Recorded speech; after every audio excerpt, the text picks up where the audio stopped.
5:10. Along the way, they passed by the kingdom of Peach Branch but didn't visit the Ching Ching Manor. The girl in black was a bit unhappy, but after passing by the legendary Golden Crow Palace, her mood improved again. The girl's mood was like the clouds in the sky. On this day, at a small immortal fairy that was full of new things, they could finally take the fairy to the Spring Dew Garden.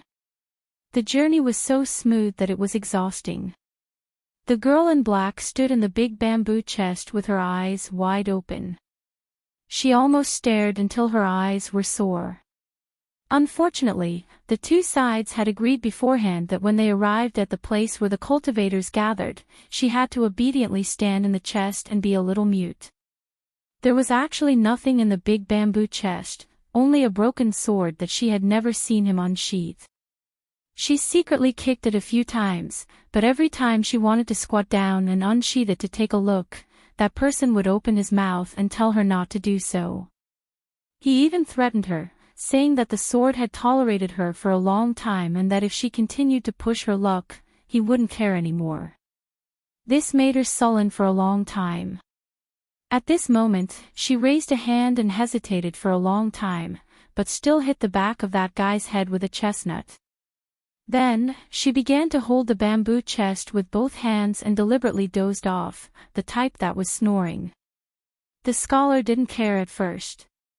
He was busy bargaining with the shopkeeper in a shop to buy a set of ancient steel rubbings. Later, the girl thought it was quite fun. She rolled up her sleeves and hit the chestnuts. After the scholar in white walked out of the shop, he spent 10 pieces of snow to buy the set of 32 steel rubbings. Without turning his head, he asked, "Still not done?" The girl in black's arm froze in the air. Then, with a gentle movement, she patted the scholar's shoulder. "Okay, now you're spotless. You look more like a scholar now. Surnamed Chin, I really don't want to criticize you, but you're really a blockhead who doesn't understand romance at all. Alas, you stopped that ship on the river. There were so many noble women and girls looking at you as if they wanted to eat you. Why did you board the ship to drink tea and wine? It's not like they really eat you." Chen Pingan changed the topic and said, "You hit me 16 times. I'll record it in the account book. 1 piece of snow for each hit is money." The little girl crossed her arms in front of her chest and stood on her tiptoes in the middle of the bookcase. She sneered and said, "It's just a small amount of money. It's nothing." Chen Pingan boarded the ferry with her. Carrying a little spirit on his back was still a little eye-catching. However, most of the gazes were filled with contempt and mockery. Outside, cultivators who could use a mountain lord as a mount to cross mountains and rivers, or ride a flood dragon into the sea and overturn rivers and seas, were true heroes and true immortals. Chen Pingan thought it was pretty good. During the Gyu season, it was often sunny during the day and rainy at night. The rain gave birth to hundreds of valleys, and everything in the world was clean and bright. In fact, it was suitable for walking and enjoying the scenery along the way. It was just that Chen Pingan still hoped to be able to catch up with the tail end of the Spring Dew Garden gathering. His own packing house could not always idle around. The little girl in black was still unwilling to give up. "It's also good to go to the ship and drink some tea. I saw it clearly when I was on the shore." There were 2 young women in gorgeous dresses. Their looks were really not bad. "It's a good thing to have a beautiful woman." Chen Pingan laughed softly and said, "If you were a man, I reckon that after staying at the Mute Lake for a long time, you would sooner or later be tempted and cause trouble. If I saw you at that time and the Qingqing mansion caught you to be a river lady or a maid to the Jinwu Palace, I wouldn't do anything. I would just clap and cheer from the side." The little girl in black was so angry that she punched the shoulder of this guy who spoke without thinking. "Nonsense, I'm a big water monster, but I never hurt people. I don't even care to scare people." Chen Pingan did not care, another piece of snow to spend money. The little girl was about to punch the back of his head, but she did not expect that person to say, "If you hit the head, it's a small piece of snow money." The little girl weighed her own money. After taking out the grain rain money that was used to redeem her freedom, she did not have much left. No wonder those Jianghu people who passed by the Mute Lake often said that money was the courage of heroes. She frowned and thought, "Surname Chin, can you lend me a grain rain money? I'm tight on money right now and can't hit you much." Chen Pingon simply ignored her and asked, "Do you know why I wanted to buy a jar of pickled cabbage when I was in the county town?" The little girl was puzzled. "How would I know what you're thinking? Did you finish the pickled cabbage on the way here?" "I didn't eat much either." "You're so stingy. Every time I pick up a small piece, you look at me with your eyes." Chen Pingon laughed. "I heard that pickled cabbage fish is very delicious." The little girl felt that she was really smart and understood immediately. She was about to cry as she squatted in the bamboo box and silently wiped her tears. She was smart and had a hard life. However, when they reached the room at the bottom of the ferry and the guy put down the bamboo box, she jumped away with her hands behind her back. With a look of disgust, she clicked her tongue and said, "Shabby." Chen Pingon took off his bamboo hat. There was tea on the table. It was said to be a local specialty of the ferry port, Rao village tea. He could not drink it anywhere else, so he poured a cup. After drinking it, there was almost no spiritual energy, but it was indeed sweet and refreshing. According to legend, before the ferry port was built, there was once a retired hermit who wanted to build a summer residence. He cut down the mountain and saw a small pond. At that time, the morning glow was like a veil and the water was especially refreshing. Brewing tea was the best, followed by brewing wine. Later, there were many people who came because of its reputation. Among them were cultivators who often sang poems with the literary giants. Only then did they realize that the pond was full of spiritual energy. However, they were all trapped near the small mountain, so there was an immortal ferry port. In fact, it was quite far from the sect of the owner of the ferry port. Chen Pingon began to walk with the sword furnace in his hands. The little girl sat on the chair and shook her legs. She said in a muffled voice, "I want to eat the tortoise jelly from the shop on the street corner of the ferry port. It's cold and bitter." At that time, I could only stand in the bamboo box and felt dizzy from the bumpy ride. I didn't taste the real flavor. It's all your fault for wandering around, looking here and there. You didn't buy many things and walked a lot.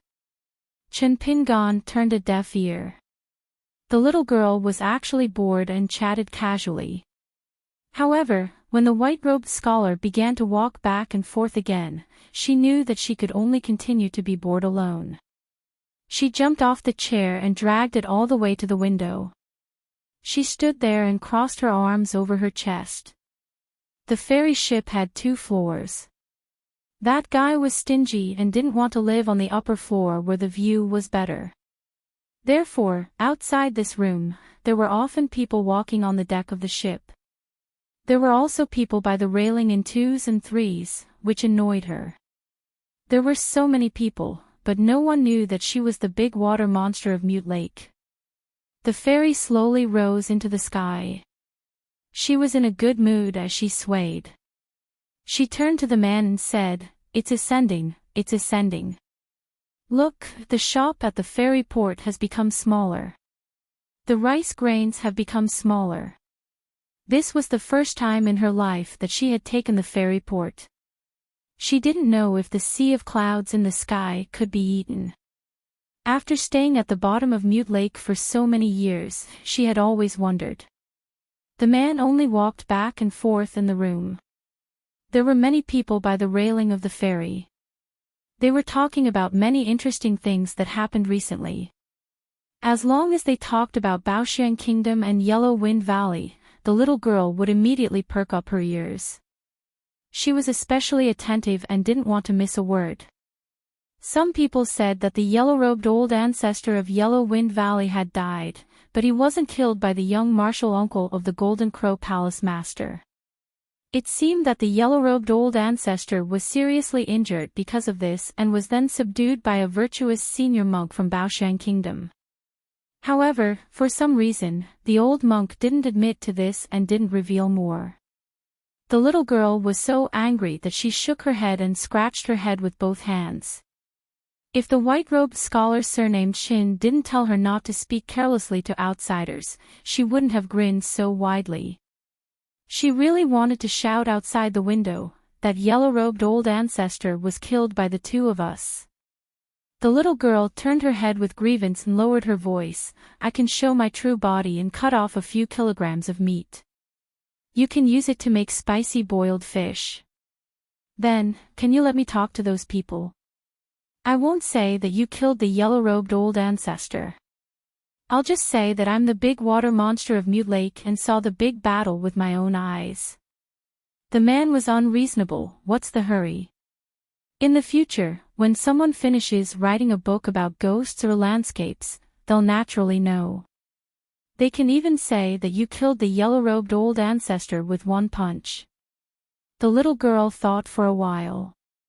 Her eyes were still filled with resentment, but it seemed to make sense.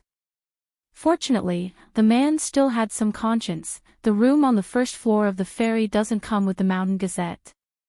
You can go and buy one. If there's one that hasn't been sold before, you can also buy it. However, if it's too expensive, then forget it. The little girl made an "oh" sound. As long as she could walk a few more steps outside the ferry, it wouldn't be a loss. She jumped off the chair and untied the bag. She took out a bag that was shining brightly. The man had already flicked his sleeve and closed the window. He also threw out a tortoise camel talisman and stuck it on the window. The little girl didn't find it strange. She took out a handful of snow coins from the small bag.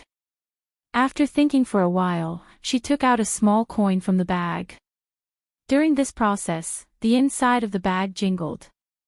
In addition to the immortal coins, it was also filled with a mess of small objects. Just like the string of snow-white bells that she had given to someone in the past, they were all treasures that she had painstakingly accumulated over the years. Then, she put the bag back into the bag and casually placed it on the table. When she went out, she reminded him, "You have to be more experienced in Jianghu. Don't let a thief steal our belongings. Otherwise, you'll have to eat the northwest wind." Chen Pingon laughed. "Oh, you're so generous today. You're even willing to pay for it yourself." When she reached the door, the little girl in black raised her eyebrows. She turned her head and said, "If you continue to talk about me in a roundabout way, we'll have to split the money for buying the newspaper." As expected, the man immediately shut up. The little girl in black sighed and said like an old man, "How can those fairies on the mountain like you when you're in Jianghu?" Chen Pingon didn't stop walking. He laughed and said, "Old rules. No fooling around. Come back immediately after you buy the newspaper." After about the time it took for an incense stick to burn, the little girl pushed open the door and swaggered back. She slammed the stack of gazettes on the table. Then, when the person walked with his back facing her, she quickly grimaced. Then, her mouth moved slightly and she swallowed. When the person turned around to walk, she immediately crossed her arms and sat upright on the chair. Chen Pingon stopped his stance and took out his folding fan. He sat at the table and glanced at her. "Did you buy it too expensive?" She sneered, "Am I that kind of idiot? There are so many precious newspapers on the mountain. The original price was 2 small coins, but I only spent 1 small coin. Who am I? I'm the big water monster of Mute Lake. I've seen businessmen who do business. When I haggle, I can make the other party cut their flesh with a knife. It's so heart-wrenching." Chen Pingon felt a little helpless. He flipped through the court bulletins. Some of them were from the year before. According to the normal market price, the total price would indeed be a small sum of money. However, court bulletins were like seasonal vegetables and fruits. They were often expired and invalid. There were so many court bulletins, but they were actually not worth half a small sum of money. These were nothing. Business was business. As long as both parties were willing, there was no business in the world that only one could profit. But some things, since it wasn't business, shouldn't be so easy to negotiate. The little girl in front of him was actually very good. She was indeed one-track minded and silly. But there were some things on her that couldn't be bought with money. Without seeing him do anything, the talisman left the window and flew into his sleeve. The window even opened by itself. He stood by the window. The fairy was already above the sea of clouds. A cool breeze brushed past his face and his two snow-white sleeves fluttered. She was a little angry. So what if he was tall? She hesitated for a moment and stood on the chair. Suddenly, she thought of something. Wouldn't it show that she was more experienced and knowledgeable if she encountered some dangers in the Jianghu? I didn't know what they were laughing about, so I turned my head and smiled at them. Didn't you say before that no matter if you're walking on a mountain or at the foot of a mountain, or whether you're a human or a demon, you have to treat people politely? Then, that ferryman's friend happened to be leaving the house. At the door, he accidentally bumped into me. I lost my balance and the newspaper scattered all over the floor. I said it was fine and went to pick it up. That person stepped on me and even used the tip of his foot to pinch me. It shouldn't be an accident. I couldn't help but frown and grin. In the end, he sent me flying with a kick. However, that ferryman said that I was a guest after all. That fierce man ignored me. I picked up the newspaper and ran back. She crossed her arms and said with a serious expression, "I'm not lying to you." At that time, I couldn't take the pain and grin a little. She was afraid that the fellow wouldn't believe her, so she stretched out 2 fingers, "That's the most." That person turned his head and asked with a smile, "Do you think it's right to be kind to others all the time? Shouldn't it be split into 2? Be kind to the good and evil to the evil." However, even if the order and size of the evil people is clear, the punishment imposed on them, if there's an asymmetry, wouldn't it violate the order? When good and evil collide, the result is evil and evil, accumulating bit by bit. It's also like a mountain of dirt and wind and rain. However, it's a cold wind and evil rain. What should we do? The little girl scrunched up her face and silently told herself that she understood, but she was too lazy to speak. She didn't have enough energy to eat. That person smiled and gently tapped his chest with his folding fan. "You don't have to think too much. I'm just asking myself." The little girl in black didn't want him to be like this, so she blamed herself. Compared to other people who were shrouded in fog and couldn't see clearly, she still preferred the him who planted rice in the fields and opened the mountain with his fists. Fortunately, that person suddenly smiled and jumped over the window, standing on the deck outside. "Let's go and enjoy the scenery. Not only is there a foul atmosphere, but there are also magnificent mountains and rivers." He leaned on the window and stretched out a hand, joking, "I'll pull you out." The little girl angrily said, "Get out of the way. I can do it myself." She jumped out of the window, but she was afraid of ropes after being bitten by a snake. She timidly grabbed his sleeve, thinking that standing inside the box was quite good. She turned to look at the open window and softly said, "We're poor, but at least we don't have to worry about food and clothing. If someone steals our belongings, wouldn't it be worse? I don't want to eat pickled fish, so don't think about it." But that person said, "That depends on whether they have the life to hold on to the things they stole." She blinked and vigorously nodded, domineering. In the end, that person tapped her head with his folding fan, "Don't be a bad student." She hugged her head and stepped on his foot. That person smiled, that's very good. In the end, she didn't dare to walk over the railing, but she was still carried by him and placed on the railing. Then, as she walked, she felt that she had a lot of face. A lot of people were looking at her. She lowered her head and looked. That guy was walking below languid, one hand waving the fan, the other hand raised high, just right to hold her small hand. She then said that she didn't need his protection and could walk on her own. She was very stable. At that moment, many cultivators and pure martial artists saw this strange scene on the ferry. A little girl in black walked with her arms swinging, her head raised and chest puffed out.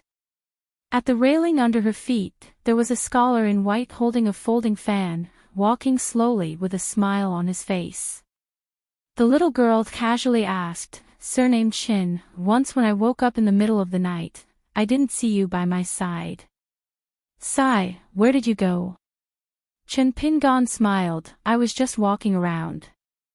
I pretended that I was almost beaten to death, and then almost broke. It's nothing, just treat it as if I flipped a book and found a boring story.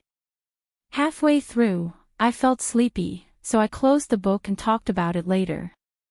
The little girl frowned, "You're so annoying when you only talk halfway." That guy smiled, "We're traveling together, so we should be more tolerant." The little girl crossed her arms and walked on the railing, "Then I want to eat tortoise jelly. One bowl isn't enough, I need 2 big bowls. I paid for the court bulletin, so you have to pay for the 2 bowls of tortoise jelly." That person nodded, "Okay, but there has to be tortoise jelly for sale at the next ferry." The little girl frowned, "If there's no tortoise jelly, I'll change it." As soon as she said that, she felt that she was really clever and had calculated everything. That person hesitated for a long time, "Something too expensive can't do." The little girl gently kicked him, "I'm kicking you." That person also slowly tilted his head to dodge, and used his folding fan to slap her foot away, "Walk properly." Among the spectators, there were the ferry stewards and servants.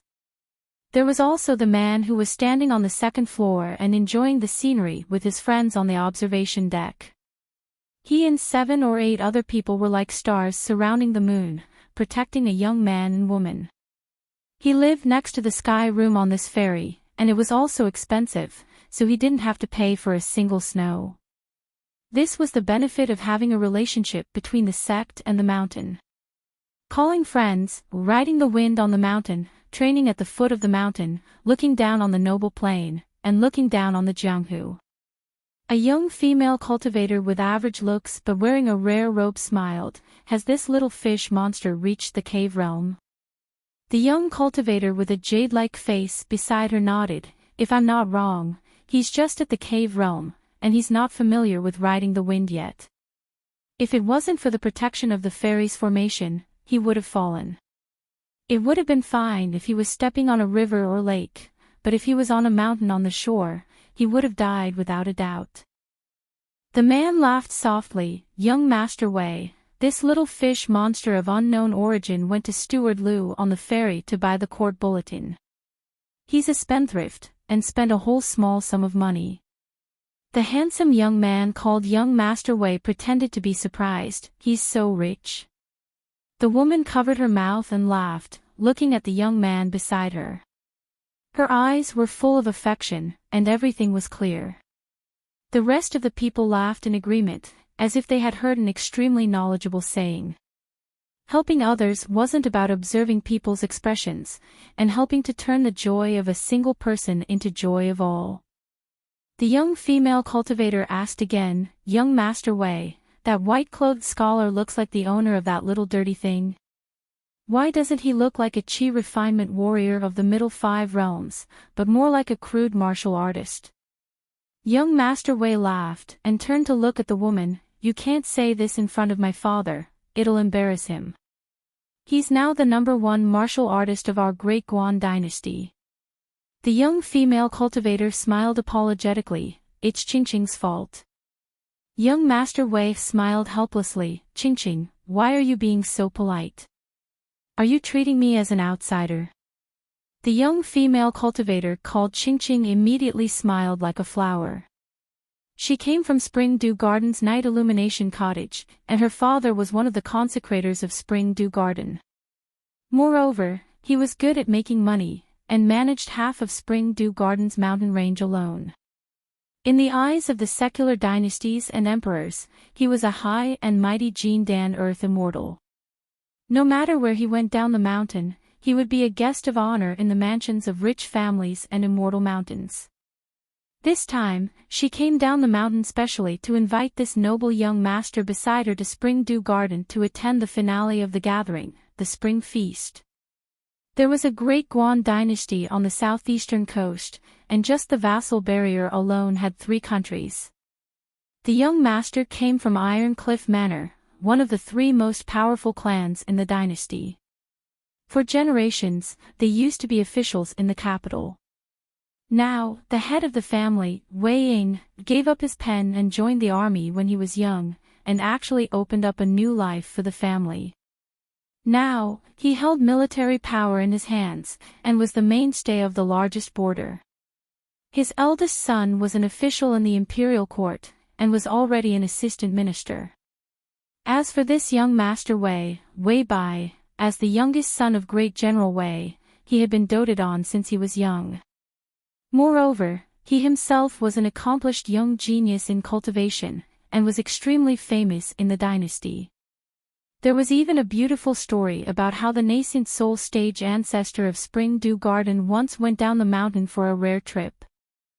When he passed by Wei clan's Iron Cliff Manor, he saw the father and son being welcomed by the great Guan sect, and laughed when he saw the father and son. When outsiders introduced Wei Bai, who was the son of great General Wei Ying, but in less than 30 years, when outsiders saw the father and son, they would only say that Wei Ying was Wei Bai's father. Great General Wei Ying laughed heartily. He could not help but be carefree. After all, the founder of Spring Dew Garden did not praise people easily. Wei Bai was personally praised by a nascent soul stage ancestor, and his cultivation aptitude was recognized. This attracted the envy of countless people in the imperial court. Even His Majesty, the Emperor, bestowed an imperial edict and a secret treasure to Iron Cliff Manor, hoping that Wei Bai could continue to work hard, cultivate in peace, and become a pillar of the country early. She and Wei Bai were actually not really a match in terms of social status. When they first met, Iron Cliff Manor had the intention of matchmaking them. Great General Wei Ying said in front of her that they were a match made in heaven. However, at that time, the founder of Spring Dew Garden had not gone down the mountain to the great Guan dynasty. Her father was not very happy, and felt that Wei Bai, who had not reached the cave realm, had an unpredictable future. After all, after becoming a chi cultivator, the cave realm was the first big threshold. After that, Wei Bai's cultivation path was smooth sailing. He had the hope of breaking through the bottleneck of the cave realm at a young age, and he also received the undisguised favor of the founder of Spring Dew Garden. Iron Cliff Manor also rose in status in the Great Guan dynasty. In the end, it was her father who was anxious, and Iron Cliff Manor began to shirk away. Therefore, she went down the mountain this time. In fact, without her father's urging, she was very willing. She did not bring any retainers. In the coastal area of the East Sea, although Spring Dew Garden was not the strongest, they had a wide range of friends. Everyone would give some face to the cultivators of Spring Dew Garden.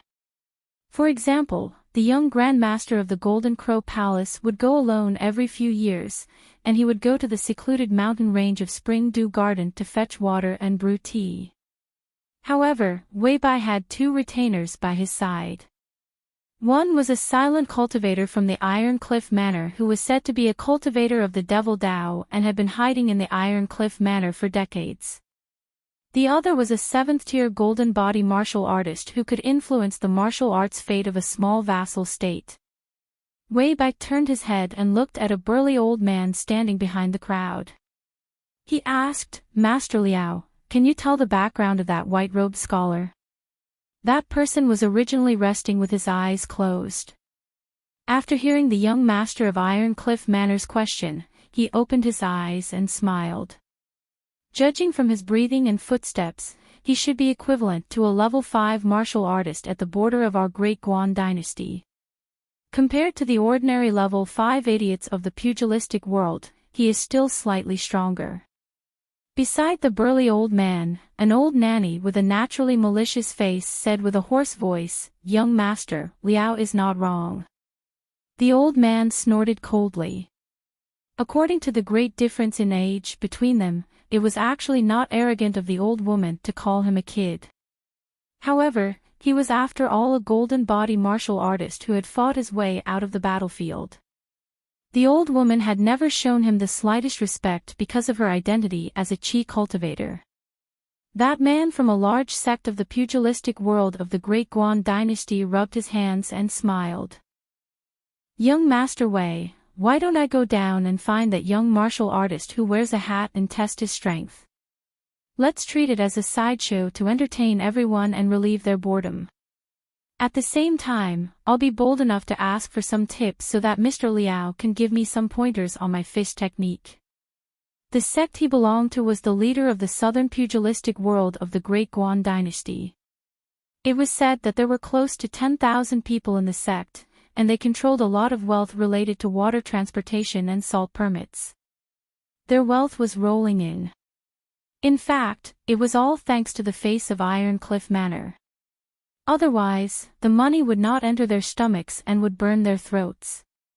There was also a golden body martial arts grandmaster in the sect, but he said in private that he was more likely to lose than win against that Mr. Liao.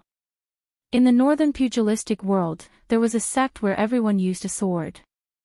The sect leader and disciples did not number more than 100 people, but they were able to command the heroes of the northern pugilistic world. That old sect leader who liked to roam the pugilistic world alone was rumored to be a martial grandmaster who had quietly ascended to the remote travel realm. It was just that no one had seen him use his sword for at least 20 years. However, the people of the southern pugilistic world all said that the old man's whereabouts were uncertain because he wanted to avoid the taunts of those earth immortals on the mountain, especially arrogant sword cultivators. That was because a pugilistic world sect dared to use the word sect in its name. Wasn't that asking for a beating? Hearing that man's courteous words, Wei Bai shook his head and smiled. "I think it's better to forget about it. You martial artists at the foot of the mountain are not like our Iron Cliff Manor's soldiers on the battlefield. Each one of you cares about face more than the other. I think that young martial artist has it tough. He probably felt that he had obtained a fated chance that should belong to a cultivator with great difficulty and made that little water monster recognize him as his master. That's why when he went out on this trip and boarded the immortal ferry, he still couldn't forget his pugilistic temperament and likes to show off everywhere. Let him be. Now that he's at the Spring Dew Garden, there are all kinds of people there. If he still dares to be so unrestrained, he'll still suffer." That man said with a face full of admiration, "Young Master Wei really has the heart of a bodhisattva and the bearing of an immortal." Wei Bai smiled and shook his head. "What kind of immortal am I now? Let's talk about it later." He suddenly turned his head. "But you, Ding Tong, are a pugilistic person and not a cultivator like us. You can only live a little longer. A little longer, like that sect leader Peng whose whereabouts are unpredictable, then you'll have the chance to say something like that." Behind the crowd, the old nanny who stood shoulder to shoulder with the sturdy old man at the door sneered.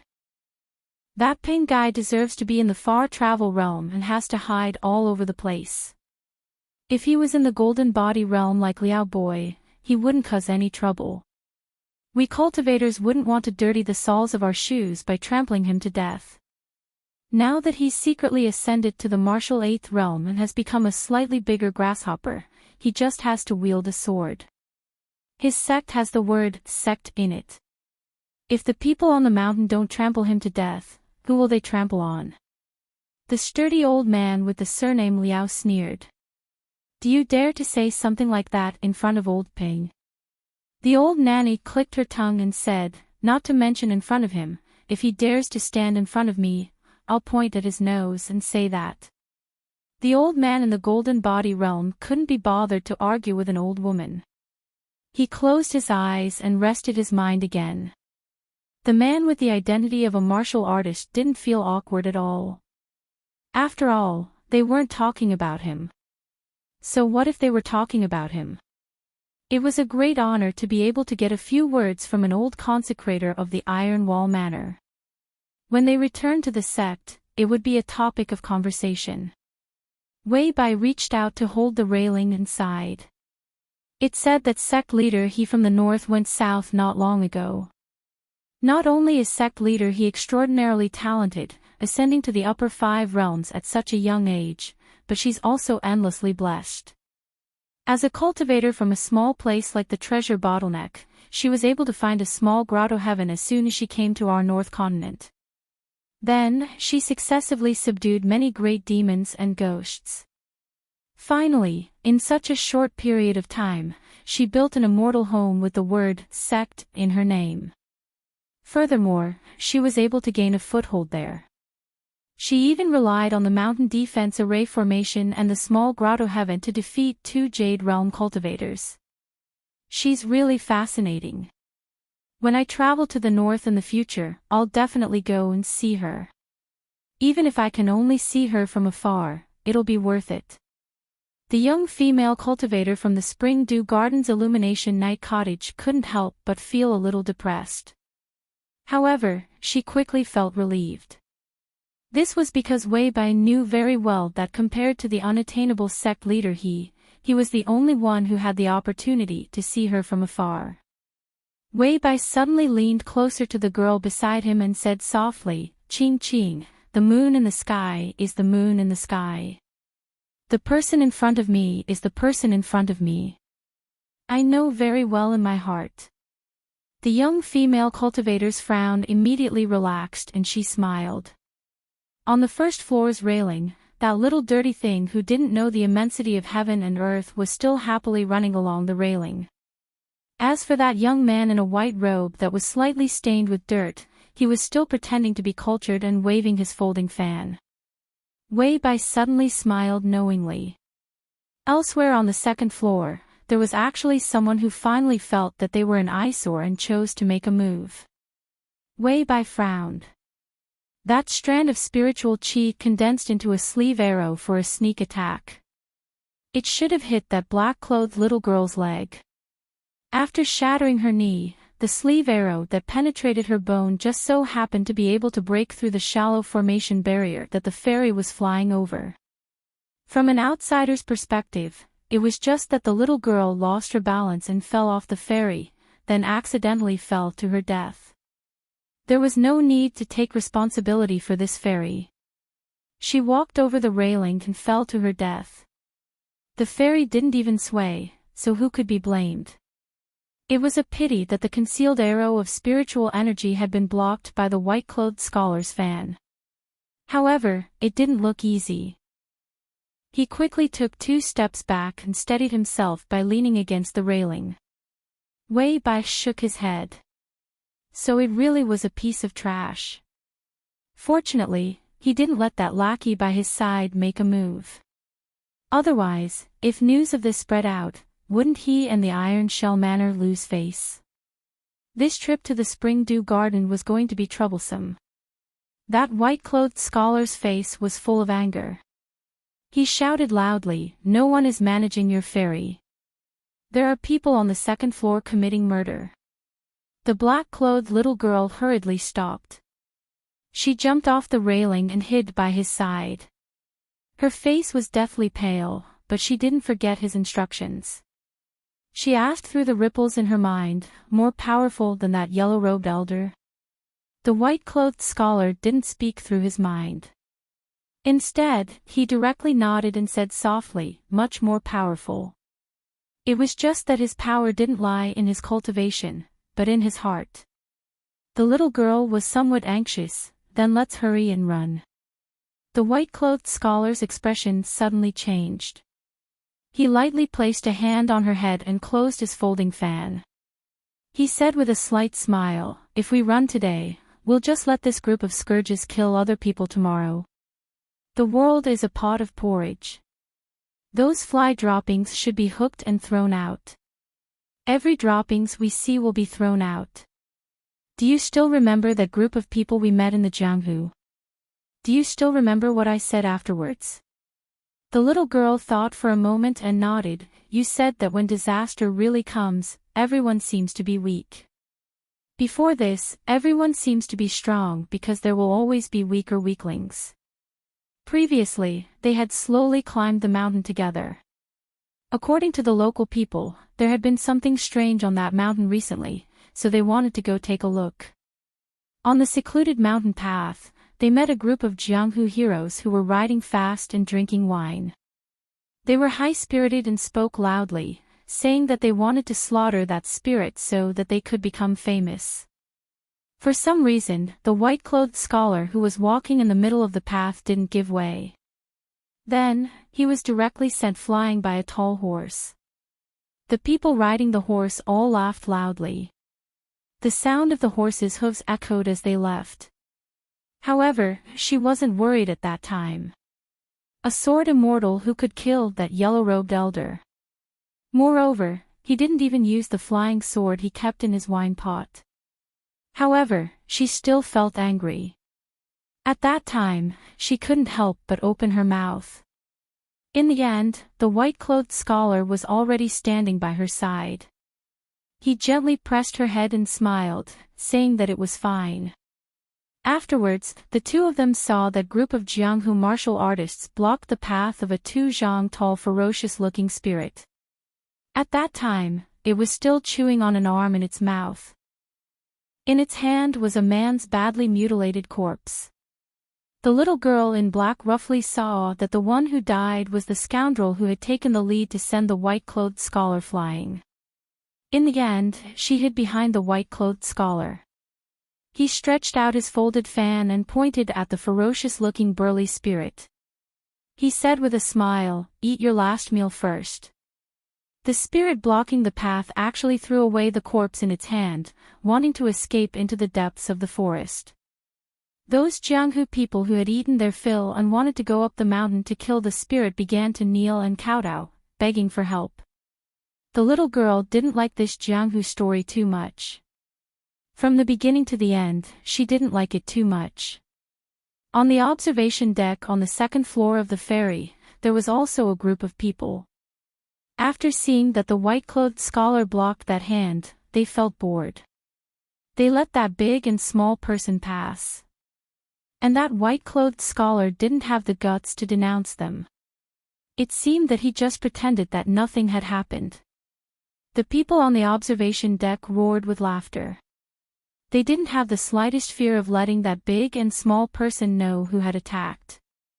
A ferry worker braced himself and walked to the white-clothed scholar's side. He wasn't worried that this ferry guest would be long-winded, but that he had been forced to come here by the steward.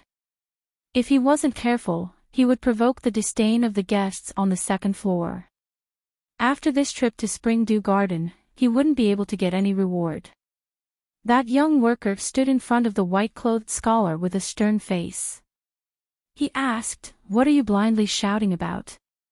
Which dog eyes of yours saw someone commit murder?" The white-clothed scholar turned his head to look at the little girl in black. "It was he who sold you the court bulletin. He even persuaded the other guest not to kill you. He was a good person for once." She shook her head. It was an even older person. The white-clothed scholar lightly patted his chest with his folding fan and muttered to himself, "People who cultivate the Tao need to cultivate their minds. Otherwise, if they walk with a limp, they won't be able to reach the highest point." The little girl in black tugged at his sleeve and covered her mouth with one hand. She raised her head and quietly said to him, "You're not allowed to be angry. Otherwise, I'll be angry at you. I'm very fierce." The white-clothed scholar looked up at the second floor. "No, I have to be reasonable. I didn't say enough last time at Blue Cloud Lake. The young worker reached out to push the white-clothed scholar that he didn't like. Why was he pretending to be refined? He reached out with his hand. You still won't stop, right? Go back to the room and cool off. Then he was dumbfounded. Why was his hand unable to reach out an inch in front of that person? The white-clothed scholar didn't look at him. He said with a smile, just because I'm at Realm 4, you really think I'm a Realm 4 martial artist? The young worker suddenly bent down and cupped his hands with a smile. Guest, please continue to enjoy the scenery. I won't disturb you any further. Without another word, he turned and ran. He really managed to escape. He ran to the bow of the boat and turned his head to take a look. The white-clothed scholar had already disappeared, leaving only a frowning little girl in black. On the second floor of the ferry, there was a viewing platform not far from Wei Bai and the others. 7 or 8 male and female cultivators who were traveling together retreated together. In the blink of an eye, the white-robed scholar, who was struggling to block a spiritual aura sleeve arrow, was already standing on the railing for some inexplicable reason. With one hand behind his back and the other gently fanning himself, he looked down at them from above. With one hand behind his back and the other holding the fan, he pointed at his forehead. Make 3 punches first. We'll talk later. You'll be responsible for your own life and death. How about it? The two of them had a tacit understanding. They each stood on the 2 sides of the ferry, about 20 steps apart. All the passengers on the ferry were whispering to each other. Wei Bai's side felt even more incredulous. Only a passenger on the first floor who had set off from the south of the Minister of Treasure Kingdom and was fleeing to Spring Dew Garden had a pale face and trembling lips. He wanted to cry but had no tears. Why did I meet this young sword immortal with an unpredictable temperament and profound Tao again? Young Master Sword Immortal, I'm running away so that I won't see you again. I really didn't mean to take the same ferry as you. The golden body elder with the surname Liao sneered and said, Kid, are you really going to let me make 3 punches first? The white-clothed scholar said with a face of surprise, not enough. Then 4 punches. If you don't feel confident, then 5 punches. Just 5 punches. I really can't go any further. If you go any further, those who are watching will find it boring. The old man gave a thumbs up and said with a smile, after 3 punches, I hope you'll still have an intact corpse. He said no more and opened his fish stance. Aura Chi surged and his fist intent soared. Everyone on the first and second floors were in a situation where the wind was blowing in their faces. Some of the weaker Chi cultivators and martial artists were almost unable to open their eyes. There was a loud boom. The walls and windows on that side of the room actually produced a series of continuous cracking sounds. That sturdy old man stood where the white-clothed scholar had previously stood. When he looked again, that white-clothed scholar had actually been shattered into pieces in an instant. He was standing at the bow of the ferry, his white robe and large sleeves billowing like snow. This made some people who recognized the old man's identity from the iron mystic manner could only swallow back some of their cheers. That person's Adam's apple moved slightly, as if he was definitely not as relaxed as he appeared to be. He must have been forcefully swallowing the blood that had surged to the side of his mouth. Then, he still said with a smile, if it were anyone else, this punch would have at most killed a 6th realm martial artist on the spot. Old Senior is still kind and merciful. The old man with the surname Liao narrowed his eyes. The young man's white robe had just been shaken off by his fist intent, but there were no cracks at all. The old man said in a low voice, a high-grade robe, no wonder, no wonder. Good scheming, good shrewdness, you've hidden it well. That person still held the folding fan in his hand as he slowly walked forward. I sold everything I had with great difficulty to buy this robe, and you're complaining that I wasn't killed by your punch. Old senior, if you continue to be like this, you're not upholding the righteousness of the pugilistic world. Fine, fine, fine, I'll remove the effect of the robe. There are still 2 more punches. The old man stepped on the ground, and the entire ferry actually dropped more than 10 feet. His figure rushed forward like lightning, and it was a swift and violent punch that was at the peak of his fist intent. This time, that white-clothed scholar should have directly exploded, or at least been punched through the bow of the ferry and fell to the ground, right? No. Not only that. That person was still standing in the same place, still holding the folding fan in one hand. However, he only raised the hand that was originally behind him. This time, it was the burly old man who slid backward. After he stood still, his shoulders tilted slightly. On the second floor, Wei Bai's face was gloomy. She lightly pulled at his sleeve. I'm sorry. That person crouched down. His hands grabbed her face and gently pulled. Then he made a funny face at her and laughed softly. Ma ma ma. 5:11, the girl in black smiled shyly. The white-robed scholar suddenly pulled the golden robe on his body and covered her head. In an instant, the black-robed little girl turned into a white-robed little girl. However, there was another white robe under the scholar's snow-white robe.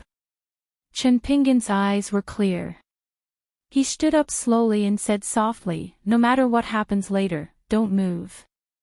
Don't move at all. If you die today, I'll let the entire North Continent know that you're the big water monster of Mute Lake. Your surname is Zhou, so you'll be called Zhou Mealy. But don't be afraid, I'll try to protect you, just like how I'll try to protect some people. After that, Chen Pinggan turned around and swept his gaze over the first and second floors of the ferry. He spoke neither hurriedly nor slowly. Gao Qing, I know you're on this ferry. You've endured for so long, yet you still haven't thought of a surefire plan to kill me. Are you too weak after leaving your lair, or am I too strong? If you don't act now, I think your chances of success will be even smaller when we reach the Spring Dew Garden. No one on the ferry understood what this guy was talking about. Only a handful of passengers on the ferry vaguely felt that the name Gao Qing was somewhat familiar, but they couldn't recall where they had heard it from. The ferry was moving slowly above the sea of clouds. Bathed in the sunlight, it looked like it was wearing a layer of golden clothes. Chen Pinggan patted the blade-strengthening gourd at his waist and used telepathy to form a line. His lips moved slightly and he said with a smile, Why, are you afraid that I have a backup plan? You're the Lord of Jingguan City, the Lord of the Skeleton Beach. You shouldn't be so timid. You must have heard about the commotion at the attendant city. I almost died. I was afraid that you'd be bored, so I reduced the 5 punches to 3. Isn't my hospitality much better than your Skeleton Beach? The first day of the Flying Sword is with me. You and the entire Skeleton Beach are here. You won't get another chance like this if you miss it. As long as it was Gao Qing, he would naturally hear it. He must have heard it too. Chen Pinggan said with a smile, Do you think I'm destined to not be able to invite you to appear? The eyes of a ferryman hiding in the corner of the bow instantly turned as black as ink. A cultivator of the Silver Screen country who was lucky enough to survive in the Dragon Palace of Tsangyan Lake and went to the Spring Dew Garden to seek refuge also had such a phenomenon. Their souls instantly shattered and they no longer had any vitality. Before they died, they didn't realize that there was a seed in the depths of their souls that had been quietly blossoming and bearing fruit. Of the 2 dead men, one slowly walked out while the other stood by the window. The 2 people who were already dead had smiles on their faces. They used the ripples in their hearts to communicate. One of them laughed and said, Other than Zhu Quan, who else is there? Which other ancestor of the hemp sect? Or did all 3 of them come? Yes, they should all be here. The other person said, You're really like me back then.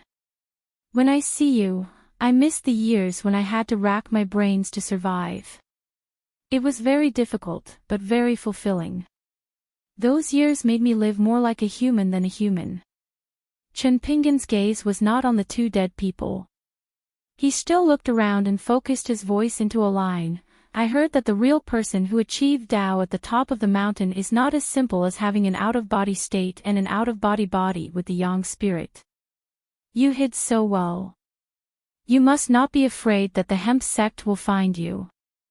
Why, are you so sure that the hemp sect and I won't kill all the passengers on the ferry? Thanks to you, Gao Qing, and He Xiaoliang, what I'm doing now is very similar to you.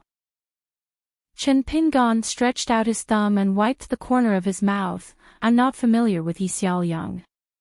You can call me a dog, but don't put me in a relationship with her. What's next? Two Jindan ghosts, are you humiliating me or humiliating yourself, Gao Qing? An old man with a sword on his back slowly walked out from the stern. He should be staying in a room by the window on the other side of the ferry. But for some reason, the tall old man's footsteps were a little shaky. His face was distorted, as if he was struggling. After a moment, he exhaled a long breath. Using the same martial arts method of condensing sound into a line, he lamented, every self that can't be restrained will indeed become another person. You should take this as a warning. After the old man appeared, there were people outside the ferry who worked together to cast a spell to isolate the small world. The old man didn't care at all. Chen Pingan asked, do I need you to teach me? Do you deserve it? The old man stared at the young man in white and smiled, are you sure that this is the kind of distinction you want? A drop of scarlet blood seeped out from between Chen Pingan's eyebrows. He suddenly raised his hand, as if to signal that the outsiders didn't need to interfere. He patted the blade-strengthening gourd. The flying sword Chu-Yi, whose real name was Fingdu, hovered above the opening of the blade-strengthening gourd.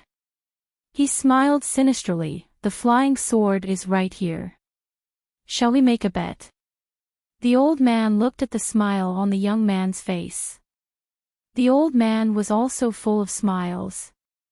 He was actually a little happy as he said, very good. I can confirm that you and I, Gao Qing, had similar backgrounds and circumstances in the beginning. After the old man appeared, he didn't show any signs of drawing his sword. Instead, he stopped. I only have one question now. In Attendant City, why didn't Zhu Quan and the others help you resist the heavenly tribulation? Chen Pingan wiped his face with his left hand, wiping away his smile bit by bit. He said slowly, it's very simple. I've told Sect Master Zhu from the beginning. As long as you, Gao Qing, don't kill me personally, they don't have to show up even if I die. The old man nodded, only the cultivators of the linen sect would agree to such a thing. Only the current you, the Gao Qing of the past, could make such a decision. This world should be for people like us to keep moving forward. The old man smiled, don't die in the hands of others. I'll wait for you in Jingwan City. I'm afraid that you'll change your mind when the time comes, so I advise you to kill your way through the skeleton beach and reach Jingwan City in one go. The old man raised his head and looked into the distance. It was probably the southernmost part of the North Continent. On the Great Tao, I'm all alone. Finally, I've met a true comrade. I failed to kill you this time, and I even paid the price of a soul and a spirit. When I think about it, it's actually not that unacceptable. That's right, you. You should thank the young lady from Jinduo Temple and the little water monster behind you. Without these two small accidents to calm you down, you wouldn't have been able to reach this ferry no matter how careful you were. Zhu Quan and the other two might have been able to snatch the flying sword, but they definitely wouldn't have been able to save your life. The old man shook his sleeves. The souls of the dead people at the window and at the bow of the ferry that were split into two completely dissipated between heaven and earth. Only then did the two dead people truly die. In an instant, they turned into white bones and fell to the ground. The old man reached over his shoulder and slowly pulled out the long sword. Chen Pingon didn't move at all. The old man laughed. Even if it's just a soul and a spirit of mine, the 3 pure Jade Realm cultivators of the Linen sect aren't worthy of such a harvest. Chen Pingon still shook his head. Go to my hometown, there's good food and fun there, maybe you can even find new friends. Also, I have a friend called Su Yuanxia, he's a hero, and he happens to be writing a travel book. You can tell him your story and let him write it for you in the book. The little girl was a little tempted. She suddenly thought of something and tugged at the snow-white robe that actually fit her very well. Chen Pingon smiled and said, "You can continue to wear it. It doesn't mean much to me now. Wearing it before was just a trick to fool the bad guys." The little girl just shook her head. Chen Pingon had no choice but to gently tug at his collar and spread his hands. The robe automatically put on him. Zhu Quan clicked his tongue. Good fellow, from the green robe and bamboo hat to this outfit, he looks quite handsome. Chen Pingon carried her to the railing, then jumped up himself, and finally sat together. Chen Pingon turned his head and asked, "Sect Master Zhu, can you stop eavesdropping, just for a while?" Zhu Quan smiled and nodded. Chen Pingon looked into the distance, clenched his fists, and gently placed them on his knees. "Did the words I said earlier scare you?" The little girl crossed her arms and coldly snorted, "Nonsense, I'm not scared." Chen Pingon grunted, "Daring to give me a string of chestnuts, you're really brave." The little girl laughed. Chen Pingon asked, "Zhou Mili, what do you think of this name?" "You don't know, I'm famous for giving good names, everyone gives me a thumbs up." The little girl was skeptical, but she felt that having a name was better than having only a surname. Chen Pingon took out a jug of wine, opened the mud seal, and drank a mouthful, saying, "In the future when I'm not by your side, you must know one thing. The evil deeds of evil people are not all fierce and scary. They kill the innocent. Just hearing about it makes one's hair stand on end.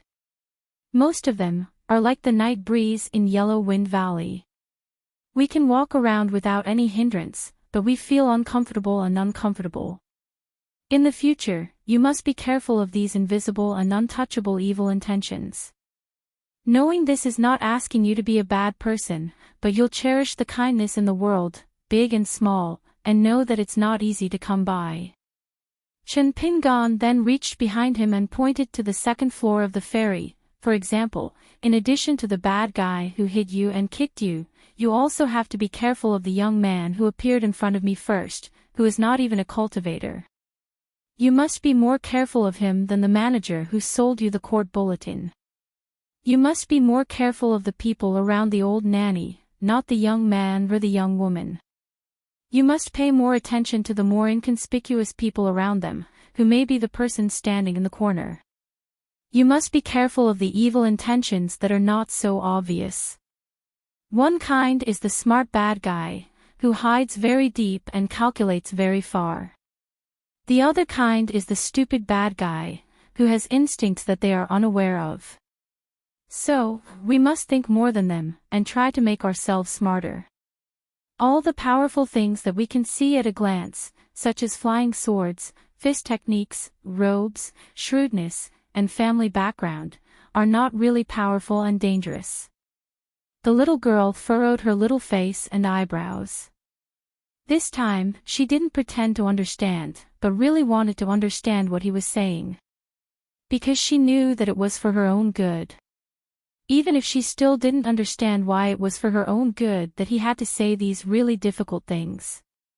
Then that person reached out his hand and gently pressed on her head. "I know you don't understand, but I just can't help but say it. So, I hope you can go to my hometown, grow up a little, and then roam the Jianghu." 5:12. Ding Tong held on to the railing with both hands, completely unaware of why she was sitting there. She asked blankly, "Am I going to die?" The white-clothed scholar took out his folding fan, extended his arm, and patted the railing. Ding Tong turned her head and looked over. On the observation deck on the second floor of the ferry, there was Wei Bai of the Iron Cliff Manor, Fairy Ching of the Spring Dew Garden, the ugly and intimidating old nanny, and those immortal scribes who usually didn't mind her status as a martial artist and were willing to drink with her. Everyone was indifferent. On the first floor, there were some who were watching the commotion, and some who secretly smiled at her. There was one person in particular who even gave her a thumbs up. Ding Tong turned her head. Despair, and then numbness, she lowered her head to look at the sea of clouds beneath her feet. The white-clothed scholar raised his hand, and a golden sword light swept out of the window and then soared into the sky. He laughed. Do you know why I didn't make a move against you even though you were clearly a good-for-nothing and the main culprit? That golden-bodied old man could have stayed out of the matter, but I killed him instead. Ding Tong shook her head and said hoarsely, I don't really understand. After the white-robed scholar used his sword, he did not move again. He raised his head and looked into the distance. The casual evil of a Realm 7 martial practitioner and the all-out evil of a Realm 5 martial practitioner will have a world of difference in influence on this part of the world. In the eyes of the weak, the smaller your territory is, the more you look like God who holds the power of life and death. Moreover, that papier-mâché golden body said that he didn't have any grievances and wouldn't kill anyone. His first punch had already killed that outsider in his mind. However, I could accept this, so I sincerely let him take the second and third punches. After that, he began to seek his own death. As for you, you have to thank that young man who called me a sword immortal. Back then, he stopped you from jumping off the observation deck and coming down to ask me for advice on fish techniques. Otherwise, the one who died wouldn't have been the old man who blocked the disaster for you, but you. Judging the matter as it is, your crime doesn't warrant death. Moreover, that Gao Qing left a bit of suspense and deliberately disgusted you. It doesn't matter. I'll just take it that you're the same as I was back then. Someone used a Dao technique on your heart, and as a result, your temperament was affected, and that's why you did something that wholeheartedly sought death. Reason is not something that the weak can only use to complain. It is not something that you need to kneel down and kowtow before you can speak. Ding Tong's mind was completely blank. He didn't hear much at all. He was only thinking about whether he should wait for the sword to fall and then die. Or, he should at least be a little more heroic and jump off the ferry and become a martial artist of the 8th realm who rode the wind and traveled far. The white-robed scholar no longer spoke. You people are like those horse-riding martial artists who go to the mountains to die. Along the way, you will also kill a few pedestrians who are just an eyesore to you. On the road of life, there are unknown wilderness everywhere. It is a great place to commit crimes. In the countryside, in the marketplace, in Jianghu, in the officialdom, and in the mountains. There were countless people like that. It was the same for their parents, themselves, and their descendants. There was no way to stop him. Back then at Huaihuang Country's Jinduo Temple, why was the little girl sad and disappointed? Because at that time, the white-robed scholar Chen Pingan, if one were to put aside his true identity and cultivation, and only talk about the words and actions he showed on that road, it was exactly the same as those people who went up the mountain to die. What hurt her the most was not that weak scholar's pedantry, but that sentence, if I am knocked unconscious and an outsider steals my book box, will you pay for it? Such words and attitude were what hurt the little girl the most. She had shown kindness to the world and others, but that person not only did not appreciate it, he even showed her malice. However, the good thing about the little girl of Jinduo Temple was that even though she was so sad, she was still sincerely concerned about the safety of that stupid and evil person. All Chen Pingan could do now was to tell himself, doing good or evil is your own business. Therefore, Chen Pingan felt that she was much better than he was. she should be called a good person. The white-robed scholar was silent. He was waiting for the return of the Hank sect cultivators, and also listening to his own thoughts. Gao Cheng's mind-examining trap was not too brilliant. It was an open scheme that made people look at him in a different light. The white-robed scholar pressed his folding fan against his chest and muttered to himself, "What does being caught off guard have to do with the Hank sect? Even I know that it is not in my nature to vent my anger on the hemp sect like this. Why do you allow some ants to use tricks that you can see through? Gao Ching is slightly out of your control, so you can't bear this little grievance. I don't think a cultivator like you is any better. Just be a swordsman and don't think about becoming a sword immortal." Zhu Quan told him through the ripples of the mind lake that they would meet in the depths of the sea of clouds on their swords. If they were to use the ability to divide the world again, the mortals on the ferry would really have to wear out their origin. After getting off the ferry, they went straight south on their swords for 10 miles. Chen Pingon stood up and took a step forward. A golden sword beam descended from the sky and hovered under his feet. The man and the sword disappeared in an instant. In the sea of clouds, other than Zhu Quan and the 2 Hank sect ancestors, there was also an unfamiliar old Taoist. He wore a Taoist robe that Zhu Quan had never seen before. It was obvious that he was not part of the 3 lineages, nor was he a Taoist from the celestial master residence of Mount Longhu.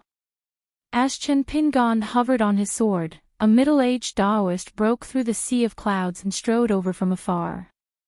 The mountains and rivers shrank and the sea of clouds covered several miles. It only took 2 steps. The middle-aged Taoist said in a deep voice, "The formation has been completed. If Gao Qing dares to spy on us with the ability to see mountains and rivers with his palm, he'll have to suffer a little." Zhu Quan looked a little embarrassed, but he still said, "It's my fault that I couldn't find any traces of Gao Qing on that martial artist." She was really afraid that if the 2 of them continued chatting, they would roll up their sleeves and start fighting.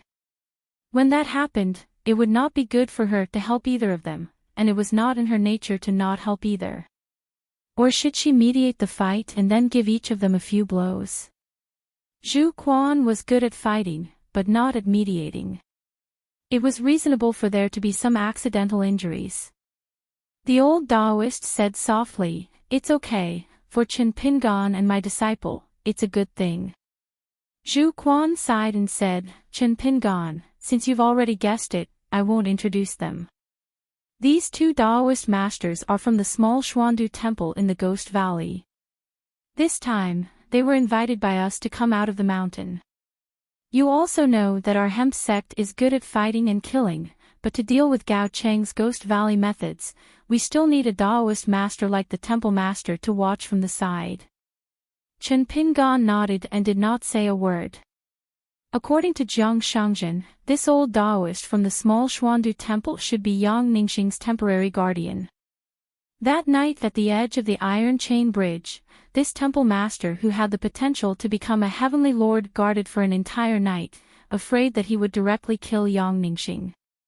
As for the 1,000-year-old peach tea that was delivered by the golden armor deity, Chen Pingon did not know if it was the whim of a Taoist perfected cultivator, or if it was a way of treating guests like Gao Qing.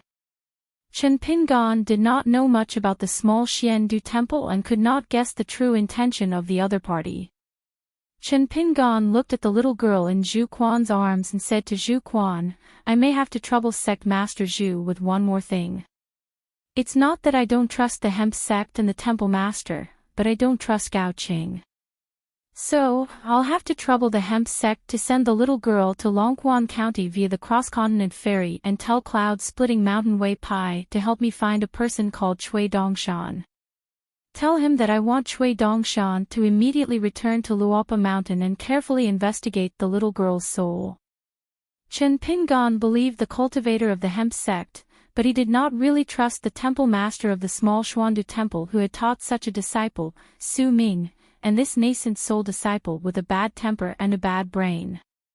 The middle-aged Taoist frowned.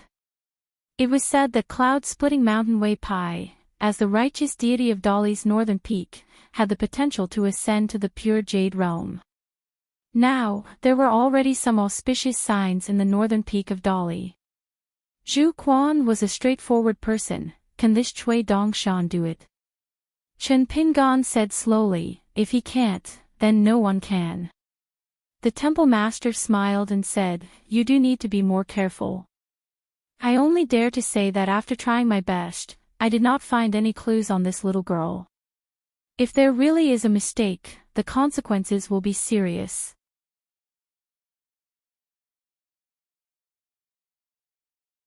The person hurriedly bowed and said that he did not dare.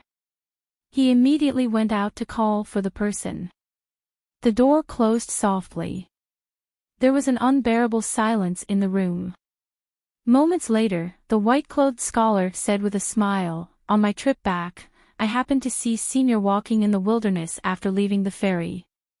Wei Bai understood and heaved a sigh of relief. Master Liao was able to spar with Senior Sword Immortal to his heart's content.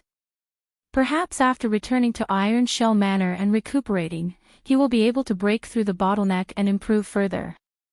That young female Xiao of Night Illumination Cottage was perhaps the last person in the room to understand the crux of the matter.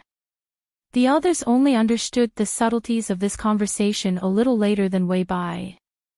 They were even more impressed with Wei Bai. For some reason, that sword immortal had given Iron Shell Manor's Weisher a way out. But at the same time, it was an invisible deterrent. It was another way of being overbearing. I killed your Golden Body Realm Warrior Consecrator with one punch. I still want to come to your room to drink tea. Wei Bai and Iron Shell Manor, do you want to settle the score with me? But at the same time, if Iron Shell Manor was willing to settle the matter peacefully, Wei Bai chose to walk down the path. Not only did he swallow the loss of teeth and blood, he also completely accepted the other's roundabout way of reaching for a yard after taking an inch. Then there was a light knock on the door. That person brought the ferry steward into the room. The old nanny raised an eyebrow. Good fellow. This young sword immortal had calculated it. It turned out that those words were meant for the young master as well as for the people on the ferry. As long as the young master was willing to settle the matter peacefully, then the young sword immortal's ear-piercing words from before would become somewhat sincere. After all, if Iron Shell Manor had not been beaten to death by the Golden Body Realm Warrior of Liao Clan, it would only be a joke. But if the ferry steward took the initiative to help explain, Iron Shell Manor's reputation would be better. Of course, the young master could also take the initiative to look for the ferry steward and hint to him. The steward would definitely be willing to do Iron Shell Manor a favor. But in that case, the young master would be even more worried. A small matter was a small matter. But if the young master could see the bigger picture and see the bigger picture, then he would be able to understand the third layer of meaning. In a fight, the Golden Body Realm Warrior of your clan can be dealt with one punch from me. And I'm also familiar with the ways of the Imperial Court. Even if I give you face, Wei Bai, you can't take it. Do you really have the right to fall out with me, a foreign sword immortal? Iron Shell Manor might not be afraid of a sword cultivator who only knew how to fight and kill. In the North Continent, as long as one had money, one could invite a golden core sword immortal down the mountain to practice the sword. With enough money, one could even invite a nascent soul sword immortal. But this young sword immortal who liked to wear two robes was very smart. The old lady was a demonic cultivator. In her eyes, there was no difference between good and bad. In the world, there was only the difference between the strong and the weak. And the strong were divided into two types. One type was destined not to be provoked. The other type was one that could be provoked but was best not to. The former was naturally stronger, but the latter could become the former at any time. Sometimes, it could even be harder to deal with. In the end, Iron Shell Manor was still a faction at the foot of the mountain of a secular dynasty. They were abnormally familiar with the rules of the imperial court. The more so, it was actually not difficult to deal with those straightforward cultivators on the mountain, especially those who were straightforward. The difficult ones were those immortal genealogists who were even more scheming than the officials. Among the three great clans of the Great Guan dynasty, the Wei clan had precisely because of their prestigious family background. Were there any lack of potential scholars and generals? There were also quite a few. Many of the descendants of the great clans who were not acclimatized to the environment were fine as officials in the capital. But once they were sent out to become officials, such as county magistrates or county magistrates, those old foxes in the imperial court would use all kinds of obscure and disgusting ways to manipulate them.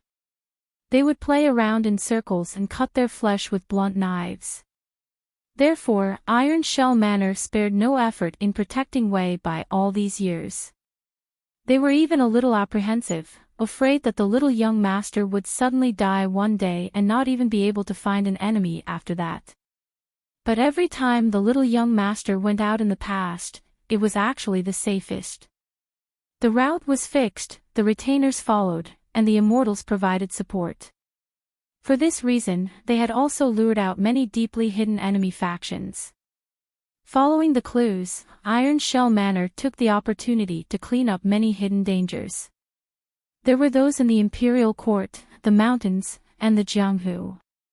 But this time, it was really a huge accident. Currently, the ferry was still in the territory of a vassal state of the Great Guan dynasty, but the other party did not even give face to Iron Shell Manor and Spring Dew Garden. Before that person acted, there were so many whispers. Even if they did not know the noble identity of the little young master, they should have understood by now. The white-robed scholar pointed at the table with his folding fan. Chief steward of the ferry, we are people who have done 2 business deals before. Why are you so polite? Sit, drink tea. The white-robed scholar casually swiped with his folding fan, and the teacup slid to the side of the table in front of the steward. Half of the teacup was outside the table. It shook slightly, but did not fall. Then, he raised the teapot. The steward hurriedly took 2 steps forward and grabbed the teacup with both hands. He bent down and handed over the teacup with both hands. He waited for the white-robed sword immortal to pour the tea before sitting down. From beginning to end, he did not say a single extra word of flattery. Summer had not yet arrived, but his ferry was already in troubled times.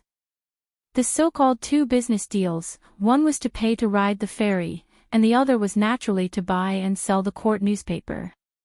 The white-robed scholar raised the teacup and took a leisurely sip. He gently placed it on the table and leaned back on the chair. He opened his folding fan and gently fanned it.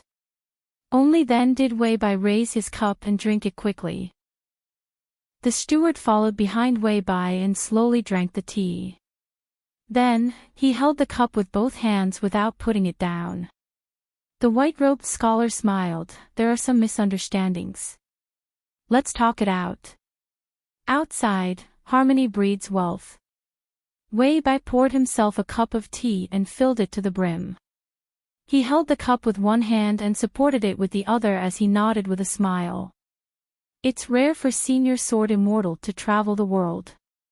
This time, it was our Iron Mantis manner that offended Senior Sword Immortal. The white-robed scholar nodded. Wei Bai drank it in one gulp. Fine sweat seeped out of the steward's forehead. As a sea-viewing cultivator, he felt like he was sitting on pins and needles. The white-robed scholar turned to look at the young female cultivator. This fairy is...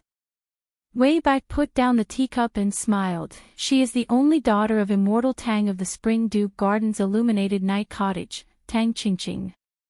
The white-robed scholar smiled. Immortal Tang must be the first person who wanted to open the door to welcome the guest. Young Master Wei, you must live up to the kindness of a beauty. Wei Bai smiled and nodded. I am just waiting for the elders of both sides to agree. The white-robed scholar nodded and said with a smile, but I think the cottage's side will be fine. Who doesn't like a son-in-law like young Master Wei? Only General Wei will have a hard time. After all, there are some differences on the mountain. Of course, it still depends on fate. It is not good to break up a pair of mandarin ducks. A melon twisted by force will not be sweet. Wei Bai heaved a sigh of relief again. That Tang Qingqing was actually somewhat grateful. Those cultivators who were on good terms with the Iron Shell Manor or the Spring Dew Garden standing in the room were somewhat shrouded in mist. Other than at the beginning, the onlookers could still feel a faint murderous intent. Now, it seemed like they were here to chat. The white-robed scholar suddenly said, "Immortal Tang, you should know Senior Song Lanqiao, right?" Tang Qingqing hurriedly said, "Of course. Ship owner Song is my father's senior brother. They are both cultivators of the Spring Dew Garden's lawn generation." The white-robed scholar smiled and said, "That's good. I've taken Senior Song's ferry before, and we hit it off very well. We can be considered friends despite our age difference. It seems that I'll have to trouble Illumination Night Herb Hall on this trip to Spring Dew Garden." Tang Qingqing smiled sweetly. "It is our honor that Sword Immortal Senior can come to the cottage." Even Wei Bai was a little jealous of Tang Qingqing's relationship with him. The white-robed scholar suddenly asked, "Young Master Wei, the young Sword Immortal who flew by on the sword said some strange things that did not make any sense. He even wanted to invite me to tea. What is his name?" Wei Bai said, "If I am not wrong, he should be the junior granduncle of the Golden Crow Palace, Lu Jiqing, Sword Immortal Lu." Tang Qingqing nodded and said with a smile, "Every few years, this Sword Immortal Lu of Gold Crow Palace would come to our Spring Dew Garden to drink the water and make tea." The white-robed scholar suddenly understood. "I saw this part in the book Spring Dew in Winter, in the Spring Dew Garden. So this Sword Immortal is Lu Jiqing from the Golden Crow Palace. I have heard of you for a long time. If I had known, I would have been thick-skinned enough to say hello to Sword Immortal Lu. When we go to the Spring Dew Garden, it will help me earn some reputation." Wei Bai smiled as usual. The corner of the old nanny's mouth twitched slightly. The cup of tea in her hand that she had not dared to drink was not bitter, but the ferry manager felt sad. "Sword Immortal Master, you cut down Lei Yun from the Golden Crow Palace with one sword, and Lu Jiqing still invited you to tea. She also liked to walk sideways. In short, she was an especially strange fellow. Her schoolmates were not too close to her. As they spent more time together in the school, some news spread that this little charcoal girl was a money grubber. She would do business with people at the Sway Sway shop every day, helping the shop earn money. There were also some young and old students who swore that they had seen this little charcoal with their own eyes. She liked to compete with the big white goose in the alley. There were also some young and old students from the neighboring Riding Dragon Alley who said that Pei Qian would purposely imitate the crow of a rooster every morning when they went to school. She was very noisy and very bad. There were also people who said that after Pei Qian bullied the big white goose, she would fight with the big rooster in the northernmost part of the town. She would even shout something like, "Eat my ground whirlwind kick," or squat on the ground and punch the big rooster. Was she crazy? After Zhu Lian went to the school once, he came back to the shop and had a chat with Pei Qian. Pei Qian finally stopped drawing little people in her books, and also stopped building houses for ants on rice paper. She just went to a secluded corner near the Riding Dragon Alley after school and dipped some mud in water. She would make little mud men by herself, arrange the troops, and command both sides to fight each other. She made 30 to 40 little mud men, and after every fight, she would beat the gong to retreat and hide those little people nearby. When Shirok saw this, she told Zhu Lian in private. Zhu Lian told her not to worry about it. However, there were two things that happened later. The first thing was that after Pei Qian finished copying books one day, she excitedly ran off to become the great general of the autumn troops on the battlefield. In the end, she came back very quickly. When Shi Rou asked, Pei Qian was unhappy. She stood on the stool behind the counter and put her head on the counter. She said that because of the heavy rain a few days ago, the soldiers of both armies died in battle. This made Shi Rou a little worried. With Pei Qian's shrewdness, how could she let her family's belongings be damaged by the rain? However, in the end, Zhu Lian still said to let her be. However, the second thing made Zhu Lian frown. After receiving news from Shi Rou, he specially made a trip from Luopa Mountain to Riding Dragon Alley. Shi Rou told him that one day after school, Pei Qian dragged a dead big white goose by its neck and carried it back to the shop in Riding Dragon Alley. She then buried the big white goose in an unknown place. At that time, Pei Qian was in her room copying books by herself. Zhu Lian stood at the entrance of the shop. Shi Rou said that Pei Qian wasn't willing to say anything. She was the one who found out the news herself. On the way back from school, Pei Qian was stopped by a commoner woman. She said that Pei Qian must have killed the white goose at home and scolded him. At first, Pei Qian said that it wasn't her. The woman even attacked him. After Pei Qian dodged, he only said that it wasn't her. In the end, Pei Qian took out a bag of his private money and gave the woman the 2 pieces of silver and all the copper coins that he had painstakingly saved up. He said that she could buy the dead white goose, but the goose wasn't killed by her. Shi Rou was very worried and asked Zhu Lian if she should have a heart-to-heart talk with Pei Qian. At that time, Zhu Lian's back was facing the counter and he was facing the road of Riding Dragon Alley. He said that it wasn't that they couldn't talk, but it was useless. With Pei Qian's personality, he would only listen to someone. It wasn't like Shi Rou didn't know. Shi Rou came up with an idea. She said that she would talk to the woman and use some methods to find out the mischievous child at the school and make both parties apologize to Pei Qian. In the end, Zhu Lian, who was always smiling, actually cursed. What was the use? Was it just a simple matter? Shi Rou was so scared that her face turned pale. However, in the end, Zhu Lian stood at the door for a long time and quietly returned to Luopa Mountain without doing anything. After that, Pei Qian didn't have anything to worry about. He obediently went to the school and listened to the teacher's lectures. He left early and returned late, punctual. Then, when he was free, he would help with the shop's business, copying books, practicing her crazy demon sword technique. However, this kind of peace made Shi Rou even more worried. Shi Rou would rather that Pei Qian had slapped that commoner woman or quarreled with some old teacher at the school. But Pei Qian didn't have any. At that moment, Shi Rou realized that it wasn't just that Qin Pingon wasn't at Luopa Mountain. There were 2 Luopa Mountains. And whether he was by Pei Qian's side or not, there were 2 Pei Qians. Fortunately, Pei Qian would still be like today, sitting alone at the door of the shop with a wooden stool and eating melon seeds.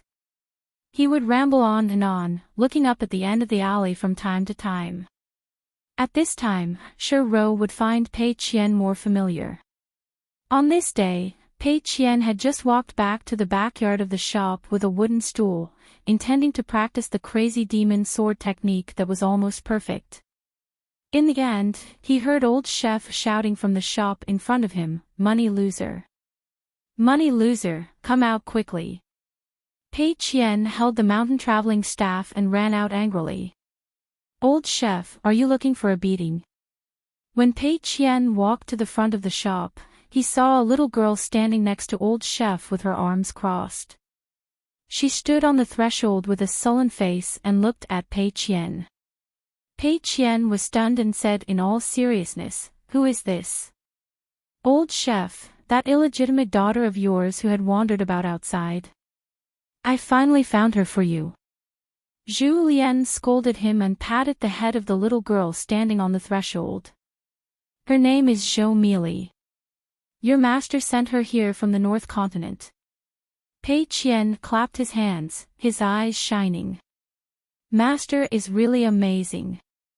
Now, not only can he pick up money, but he can also pick up girls. The little girl in black frowned and tilted her head, squinting her eyes as she looked at the little charcoal that wasn't too tall.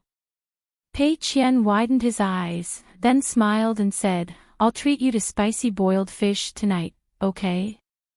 After saying that, Pei Qian used one hand as a knife and the other as a chopping board. He raised and lowered his hand back and forth, so fast that it was dazzling. Then, he made a duh sound from his mouth. After he finished, he took a deep breath and said in a low voice, My knife technique is the second best in the world, only slightly inferior to my master. Then, she spread her hands. Have you eaten such a big fish? Have you eaten such a big crab? Zhou Meili didn't dare to cross her arms again. She frowned, her face full of sweat, and her eyes quickly darted around. Shi Rou smiled. She was indeed a little fish monster. Zhou Meili had an idea. She said awkwardly in Dolly's official language, Your master asked me to help pass a message. He said that he misses you very much. Pei Qian's eyes suddenly lit up. The little girl in black hurriedly jumped down the threshold, a little scared. Pei Qian picked up the walking stick that was leaning against his shoulder again and swaggered to the threshold. He looked at the little girl in black with a kind expression. He reached out his hand to stroke her little head and said with a smile, You're not tall, you're just a short winter melon. It's all right, I won't look down on you. I, Pei Qian, as the first disciple of my master, am not the kind of person who judges people by their appearance. Zhou Meili had learned Dolly's official language along the way. Although she couldn't speak fluently, she could understand. Zhu Lian smiled. Zhou Meili will be handed over to you in the future.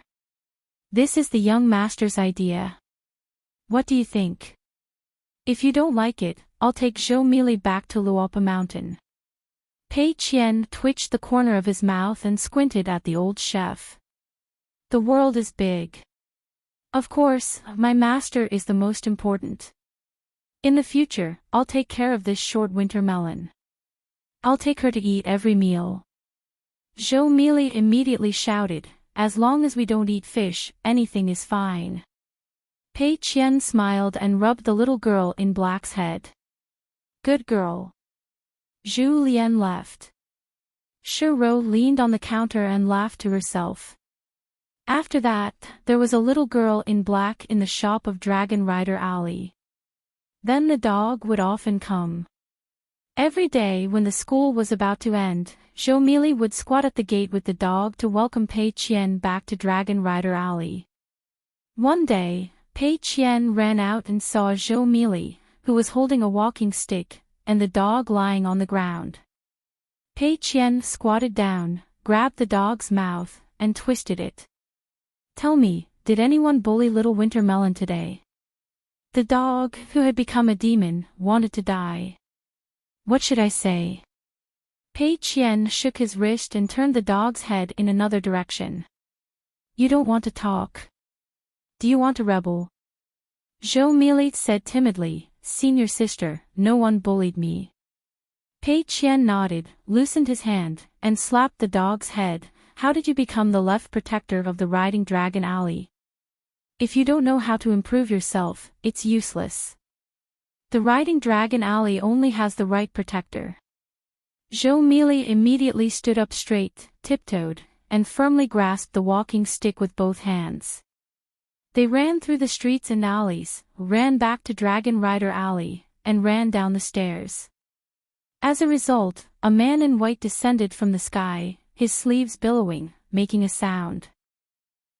He landed on the ground with one arm in front of him, and two fingers of one hand pointing to the sky. If you want to pass through, pay the toll. The dog turned around and ran away with its tail between its legs. Zhou Mili was a little nervous. She pulled Pei Qian's sleeve. "Senior sister, who is that? He's so fierce." She didn't think that the man was a bad guy. She just thought that there was something wrong with his head and he was tall. If he hurt her and her senior sister with his great strength, there would be no way to reason with him. But she saw Pei Qian's serious face. Pei Qian said slowly, "He's a famous devil in Jianghu. He's very tricky. I don't know how many top masters in Jianghu have been defeated by him. It's difficult for me to deal with him.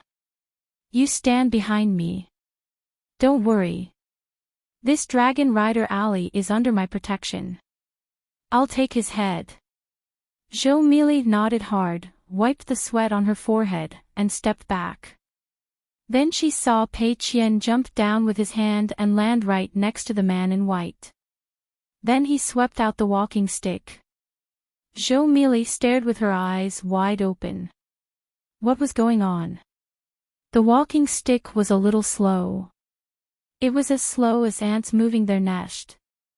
The man in white leaned back slowly, and his two snow-white sleeves were slowly lifted up, like two pieces of paper slowly spreading out. Just in time to avoid the sweep of the mountain walking staff. Then they fought back and forth, but it was still so slow. Zhou Mili felt that she could finish a trip in the Dragon Rider Alley. Zhou Mili's eyebrows were almost squeezed together. She really didn't understand. In the end, Pei Qian and the handsome but mentally ill man in white stopped almost at the same time. They both made a gesture of gathering qi in their lower abdomen. Pei Qian said, "Master. You can block the 6 moves of my crazy devil sword art. It's more than enough to beat all the masters in Jianghu." The man in white also nodded, "It's true." Zhou Mili was a little confused and scratched her head. Then the man in white smiled brightly, "You must be Zhou Mili. My name is Cui Dongshan. You can call me senior brother." Zhou Mili quickly got up and ran down the stairs.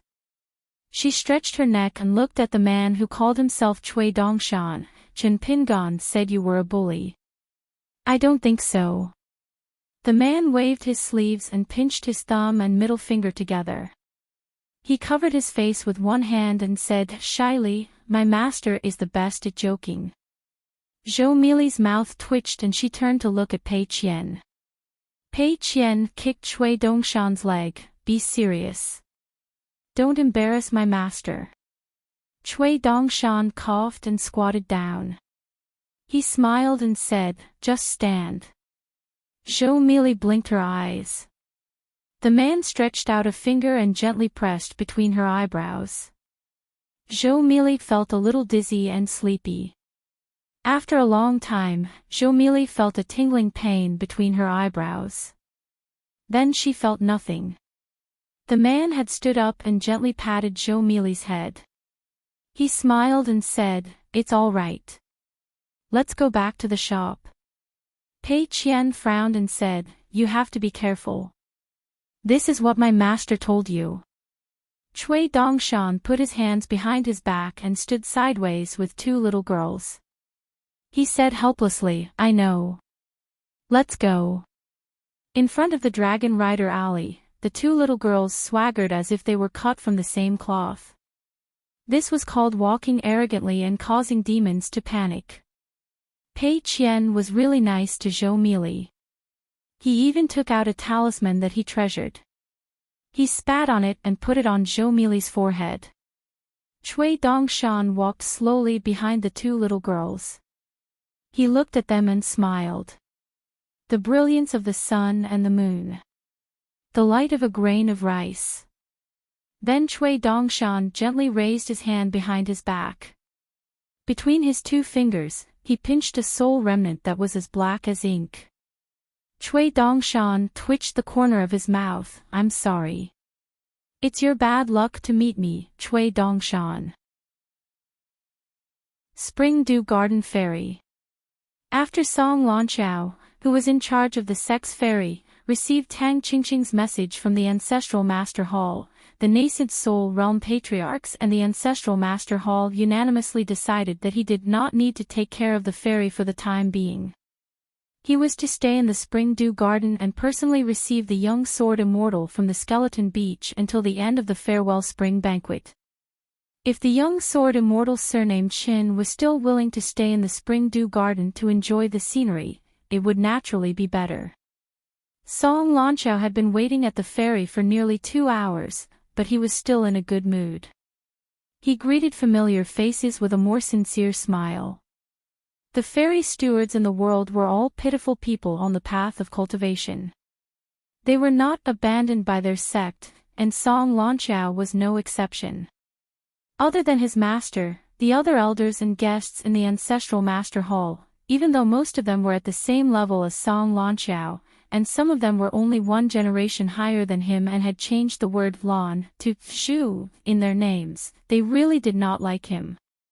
Firstly, they were from different sections. Secondly, the annual income from the ferry, as well as the rare flowers and precious wood from the Jiamu mountain range, had never been in his hands.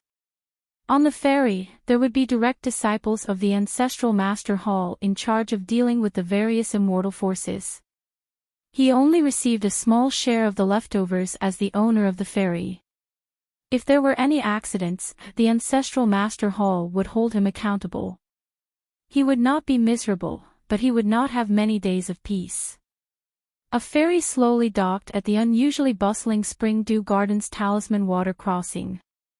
Ferries of all sizes from all over the North Continent discovered something strange.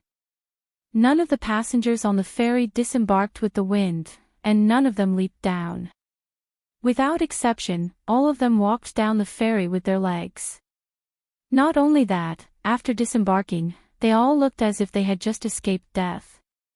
Chen Pingan walked down the ferry. Wei Bai and Tang Qingqing from the Iron Wall Manor followed behind, but they were dozens of steps away. Seeing the increasingly friendly Song Lanqiao, Chen Pingan smiled as he was led by the Spring Dew Gardens Golden Elixir cultivator to a beautiful place in the Jiamu mountain range. There was a mansion there that was specially built to entertain distinguished guests. Rows of quaint mansions were situated in a sea of bamboo. The two of them sat on a small talisman boat and headed to their residence. The sea of bamboo stretched on and on. It was emerald green and filled with spiritual energy. It made one feel relaxed and happy. The boat's wormwood boatman was a young woman. On the boat, there was a complete tea set. She knelt at one end of the boat and brewed tea skillfully. Song Lanqiao and Chen Pingan drank tea and enjoyed the scenery together. Song Lanqiao introduced the various shops, mountain peaks, and scenic spots along the way. The Jiamu mountain range covered a vast area. The talisman boat sailed for about an hour before entering the Sea of Bamboo, where spiritual energy was far superior to other places. After another 15 minutes, it stopped beside a pavilion in the Sea of Bamboo on the mountain peak. This time, Chen Pingan did not carry a bamboo box or wear a bamboo hat. He did not hold a mountain-traversing staff in his hand. He had even put away his sword immortal. He only had the blade-strengthening gourd hanging from his waist and a jade bamboo folding fan in his hand. His white robes fluttered in the wind, and he looked very elegant. The Spring Dew Garden female boatman, who did not have a high aptitude for cultivation, stood beside the boat. She smiled sweetly, but on the way, other than pouring tea, she did not say anything else. Chen Pingan approached and pinched a snowflake between his 2 fingers. The female cultivator seemed to be surprised. She hesitated for a moment and then hurriedly extended her hand. Chen Pingan released his fingers and gently dropped the snowflake into her palm. He then thanked her. Song Lanqiao saw that the woman seemed to be a little nervous. He smiled and said, "Just accept it. The rigid rules of other places do not apply here in the Sea of Bamboo."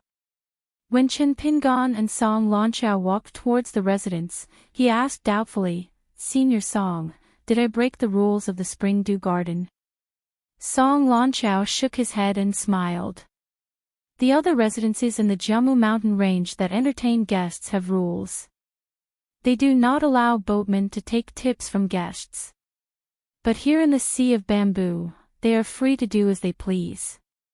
If Sir Chen is willing, you can even give a small sum of money. And it will definitely all be from the boatman's private stash. The Spring Dew Garden will definitely not take a single cent." Chen Pingan smiled and said, "Things like puffing oneself up at one's own cost can't be done." The farewell spring feast would be held 3 days later. It was just before the summer solstice. And Song Lanchao said that after summer, there would be another deer antler feast. It was just that it would not be as large as the previous market. So now, there were more fairies than visitors. After all, the Spring Dew Garden valued spring. The two slowly walked through the bamboo forest's small path. Then, they came to a secluded residence with a plaque that said, "Hibernation Awakening." It had 3 courtyards. The Spring Dew Garden had 6 residences named after the 6 solar terms of spring. They were the most elegant. 3 of them were located in the Sea of Bamboo. However, the Qingming residence was not something that most guests were willing to stay in. After all, the name was not particularly auspicious. But the Daoist experts who visited the Spring Dew Garden liked to stay in this residence. In fact, every time before and after the farewell spring feast, the Spring Dew Garden's ancestral hall would have a headache over the ownership of these 6 residences. They would not be given to anyone. If they were not careful, it would cause resentment and trouble. In fact, there was the most prestigious, beginning of spring, residence. A nascent soul esteemed guest had just left 2 days ago. It was temporarily empty. Although it was very popular, it was not impossible for it to be given to the young sword immortal. However, after a discussion, the ancestral hall felt that this residence was too close to the Jade Luster Cliff.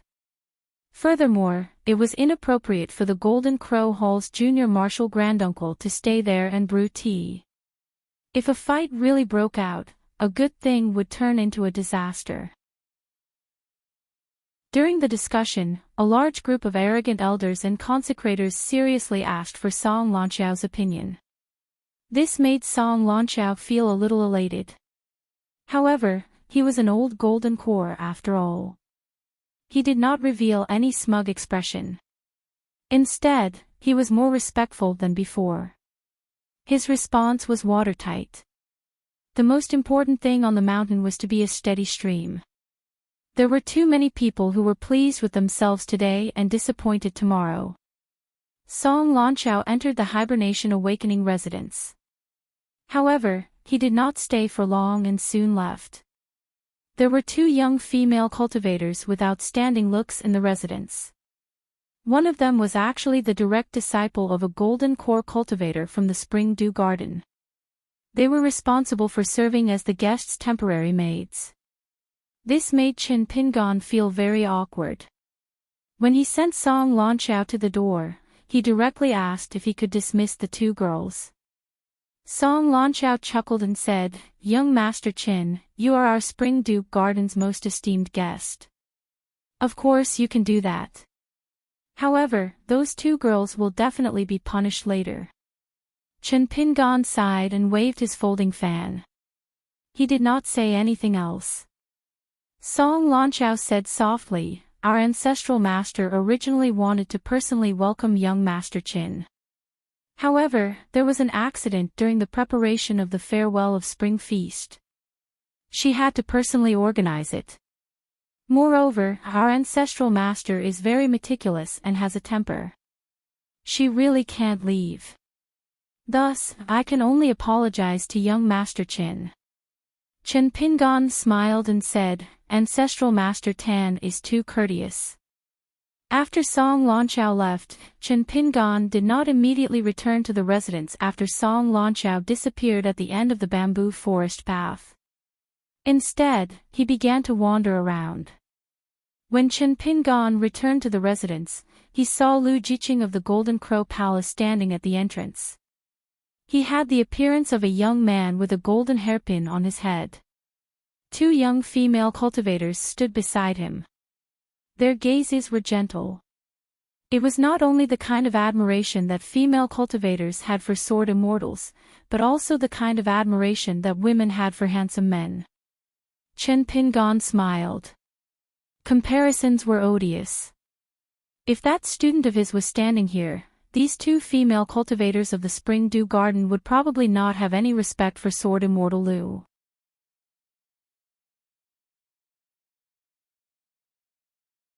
On the bluestone path with Lu Jiqing, they walked side by side towards the clear spring. Chen Pingan opened the fan and gently waved it. The 10 words in semi-cursive script rippled like water plants. Lu Jiqing said softly, "We're here." On the jade cliff, there was a thatched pavilion. Slightly further away, there was a thatched hut with only a fence. In the pavilion, there was a tea set and a table. At the bottom of the cliff, there was a clear pond. The water was so clear that there were no fish. At the bottom of the pond, there were only sparkling and beautiful pebbles. After Chen Pingan took a seat, he sat across from the junior granduncle of the Golden Crow Palace. Chen Pingan closed the folding fan and smiled. "Let's not drink tea. Sword Immortal Lu, tell me, why are you looking for me?" Lu Jiqing smiled. "Even if you don't drink, I still want to drink." Lu Jiqing drew the 2 words, "True Fire," on the table with one hand. The 2 words glowed with a talisman. Soon, the strokes of the 2 words converged into a line, turning into 2 red fire dragons that coiled around the table. Then, Lu Jiqing gently waved his sleeves. Like a dragon drawing water, the spring water in the pond flew onto the table and condensed into a ball. Then, he placed a celadon teacup to one side. The spring water boiled. After a while, Lu Jiqing picked out a few tea leaves from the teapot and gently threw them into the teacup. With a flick of his finger, the boiling spring water split into a thin branch and flowed into the celadon teacup. It was exactly 70% full. Lu Jiqing raised the teacup and slowly drank the tea. Chen Pingan said, "Give me a cup too." Lu Jiqing smiled. He picked up another teacup and poured a cup for Chen Pingan. Then, he gently pushed the teacup in front of Chen Pingan. Chen Pingan took a sip and nodded. "Sword Immortal Lu is the second best tea maker I've ever seen. The first was naturally still Lu Tai." Lu Jiqing smiled. "If there's a chance, young Master Chen, you can bring that expert to my jade cliff for a chat."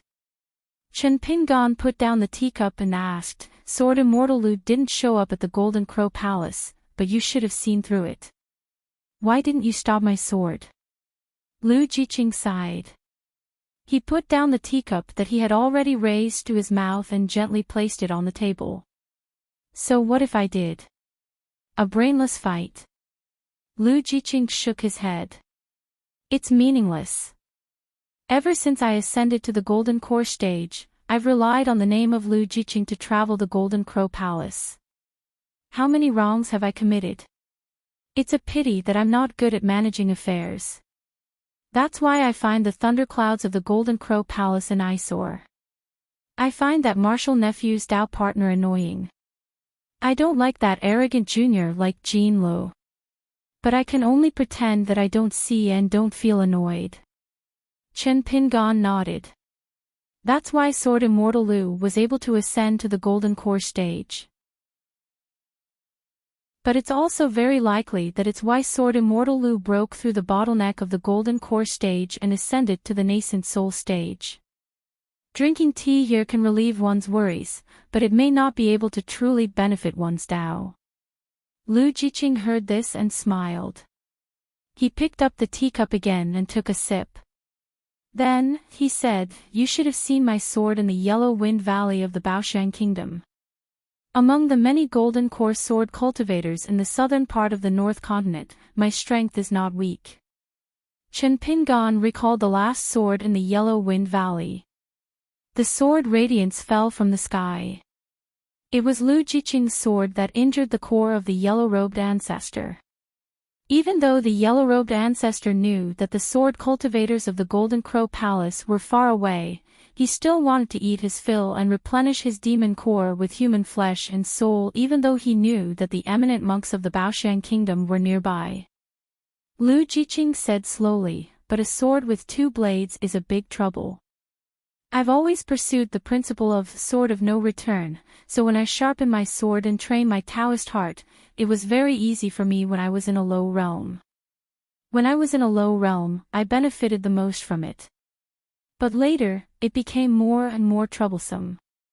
Other than escorting the juniors of Gold Crow Palace down the mountain to practice swordsmanship and coming here to drink tea, I almost never left the mountain.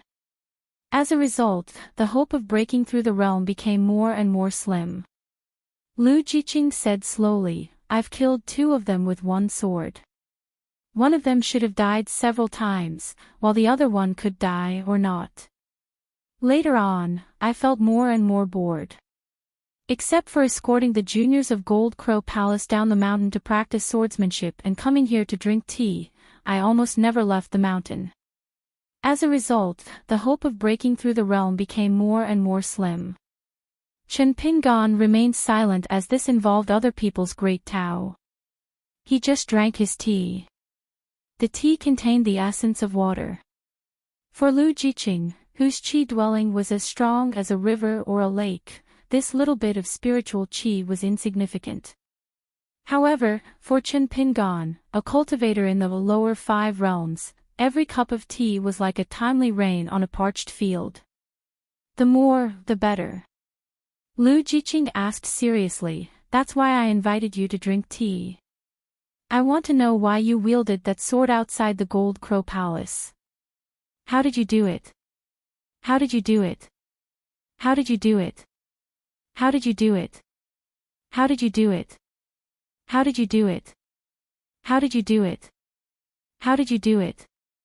How did you do it?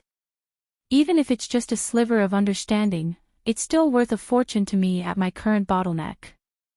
Chen Pingan raised his cup of tea and asked with a smile, what if I say that I've enlightened you? Sword Immortal Lu, you yourself said that it's a bountiful harvest that can't be bought with money. Then, you're going to dismiss me with a cup of tea. Lu Jiqing smiled and said, you said that you wanted to drink more tea.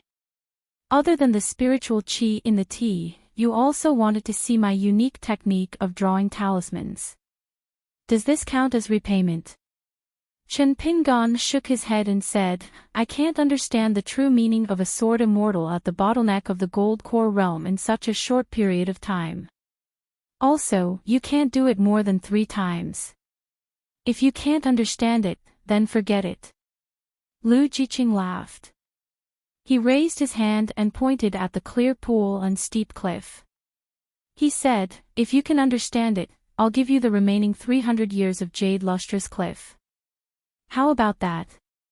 When the time comes, you can use it to brew tea for your guests or rent it to Spring Dew Garden or anyone else.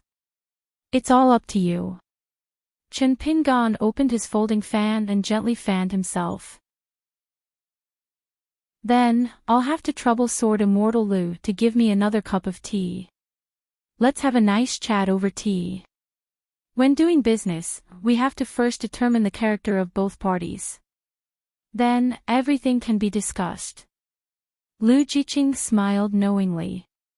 After that, one of them spoke with the ripples of the Heart Lake while the other used the martial arts method of condensing sound to form a line. They began to do business. After the time it takes for an incense stick to burn, that person stretched out his hand and asked for another cup of tea. Lu Jiqing said with a straight face, brother, can you show some sincerity? Chen Pingan said seriously, every word is true. Every word is sincere. Lu Jiqing waved his sleeve. Forgive me for not seeing you off. Chen Pingon thought for a while and waved his fan with one hand while the other hand swept across the table. He grabbed some spring water from the boiling spring water on the table and poured 2 drops of spring water in front of himself. Then, he drew a straight line with these 2 points. He gently touched one end with his fingertip and slowly wiped the line to the right until he reached the other end. Let's not look at the big picture. Let's assume that this line is the small world where Sword Immortal Lu lives. Then, Sword Immortal Lu is a cultivator born and raised in the Jinwu Palace. His temperament is here. While the Jinwu Palace has the temperament of sword cultivators, the temperament of sword cultivators is here. Here and here, they are constantly drifting away from your temperament. More sword cultivators, such as the tyrannical wife of the palace master and the domineering sword cultivator Jinlu, are gathered at the other end. But Sword Immortal Lu, who cultivates in the Jinwu Palace, will feel that everything is an eyesore. Although your realm and seniority are high enough and you can protect your own temperament, you will still stop here. Because Sword Immortal Lu wholeheartedly cultivates the sword and ascends to the top, he wants to sharpen and clean his sword with Earth Immortal cultivators. He is too lazy to care about the trivial matters under his nose. He feels that it is a waste of time and sloppiness, right? Lu Jiqing nodded slightly and sat upright. That's right. Chen Pingon raised his finger again and pointed at the end that symbolized Lu Jiqing's temperament. He suddenly asked, when it comes to sword drawing, why do you give up what is near and seek what is far away? Between those who can defeat others and those who win by themselves, the foot of the mountain admires the former, but the mountain admires the latter more, right?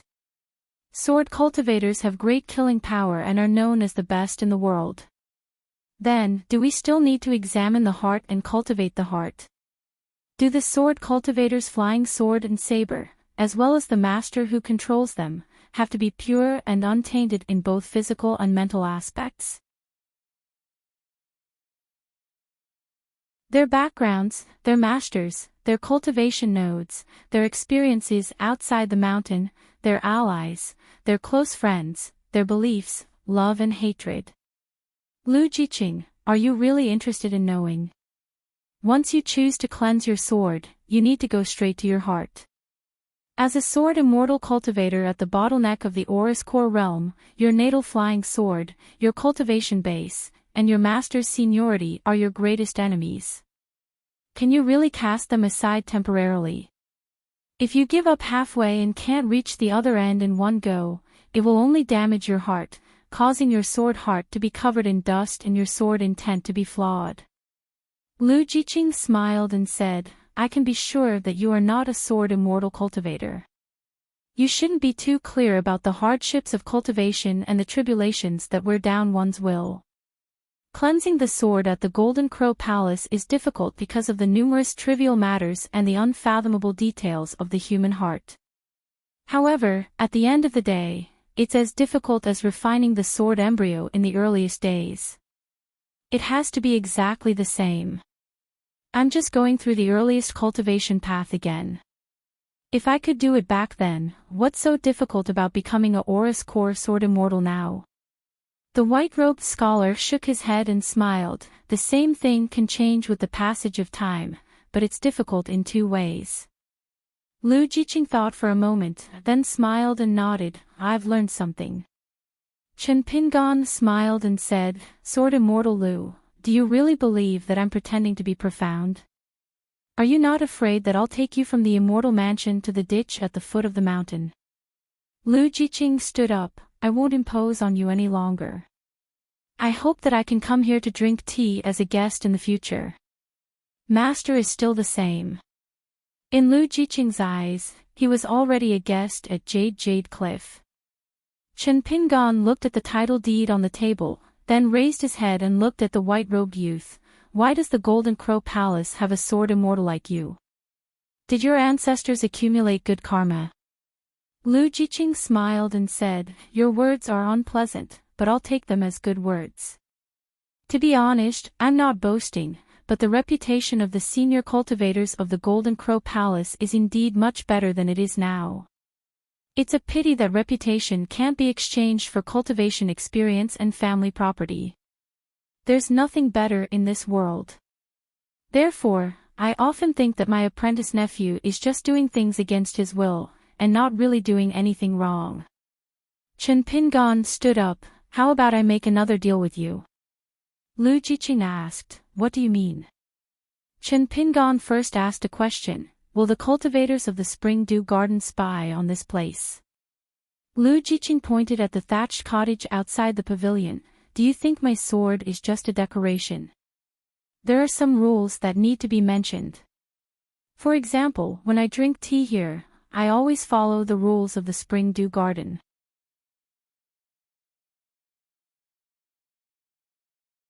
When they came across an item that caught their eye, they only needed to shout at the shop's entrance. If they asked the young shopkeeper if he could give them a discount, the guy on the bamboo chair would wave his hand. No matter how delicate and soft the women's tone was, it was all useless. That young shopkeeper would not budge even if thunder struck him, and he would never give them a discount. Many of the women who didn't lack gold and silver but hated the fact that they couldn't bargain with 1 or 2 copper coins were especially disappointed and annoyed. They would leave in a fit of pique. However, that young shopkeeper would at most smile and say that they were welcome to come again. He would never ask them to stay or change their minds. Over time, this small shop gained a bad reputation for being a rip-off. Unexpectedly, one day at dusk, Tang Qingqing brought a group of female cultivators from the Spring Dew Garden who had a good relationship with the Zhaoya cottage to the shop noisily. Every one of them picked an item that only caught their eye. Without bargaining, they put down the immortal coins and left. Moreover, they only shopped in this small shop on Laohuai Street and stopped shopping after that. After that, the shop's business improved. What really made the shop overcrowded was that sword immortal Lu, who was even prettier than the beauties of the Golden Crow Palace, actually entered this shop and spent money. For some reason, she walked all the way with a pile of bones before leaving Laohuai Street. On this day, the shop put up a closed sign. The young shopkeeper, who had neither an accountant nor a worker to help him, leaned on the counter alone and counted the immortal coins. The snow coins piled up like a mountain, and there were also a few small summer coins. A young man in white with a golden hairpin on his head stepped over the threshold and walked into the shop. He looked at the money-grubbing shopkeeper and said helplessly, I don't understand. Do you have to be so smart to make money? Chen Pingan didn't even raise his head. I've already told you, great sword immortal Lu. We're just wild cultivators with no roots. Our heads are tied to our belts to make money. Immortal masters like you won't understand. Lu Jiqing shook his head. I have to go. I've already told Patriarch Tan about the Jade Cliff, but I still hope you won't sell it. It's best if you don't rent it to others. Otherwise, I won't come to the Spring Dew Garden to fetch water and make tea. Chen Pingan raised his head and said with a smile, that's 6 grains of grain rain money. I can't stay in the Spring Dew Garden for long. When the time comes, I can still find a Spring Dew Garden cultivator to help me take care of the shop. I can still make money by dividing the profits. But if I don't sell or rent the Jade Cliff, what's the point of keeping the title deed? Let it eat dust and mold, and then it'll become invalid after 300 years. Lu Jiqing sighed. Chen Pingan smiled. Actually, it's easy to come to the Spring Dew Garden to make tea. You just have to give me 3 grains of grain rain money. For the next 300 years, you can come as you wish. Before I leave, I'll talk to the Spring Dew Garden in advance. At that time, no one will stop you. Lu Jiqing asked, do you think my grain rain money fell from the sky? Chen Pingan waved his hand. I'm just joking with you. In the future, you can make tea whenever you want. Lu Jiqing stood still. Chen Pingan was puzzled. What's wrong? Do I have to spend money to invite you to tea? Isn't that too much? Lu Jiqing was annoyed. Where are the hundreds of pebbles at the bottom of the clear pond? Why aren't there any left? It's only worth 200 to 300 grains of snow money. Are you greedy? Chen Pingon slammed the table. I have the title deed. The entire Jade Cliff is my property. I just picked up a few pebbles and put them in my pocket. What can you do about it? Lu Jiqing said helplessly, then I'll buy those pebbles from you and put them back at the bottom of the Jade Cliff. How about that? Chen Pingon stretched out a palm. 5 grains of snow money. This shop doesn't give discounts. Lu Jiqing slammed his palm on the counter. After he raised his hand, 5 more grains of snow money appeared on the table. Lu Jiqing turned around and left. The next time I come to the Spring Dew Garden, if there's one less pebble in the water, I'll chop you to death. Chen Pingon gently pressed a finger on the counter. Otherwise, with so many grains of snow money arranged in an orderly manner, the formation would be disrupted. Another 5 grains of snow money. It was a little annoying. It was not good to be too good at doing business. Chen Pingon felt that today was a good day to do business. He put away all the immortal coins, walked out of the counter, and took down the closed sign. He continued to sit on the small bamboo chair at the entrance of the shop, but instead of basking in the sun, he was enjoying the cool air. Of course, he didn't want to fight to the death with Lu Jiqing. It was to measure how fast the flying sword of a sword cultivator at the Golden Core realm was. In the 3 rounds, Lu Jiqing contributed 5 points, 7 points, and finally 9 points. Chen Pingon had a rough idea. However, the young Grandmaster of the Golden Crow Palace was so angry now. It was not his fault. After all, Lu Jiqing had probably never eaten so much soil in his life.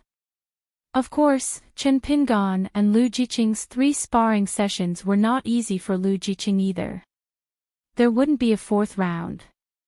Otherwise, they could only fight to the death. There was no need for that.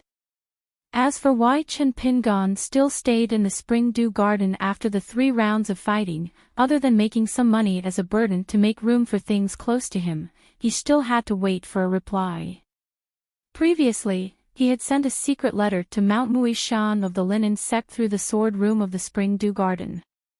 The so-called secret letter, even if the messenger flying sword was intercepted, was just some ordinary matter for the Linen Sect youth, Pang Lanshi, to send to Longquan County. Therefore, when the letter would be sent from Longquan County to the Bone Beach and then to the Spring Dew Garden, he only needed to see when that Grandmaster Tand appeared. This nascent soul Grandmaster who was in charge of the records of thousands of people in the Spring Dew Garden and the servant disciples never appeared in front of Chen Pingon.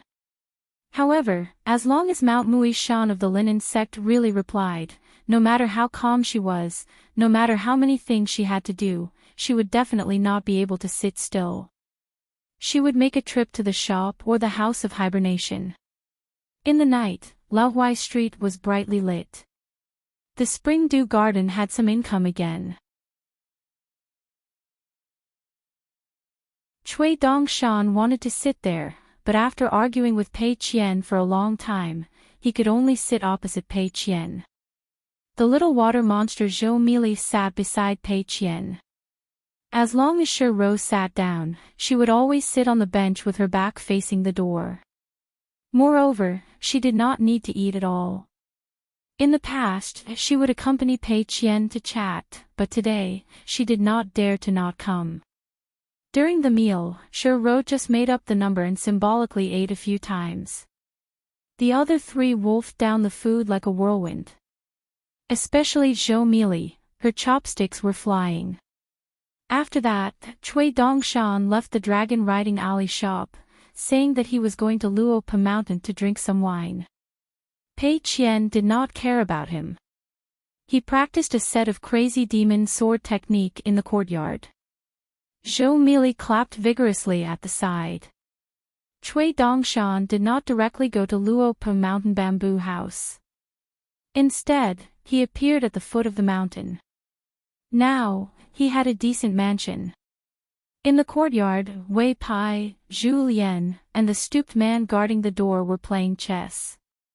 Wei Pai and Zhu Lian were playing chess. Jing Dafeng was eating melon seeds at the side and pointing out the rivers and mountains. Cui Dongshan sat on the wall and watched for a long time. He could not help but curse, 3 stinky chess pieces in a pile.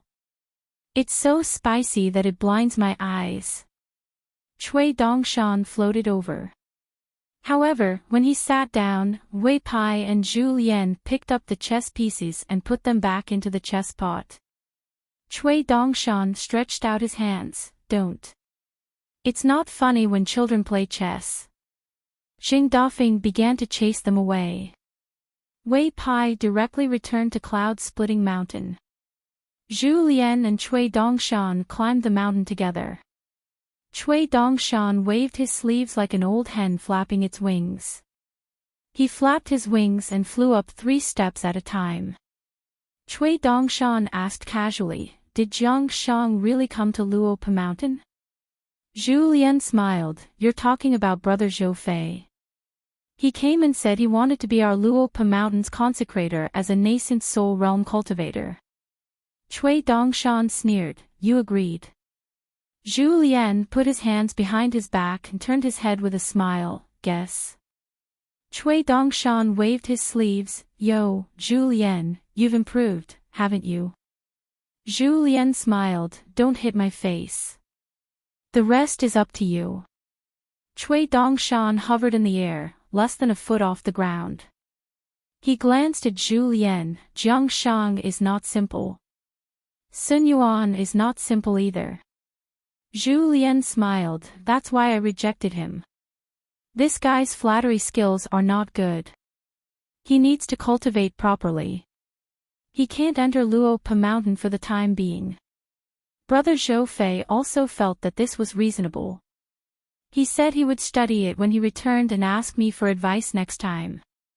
Only then did Cui Dongshan land. He continued to flap his 2 snow-white wings and slowly flew up. "That unpolished Jade Realm sword cultivator Li Kai." Zhu Lian nodded, "Brother Zhou Fei is very talented. It's just that I feel that everything is a bit off. This is probably the only flaw. It's the same when it comes to flattery and dealing with women. That Li Kai couldn't stand Brother Defeng's gaze and wanted to attack. I couldn't stop him, so that person from Bamboo House gave him half a punch.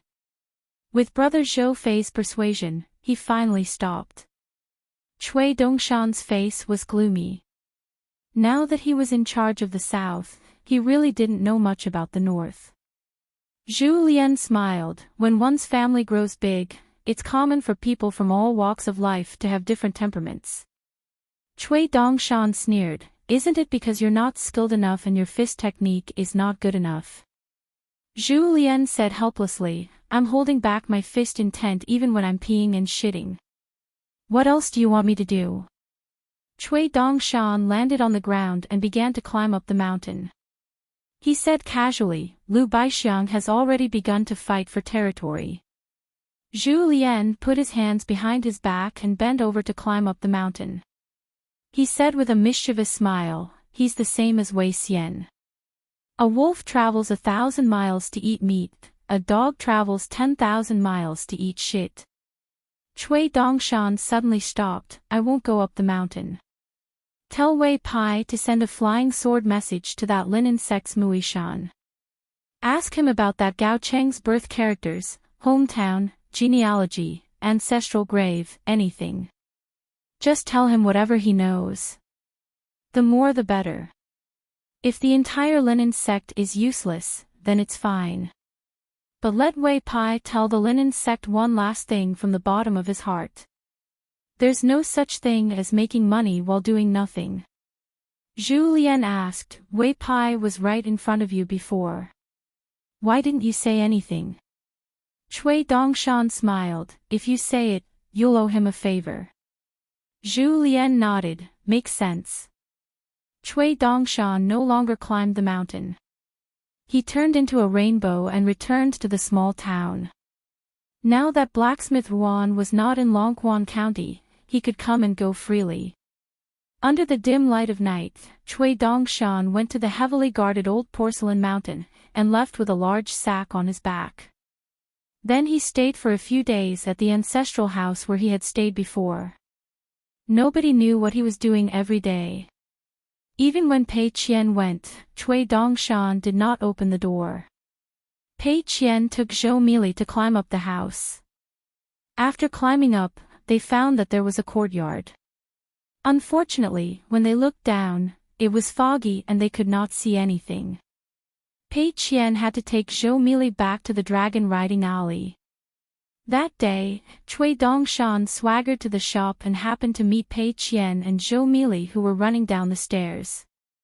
When they reached the yard, Pei Qian contacted the crazy demon swordsmanship and asked, "Today, someone wants to bully the short man again. What should we do?" Cui Dongshan smiled, "If we can hide, we can hide. What else can we do? It's not like we can beat them to death with a stick." Pei Qian stopped the walking stick in his hand. Zhou Mili quickly moved a small stool over. After Pei Qian sat down, Zhou Mili squatted at the side and her teeth chattered. Pei Qian let go of the walking stick and frowned. What's wrong with the old teachers? Do they only teach the principles of words in books?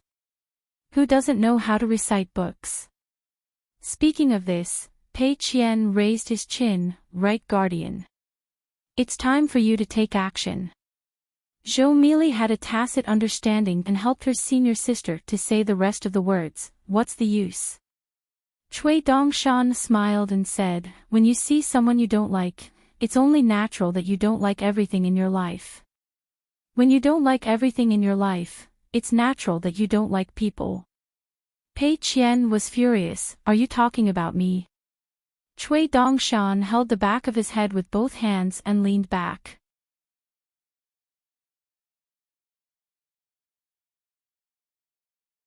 "5:15, Chen Pingon walked out of the house of waking hibernation. Holding the green mountain walking stick that complemented the bamboo forest, he walked to the top of the bamboo forest alone. After hesitating for a while, he took out the talisman boat and rode the wind towards the jade cliff. Actually, when he was at the spring dew garden, other than borrowing the talisman boat temporarily, the maidservant in the mansion laughed and said that the house of waking hibernation had a bag of celestial money prepared for the talisman boat to and from the mansion and Laohuai Street. However, Chen Pingon never opened it. When in Rome, do as the Romans do. Following the rules was one thing, but he also had his own rules. As long as the two did not oppose each other, the cage of rules would become a talisman boat that could help people explore the mountains and rivers. When Chen Pingon rode the talisman boat made by the Taishan Palace of the Daoist Talisman Branch to the Jade Cliff, he saw Lu Jiqing taking off his boots and rolling up his sleeves and pants. He stood in the stream below the clear pond and was bending down to pick up pebbles. When he saw one that he liked, he did not even raise his head and accurately threw it into the clear pond at the edge of the cliff. After Chen Pingon landed and kept the talisman boat in his sleeve, Lu Jiqing still did not raise his head. He walked barefoot all the way downstream and said in an unfriendly tone, "Shut up. I don't want to hear you talk." It was most likely that this Grand Marshal uncle of the Jinwu Palace did not believe that the money grubber would put a few hundred pebbles back into the clear pond. As for the bigger reason, Lu Jiqing was a little strict when it came to matters. He wanted everything to be perfect. He should have returned to the Jinwu Palace long ago, but halfway there, he felt that the clear pond was empty. He was upset and decided to return to the Jade Cliff. He had already said goodbye to the man surnamed Chen at the shop on Laohuai Street. Since he could not force the money grubber to put the pebbles back, Lu Jiqing had to do it himself and pick up as many pebbles as he could. Chen Pingon also took off his boots and walked into the stream. He had just picked up a sparkling and cute pebble and wanted to help throw it into the clear pond. Unexpectedly, Lu Jiqing said, "That one won't do. It's too beautiful." Chen Pingan still threw it into the clear pond at the bottom of the cliff, but Lu Jiqing waved his sleeve and threw the pebble into the stream. Lu Jiqing said angrily, "Chen. Fine. My good intentions are treated as ill liver and lungs." Chen grabbed the pebble and rubbed his hands to wipe the water stain. He exhaled, smiled and kept the pebble. "It's all real gold and silver. Pressure, it's really pressure." The clear pool at the bottom of the jade cliff was the source of the spring water. It was the intersection of the mountain roots and the river veins. It was blessed by nature and full of spiritual aura. The stones at the bottom of the clear pool were of the best quality. They had been soaked in the spiritual aura of the clear spring water for thousands of years. The stones in the stream were slightly inferior. However, if they were used to carve seals or handpieces similar to mud and fat jade, they could be used to decorate and caress. As a high-ranking official and dignitary study, they were still of the best quality. If there was such a thing in the study room, it would be very pleasing to the eyes. Although it might not be able to prolong one's life, it was enough to make one feel relaxed and happy. Lu Jiqing was very meticulous in his selection. He threw dozens of pebbles into the clear pond from the stream. It felt like he was more meticulous than choosing a wife or a Taoist companion. Chen Pingan followed behind Lu Jiqing and picked up the pebbles. Lu Jiqing picked up most of the pebbles and put them down after a while. As a result, another 40 to 50 pebbles came into his account. Chen Pingan had already made up his mind. There was an old shop on Laohui Street that specialized in selling stationery. He could forget about the old shopkeeper because he could not afford to hire him. Moreover, the shopkeeper might not be interested in these pebbles. Chen Pingan only needed to find 1 or 2 apprentices in the shop. Even if they only had half of the old shopkeeper's skills, it would be more than enough to deal with these pebbles. He would ask them to carve the pebbles, or handpieces, or small inkstones. When the time came, he would put them in his shop and say that they were from the old pit on the Jade Cliff. He would then tell a story about how Lu Jianxian of the Jinhua Palace comprehended the sword by looking at the pebbles. The price would then rise. As for the pebbles at the bottom of the clear pond, he still had to put them all back. If he wanted to do business for a long time, the word shrewdness would always come after honesty. After all, he, who had obtained a shop in the Spring Dew Garden, could no longer be considered a real bag shop. As for why the Spring Dew Garden's ancestral hall would give him a shop, it was very simple. The old nanny from the Iron Cliff Manor who looked like she could ward off evil had already pointed out the secret. The small book, Spring Dew in Winter, did indeed need to be written with Sword Immortal Chen Pingan. However, when Song Lanchao mentioned this matter, he clearly said that the Spring Dew Garden's penman would first publish the new edition of Spring Dew in Winter before Chen Pingan left the Spring Dew Garden. He would first hand over the contents of the new edition of Spring Dew in Winter to Chen Pingan so that he could review what could be written and what could not be written. In fact, the Spring Dew Garden already had a well-thought-out plan. After doing business on the mountain for so many years, they were very clear about the taboos of immortals. Chen Pingan enjoyed these methods of making money and did not feel bored in the slightest. At that time, he chatted with Song Lanchao very enthusiastically. After all, in the future, he could also apply what he had learned in Luopa Mountain. Lu Jiqing went ashore and walked towards the Jade Cliff. He saw that the fellow had no intention of going ashore. It seemed that he planned to search the stream again to avoid missing anything. Lu Jiqing was so angry that he laughed and said, "Good man, you're thinking about money, aren't you?" Chen Pingan bent down and picked up a cobblestone that was as fine as black jade. He gently turned it over to see if there were any pleasing natural lines. He laughed and said, "When I was young, I was afraid of being poor. What can I do?" Because he had underestimated Chen Pingan's toughness and was not used to his opponent's style of exchanging injuries for injuries and punching him twice, the flying sword, which was originally named Waterfall, was only used to determine victory and defeat, not life and death. Therefore, when Lu Jiqing's flying sword first appeared, although it was as fast as a waterfall pouring down from the heavens, it still only pierced an inch above Chen Pingan's heart.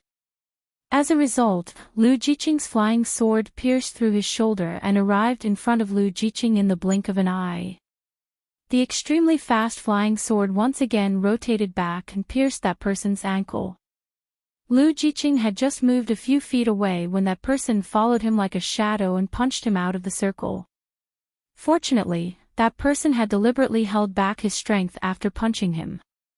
However, Lu Jiqing still fell to the ground and slid back several feet, covered in dust. Lu Jiqing was just a little embarrassed.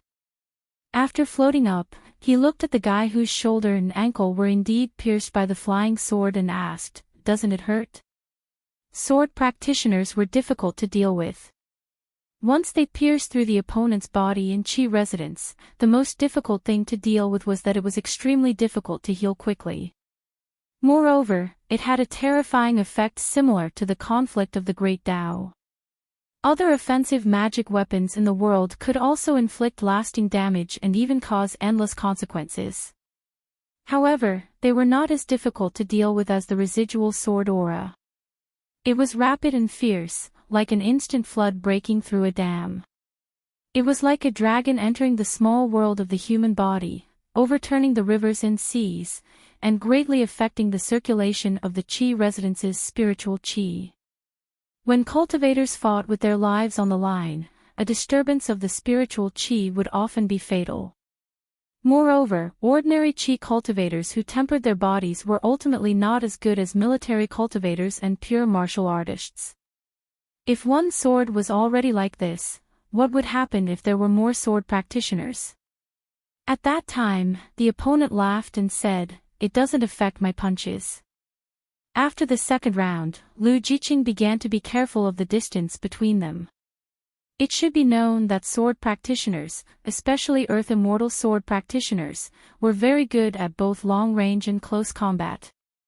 Chen Pingan began to fight with the cultivation level he had when he first arrived at the Skeleton Beach, in order to avoid the elusive Lu Jiqing's natal flying sword. After that round, the two of them sat cross-legged outside the circle. Chen Pingan's body was covered with small wounds, and Lu Jiqing was also covered in dust. At that time, Chen Pingan could not help but ask, "I once fought with the flying sword of an old Jindan sword practitioner. How could you be so fast when you only used 70% of your strength?" Lu Jiqing was in a bad mood at that time. "It's only 70%. It's up to you to believe it or not."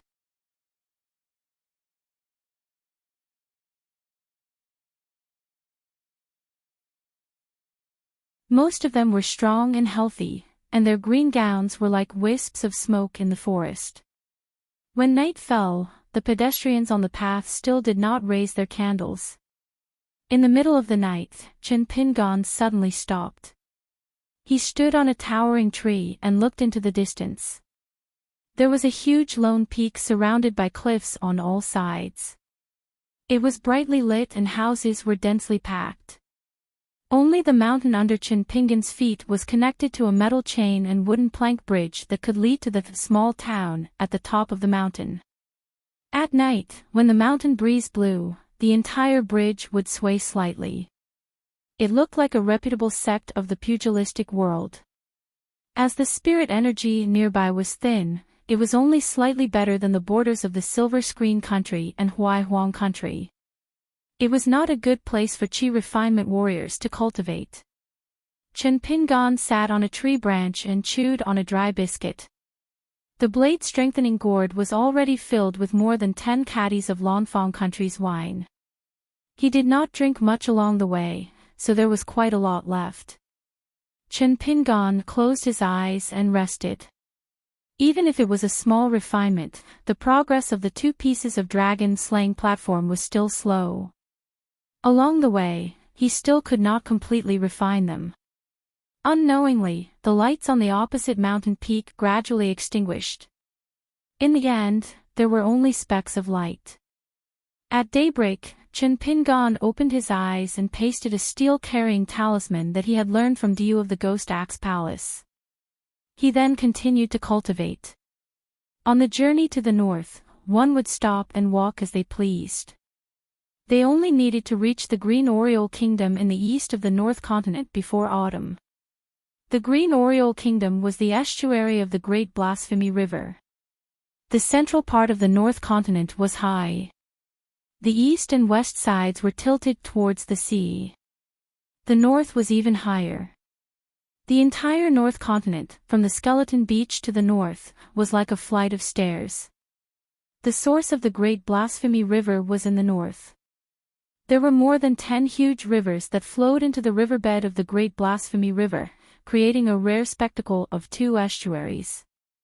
After Chen Pingan completely refined the two pieces of dragon-slaying platform, he turned them into nothingness and placed them in two acupuncture points that used to have an extremely small wisp of sword aura.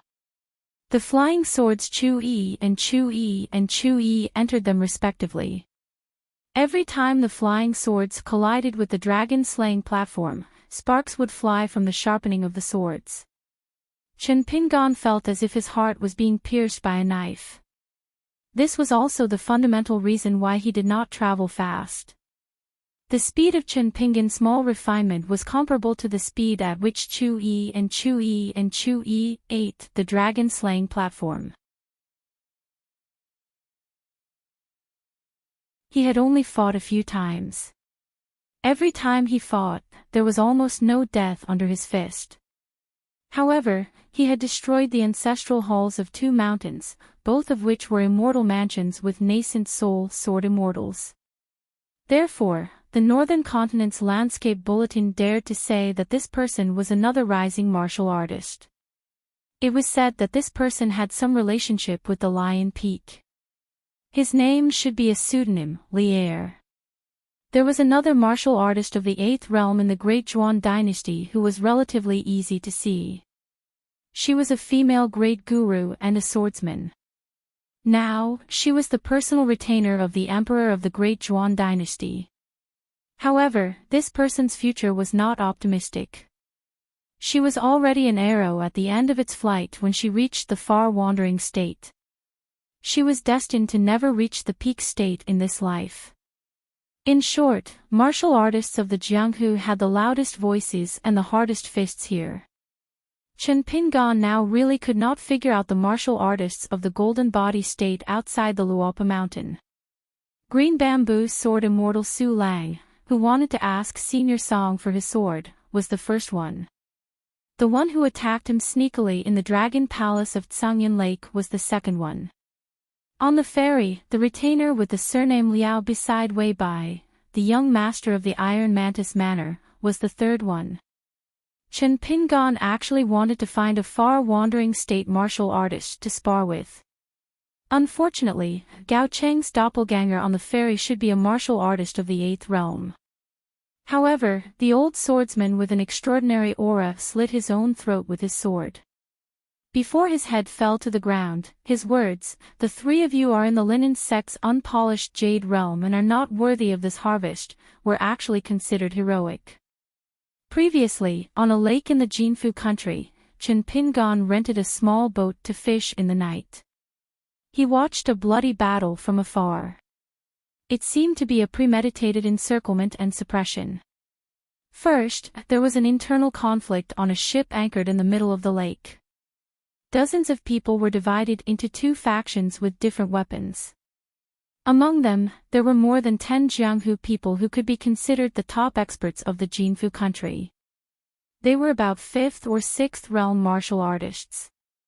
Both sides fought until arms and heads flew everywhere. Then, 7 or 8 Jinfu country military warships appeared. They hung bright lanterns high above and the lake was as bright as day. they heavily surrounded the first ship. First, there were more than 10 rounds of concentrated crossbows and strong bows shooting. After the martial artists of both sides dropped more than 10 corpses, the remaining people hid in the cabin to hide. The military warships heavily hit the first ship.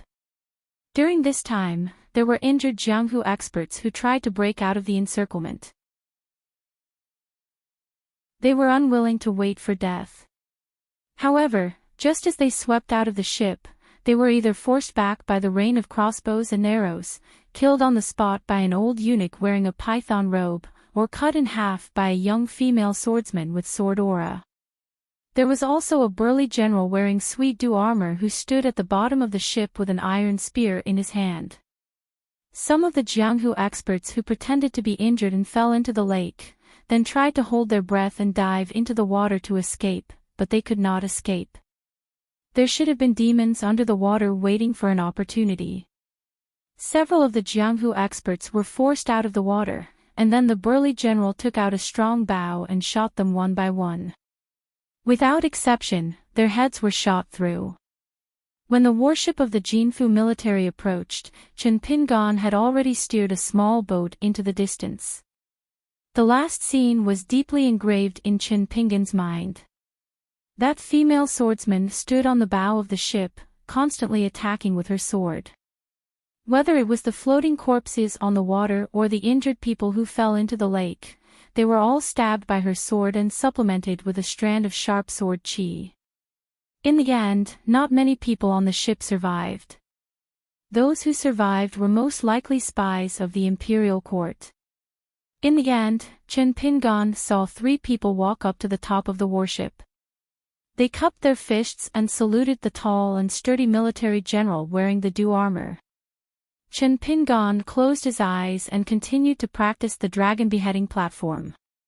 When it came to cultivation, one would realize that the most worthless and the most valuable thing was time. As for that Jianghu matter, Chen Pingan had no intention of doing anything from the beginning to the end. On this night, Chen Pingan gently exhaled a murky breath and looked up.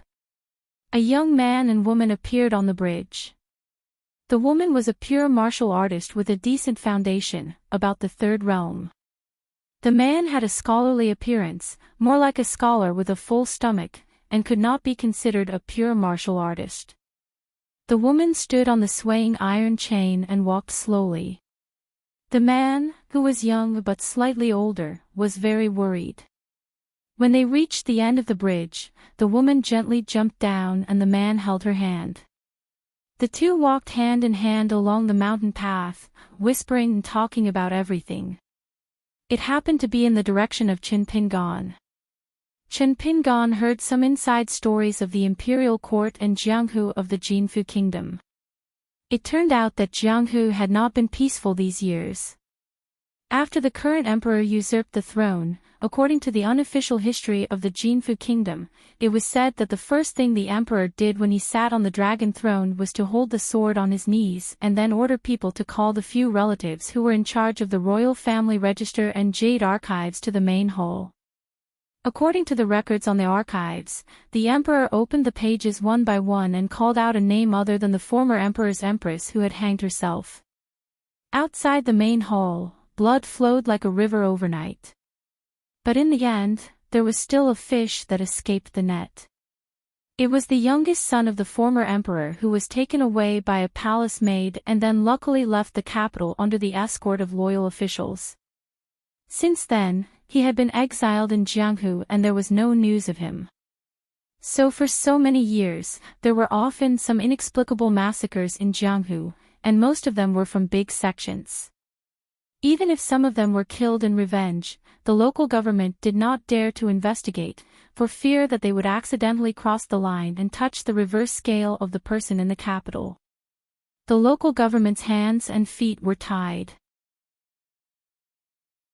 The Jinfu kingdom had always worshipped martial arts, and the local generals liked to use the pretense of suppressing bandits to practice martial arts and train the soldiers with the heads of Jianghu people. The Jianghu people who had families and jobs were naturally miserable. It was not a good idea for Jianghu to continue to be so chaotic. Therefore, the Jianghu legends and martial arts grandmasters of the Jin Fei kingdom, as well as 7 or 8 evil heroes who were originally like water and fire, put aside their prejudices for the time being. They planned to meet in private and hold a banquet. Of course, it was not to rebel. Instead, they thought that instead of letting the emperor sleep restlessly and causing the entire court to be in a state of panic, it would be better for everyone to exert their meager strength to help the emperor dig 3 feet into the ground and turn the turbid Jianghu upside down, striving to find the prince of the previous dynasty who should have died long ago. Once this person died, the emperor would certainly be overjoyed. The chaotic Jianghu situation would improve a little bit, allowing the heroes of Jianghu to breathe a sigh of relief. When the young men and women talked about the bloody sword shadows, they were all worried and sick at heart. Because the sect they belonged to was called the Towering Sect, which was the first-class Jianghu power in the Jinfu kingdom. According to the Jianghu people's own division, there were nearly 100 Jianghu sects, big and small, but there was a dividing line, which was the current emperor's ascension to the throne. The Jianghu sects were divided into the old and the new ones. The new Jianghu sects were often attached to the nobles in the capital or the military towns, while the old Jianghu sects were struggling at death's door. The Towering Sect naturally belonged to the old Jianghu people, and the woman's father was one of the 4 masters of the righteous faction. But the latest news she received was that the location of the banquet was finally decided. It was in the middle of a big lake, and the great grandmasters of both the righteous and the evil had no chance to do anything. The righteous faction and the righteous faction were naturally unwilling to go to each other's territory to discuss matters. Heaven knows whether or not they would be wiped out by the other side. The righteous faction people felt that the evil faction people's methods were cruel and unscrupulous, while the righteous faction people felt that the so-called righteous faction people were a bunch of hypocrites, and were worse than them. However, other than the worry of the future, the people in front of her under the moonlight were all people she admired. The world was quiet, and there was no one around. Naturally, it was hard for them to restrain their emotions, and they began to act lovey-dovey. Previously, the woman held a branch in her hand. It was rumored that there was a ferocious black flood dragon entrenched in the river outside the capital of Great Zhuan Dynasty. It had a high cultivation and had lived in peace with the human world for thousands of years. For some unknown reason, there had been many floods recently and the capital was about to be flooded. Therefore, Lin Shu vaguely guessed that Jing Shuizhu's trip to the south might have something to do with the saber enshrined in the martial temple in the capital of Jinfu Kingdom. After all, although Jing Shuizhu's master was a great grandmaster who could ride the wind and travel far away, and his sword was also a divine weapon, when faced with a water flood dragon that was stirring up trouble, he was indeed short of an immortal weapon that could defeat a flood dragon. The treasured saber in Jinfu Kingdom was stained with the blood of more than 100 descendants of the previous dynasty. Not only that, it had also chopped off the head of the previous Defender General of the state. The Defender General, who had made outstanding contributions and was well known in the imperial court, was the biggest obstacle for the current emperor to reach the dragon throne. It could be said that it was this saber that had completely cut off the previous dynasty's imperial throne. At the other end of the cable bridge, the Defender General Duing was still wearing the snow-white military armor. He supported himself with his saber and did not walk on the bridge. The female swordsman, who was about 25 or 26 years old, carried the long sword, Evading Moon, on her back. This sword was her master's beloved item. It accompanied her master through the long years of the body refining and chi refining realms. It was only when she reached the spirit refining realm that her master gave it to her last disciple, Jing Shuizhu. None of her 4 senior brothers and sisters before her had this honor. When she gave the sword to her master, Jing Shuizhu was only 6 years old. She held the sword with both hands, and the sword was taller than her. When her master, who was serious in speech and manner, saw this scene, he laughed heartily. However, the precocious Zheng Shuizhu noticed that the gazes of her 4 senior brothers and sisters were all different. At this moment, Zheng Shuizhu was looking around. The mountain wind was blowing. The small town built on a lonely peak was brightly lit. In the curtain of night, it was like a large lantern floating in the air. As for the old eunuch in the imperial horse supervisor's uniform, he was rubbing his hands gently. Although his hair was white, his skin was fair and delicate, and his face was radiant. After all, he was a warrior in the Golden Body realm and was known as the god of night in the capital of the Jinfei country. In terms of realms and combat power, the old eunuch was actually much stronger than Zheng Shuizhu. He felt that under normal circumstances, he had no hope of inheriting the position of master. Moreover, he was almost expelled from the sect by you in his early years, so it's inevitable that he would harbor resentment. He wanted to use this opportunity to turn things around and obtain the position of master. I agreed to it verbally. Later on, Lin's sect will control him. This kind of person can't even control a single lofty mountain, let alone half of Jianghu. What's the use of me recruiting him? Doing pointed the tip of his sword at the gate across the bridge and said slowly, "There's another one. He's a young man who has been relying on a spy from the imperial court for survival. That spy used to be a teacher in your small town. The young man can be considered a scholar. He and your only daughter had feelings for each other, but you felt that he didn't have the talent to practice martial arts and wasn't good enough for your daughter. Later on, the old spy who dragged him in felt that the young man had the potential to be an official. Therefore, under the old spy's manipulation, the young man was able to inherit his teacher's identity and was able to communicate secretly with the imperial court. In fact, it was his idea to kill all the disciples of Lofty Mountain who matched his age. I also agreed to it. Not only did I promise to keep the secret for him, but I also promised to arrange for him to enter the imperial examination. He'll definitely pass the imperial examination. Perhaps in 10 or 20 years, he'll become a feudal official somewhere in Jinfei country. Lin Shu was so angry that his face turned ashen. He gritted his teeth and said, "This ungrateful wolf cub." Back then, his parents died early and he was a lowly manure picker.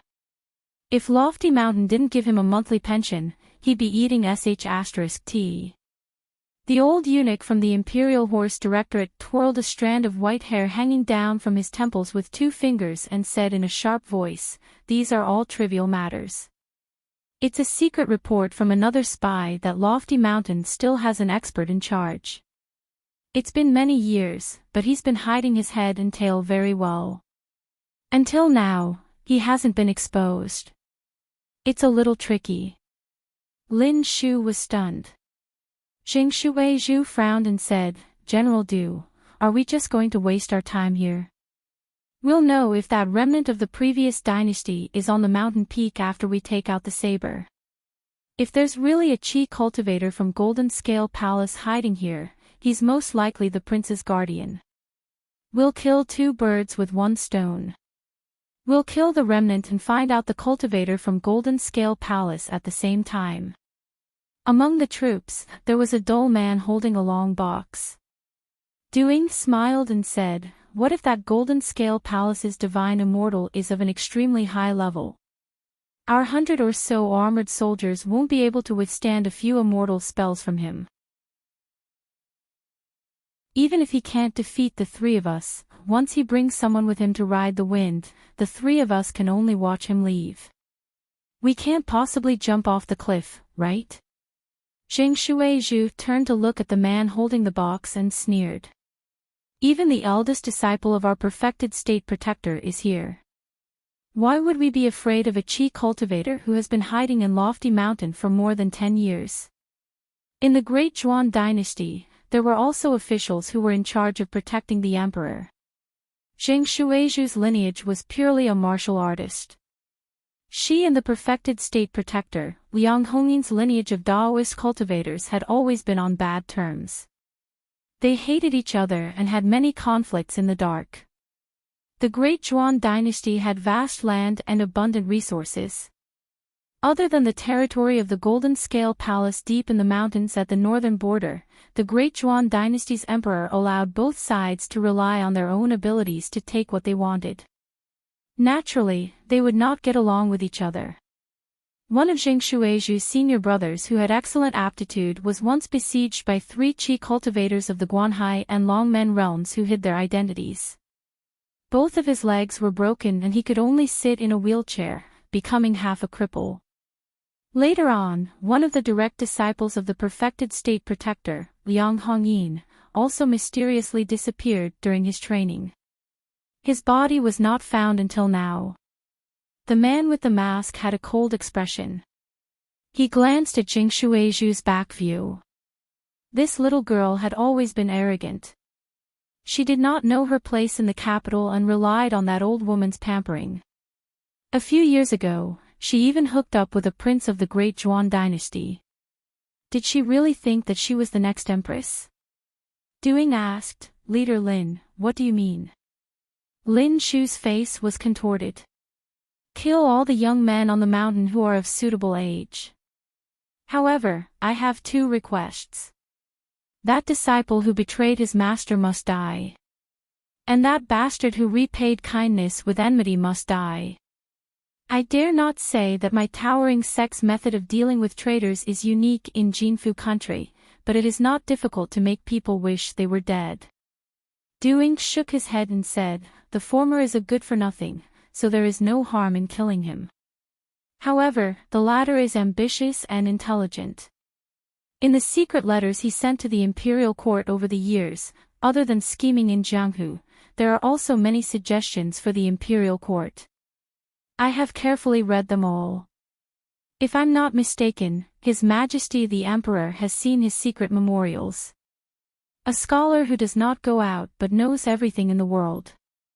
Lin Shu suppressed his anger and said with a gloomy expression, "Grand General, this person is about 24 or 25 years old this year. He is close to 20 years old." Duing laughed involuntarily. After a moment of silence, he shook his head and said, "I came here tonight as a precaution to help Leader Lin clean up the sect and clear the path to the top of Jianghu. I am not someone who kills indiscriminately." The old eunuch from the Imperial Horse Directorate said with a smile, "We act according to the circumstances and are not in a hurry. There will be a show to watch tonight." Duing glanced at the cable bridge. "I am afraid that there are cultivators from the Golden Scale Palace waiting for an opportunity to make a move. What if the bridge breaks halfway?" The old eunuch nodded. "It will be a big problem." The dull man holding the box said indifferently, "Don't worry, General Du, as long as the other party has the guts to make a move, the bridge will not break but that person will definitely die." Duing smiled. "Immortal Master, are you sure?" The man nodded. "Our imperial tutor's residence will not fool General Du."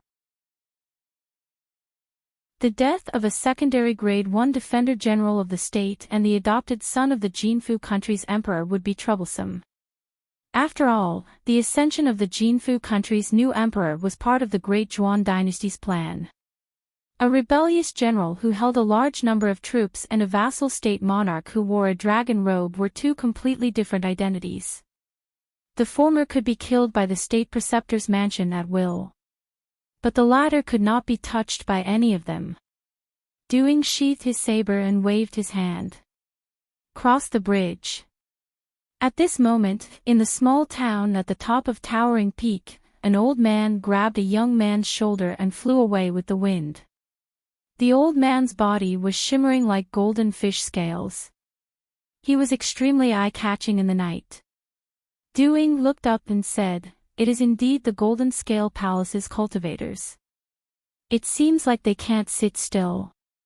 The man holding the box behind Duing had already flown away and turned into a beam of rainbow light. He was a golden core cultivator from the imperial tutor's residence of the Great Yuan dynasty who was known for his killing. He was also the first disciple of the state protector. The Golden Scale Palace's cultivator should be a Dragon Gate realm cultivator. He brought his people and fled. The man with the saber was one realm higher than him, and the saber in his hand was a national treasure that carried the incense of thousands of people. He slashed his saber from afar, and the Golden Scale Palace's cultivator quickly formed a seal. The golden robe on his body fell off and hovered in the air. It suddenly expanded like a golden fishing net and blocked the saber light. The old man continued to bring the young man away from towering peak. The golden core cultivator from the Imperial Tutor's residence of the Great Zhuan Imperial Tutor's saber directly split the robe. Yu Feng's figure suddenly accelerated, and he arrived behind the old cultivator from the Golden Scale Palace in an instant. He slashed again at close range. The old cultivator wanted to throw the young man away with all his might.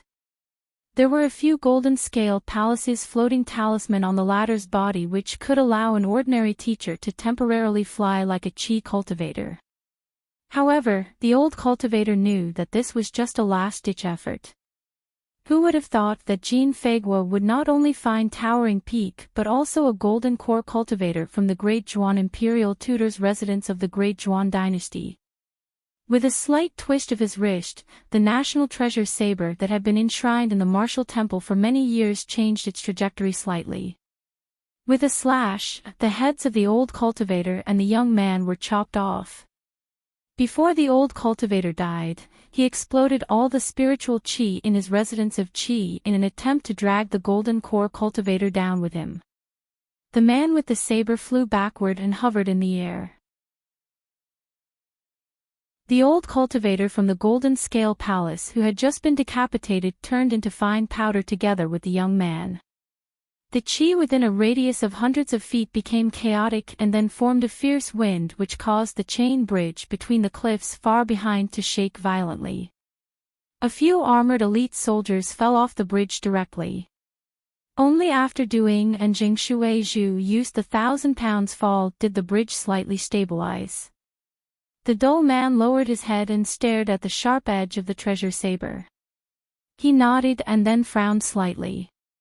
Yu Feng returned to the chain bridge and gently floated down. Duing lowered his voice and asked, "How is it? Is it really that evil remnant?" The man nodded and said, "The bloodstains are not fake, but the dragon qi is insufficient. It's a bit of a fly in the ointment. To a certain extent, it will reduce the effect of this saber. However, this is normal. Once the throne is broken, even if you are the emperor of the previous dynasty, the dragon qi in your body will fade away year by year." Duing took a deep breath and stretched out his hand to hold the iron chain tightly. He said in high spirits, "I can finally straighten my back and return to the capital city to be a true defender general of the state." The man carefully put the treasure saber into the long wooden box. He had a rare smile on his face and said, "General Du, you have not only made a great contribution to your emperor." The man directly threw the wooden box to Zheng Shuizhu and stopped smiling. "Our heroine Zheng has quite a lot of incense on her side." Zheng Shuizhu looked suspicious and frowned. "Feng Yi, why don't you directly bring him back to the Imperial Tutor's residence?" Obviously, she was worried that this golden core cultivator would take the treasure saber to the Great Seal dynasty's emperor to claim credit. The man was too lazy to talk nonsense with this woman. The extremely troublesome Black Flood Dragon tried to flood the Great Seal dynasty's capital city and turn the entire capital city into its underwater dragon palace.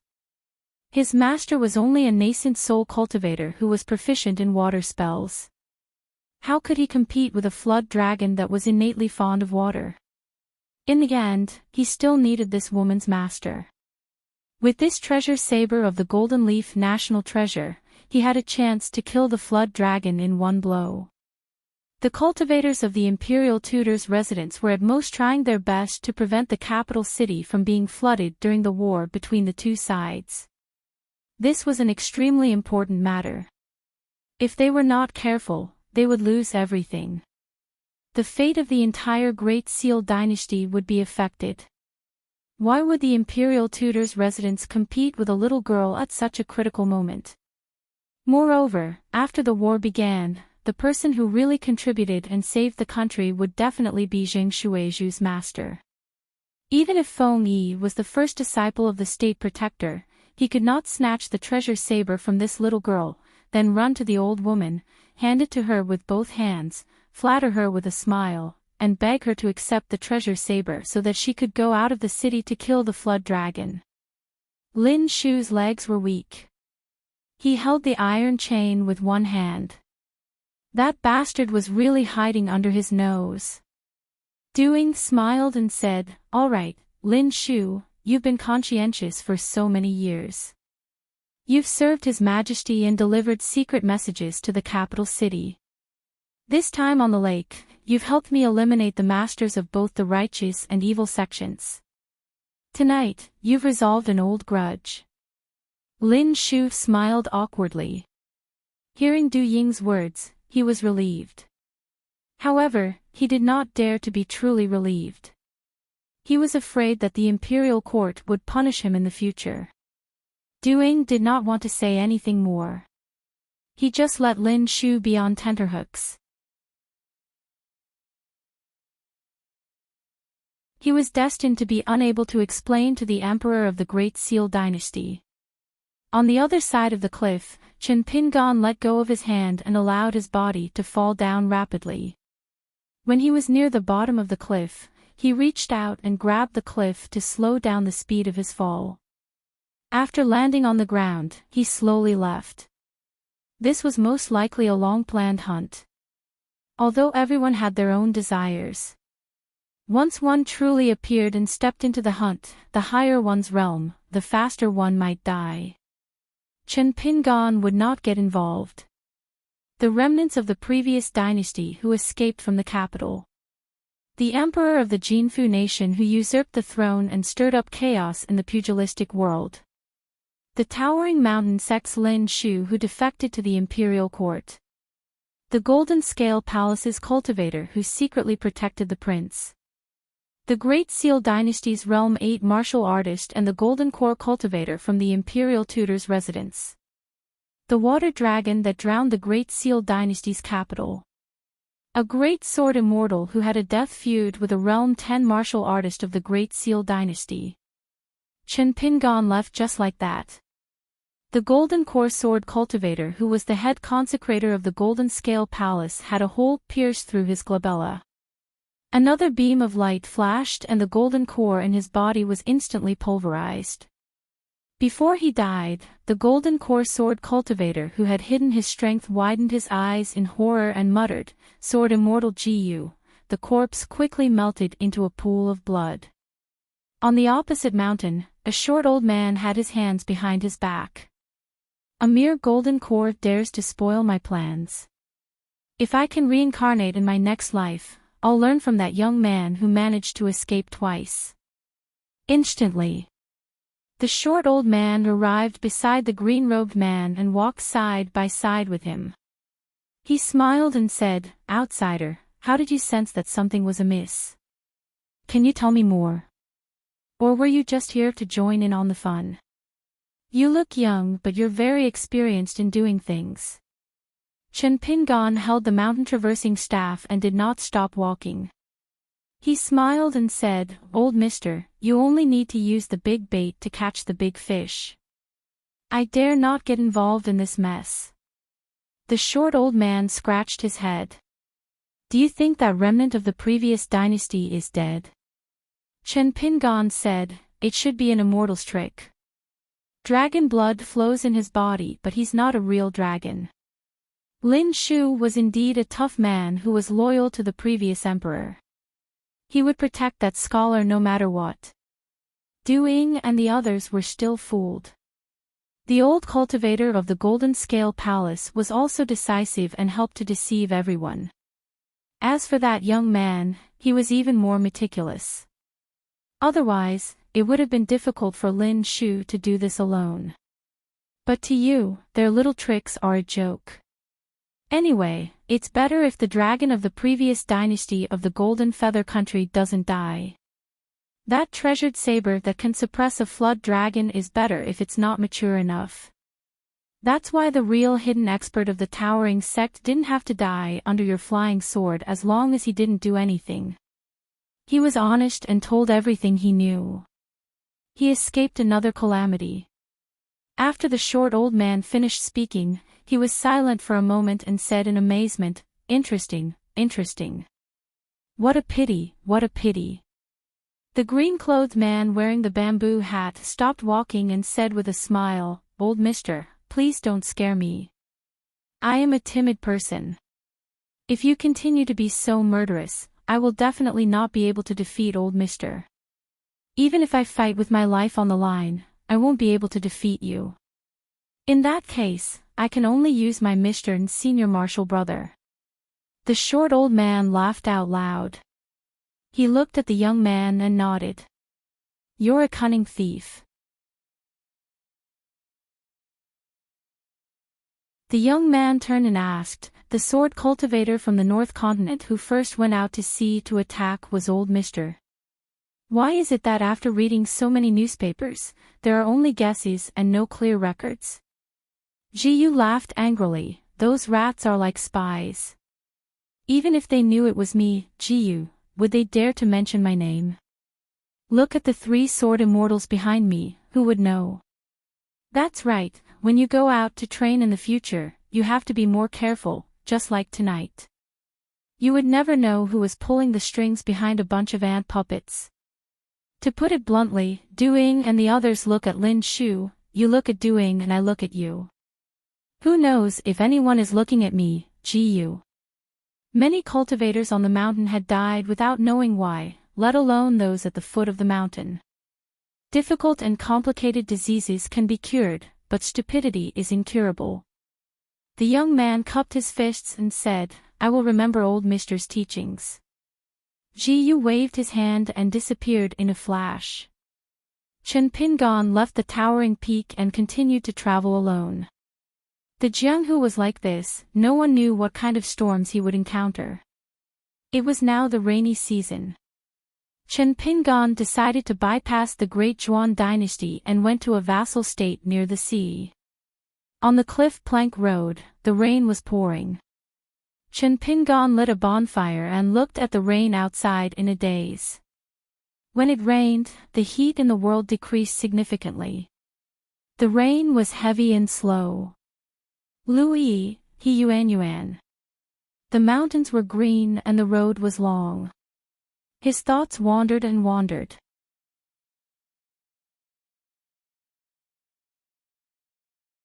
5:17 Water moistens the earth, the pillars are covered in sweat, and the world is like a steamer, making people feel depressed. On an ancient tea-horse path in Wuling country that had been abandoned for many years, 5 riders slowly traveled. Even though they were wearing straw raincoats, the raindrops the size of soybeans still hurt their cheeks. Everyone whipped their horses and looked for a place to take shelter from the rain. Finally, they saw a resting pavilion halfway up the mountain and dismounted one after another. They saw a young man in blue sitting cross-legged on a long bench in the pavilion. Beside his feet was a large bamboo chest. In front of him was a chessboard and 2 small celadone chess jars. There were more than 20 black and white chess pieces on the chessboard. Seeing them, he was not afraid. He raised his head and smiled slightly. Then he continued to place chess pieces on the chessboard. A brawny man with a saber glanced at the other's blue robe and sawls. There were no water stains. He should have rested here early. After avoiding the downpour, he decided to wait until the rain stopped before continuing on his journey. He was playing chess on his own. An old man with an extraordinary aura stood at the entrance of the pavilion. The rain would not stop for a while. He turned his head and asked with a smile, "I have nothing to do. Young master, do you mind playing a game?" The young man in blue thought for a moment. He reached out and casually gathered the black and white chess pieces on the chessboard. He did not put them back into the jar, but piled them between himself and the chessboard. He nodded and smiled. Okay. The young man and young woman looked at each other and smiled. There was also a woman wearing a hedge on her head sitting on the bench opposite them. Before sitting down, she put a handkerchief under her. The old man grabbed a handful of white chess pieces and smiled. Since this old man is a few years older, young master will go first. Chen Pingon picked up a black chess piece. The old man put the white chess pieces in his hand on the chessboard. 7 pieces. The old man smiled slightly and said, "Young master, go first." Unknowingly, Chen Pingon had changed his sitting position. He was no longer cross-legged. Like the old man, he sat sideways. One hand holding his sleeve, the other picking up chess pieces on the chessboard. The young man whispered in the young woman's ear, looking at his bearing, "He seems to be an expert at chess." The young woman smiled slightly and said, "No matter how good his chess skills are, can he compare to our grandfather?" The young man liked to compete with the young girl. "I don't think this person is easy to deal with." Grandpa said it himself that chess masters, as long as they have learned chess since childhood, except for the immortals on the mountain, are around the age of 20 when they are the best at fighting. After 30, the older they get, the more they will be a burden. The young girl sneered, "The people Grandpa is talking about are only those young geniuses who are destined to become chess pieces. Ordinary people are not included." The old man pondered for a moment. Even though he was very good at chess and was famous in the country, he was not in a hurry to place his chess piece. When playing against strangers, he was afraid of the new and strange. The old man raised his head and looked at the 2 juniors, frowning. The young man smiled and said, "I know. Don't talk while watching chess." After less than 30 moves on the chessboard, the young man and woman looked at each other. It turned out that he was a bad chess player who had memorized some first moves. Not to mention their grandfather, who was a great national player. Even if the 2 of them went up and gave 2 or 3 handicaps, they would still be able to make the other party throw away their helmets and armor. The old man held back his laughter. In fact, the old man did not care about the level of his opponent's chess skills. He still patiently played against the young man in green. During the rainy season, it was already a blessing to meet a chess player on a foreign road. The young man raised his head and looked at the curtain of rain outside the pavilion.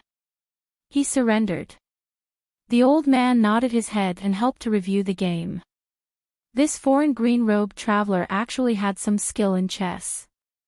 Even the old man had a high opinion of him.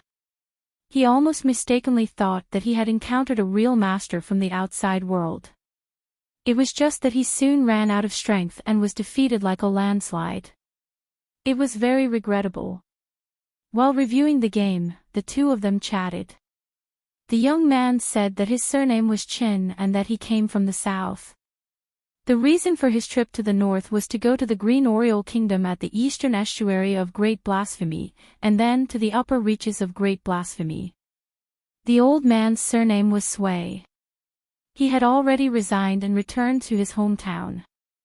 This time, he was going to the capital of Great Zhuan because the Emperor of Great Zhuan held a decennial gathering of herbs.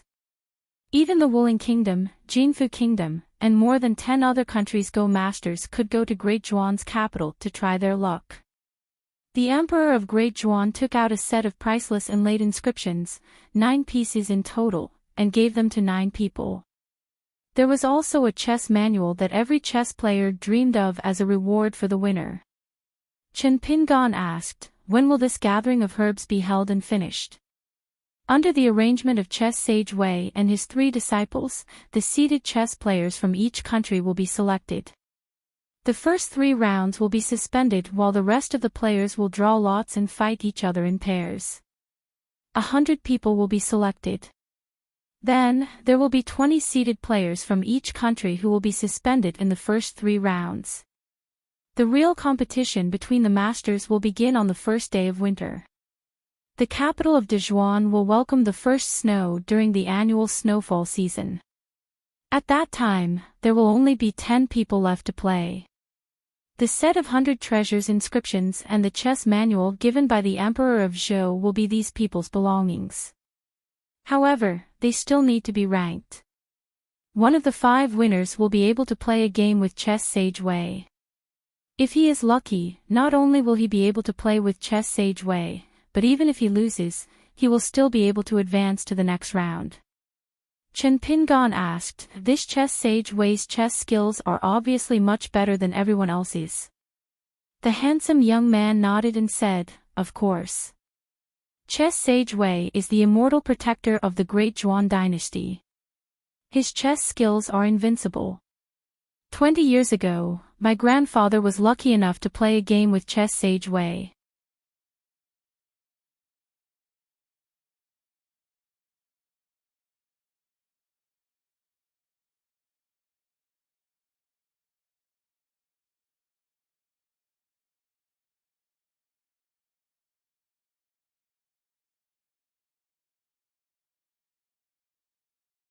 But when the 2 horses passed by the pavilion, the old man did not look at the crowd and just rode his horse past. The old man with the surname Sui shouted, "Heroes, save me. I am Sui Sinew, the former assistant minister of Wuling Country's Ministry of Works. These villains want to murder for money." The younger man suddenly reined in his horse and turned his head. He asked in surprise, "Are you Uncle Sui?" Sui Sinew, who was more famous in Wuling Country for his scholarly and chess skills, was stunned for a moment before he nodded vigorously. Yang Yuan laughed, "Old in-law, you are really not afraid of killing innocent passers-by. I'm starting to regret these 2 marriages now. Who knows when I'll be sold off by my in-laws." The man jumped off his horse and bowed with his hands clasped in front of his chest. He sobbed, "Junior Chao Fu greets Uncle Sui." That year, Junior was afraid of implicating Uncle Sui and could only leave without saying goodbye. In the end, I have implicated Miss Sui. Other than Yang Yuan and the disciple called Fu Jin, everyone's expression changed. Everyone was scared witless. Chao Fu was a famous figure in both the Lanfang and Qingxi kingdoms. For no apparent reason, he had turned from a poor martial artist who had wandered to the Lanfang kingdom to the disciple of an old immortal in the Qingxi kingdom. Although in the territories of more than 10 countries, the name of a cultivator was not enough to scare people. The commoners might not have heard of it. However, the Jianghu sects with some background knew that cultivators who could stand tall in the territories of more than 10 countries, especially those who had immortal residences and ancestral halls, were not easy to deal with. In the past 10 years, Chao Fu had gone down the mountain several times to travel the Jianghu. He was accompanied by legendary protectors. Chao Fu almost never fought. However, Chao Fu's name had spread throughout Lanfang country and Qingxi country. It was said that the famous empress of Lanfang country was his senior martial sister and junior martial brother in the early years. Among the 10 great gurus and 4 great beauties selected by the great Zhuan dynasty, 2 of them were related to Chao Fu. One was the senior martial sister of the Orchid Beauty, one of the 4 great beauties. As for the other 3, 2 of them were famous beauties. They were the disciples of the imperial tutor of the great Zhuan country who was born in the market of the northernmost Green Willow country and was kept as a mistress by a border general. Because of this, the neighboring country even started a war with the Green Willow country. It was said that they wanted to kidnap this beauty. There was another person who was related to Chao Fu, the god's favored one who was ranked higher than Wang Dun on the new list of Dezhuan, the machete man Xiao Shai. Not only was he a legendary great guru who had reached the god-refining realm, but he had also learned from Chao Fu's master the exquisite thunder technique that could slay demons. The machete at his waist, Misty Cloud, was an immortal machete that could cut iron like mud and crush ghosts. If there was no accident, the old man in black who followed Chao Fu to stop the horse and turn around was Xiao Shai. The young girl looked up and held her aunt's arm. She said in surprise, "Aunt, Is it really the Uncle Chow Fu that Wenfa always mentioned?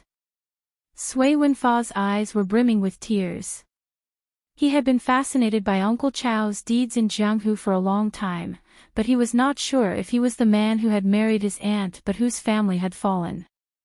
However, the young man had always hoped that the banished immortal Chow Fu from the Lanfang kingdom was the young hero of Jianghu who had almost married his aunt. Chow Fu straightened his back and went to help Hero Hu up. Hu Xinfeng smiled bitterly. Young Master Chow, it's all my fault. If you didn't come, I wouldn't be able to protect Brother Sui even if I gave up my life. Once it causes a disaster, even 100 deaths won't be enough to atone for it. Chow Fu quickly took a step back and bowed again. Hero Hu is noble and upright. Please accept my bow. Sui Sinew snorted and waved his sleeve. Chow Fu, you may know a person for a long time without understanding his true nature. Hero Hu almost accidentally killed your Uncle Sui when he was sparring with someone. Chow Fu was stunned.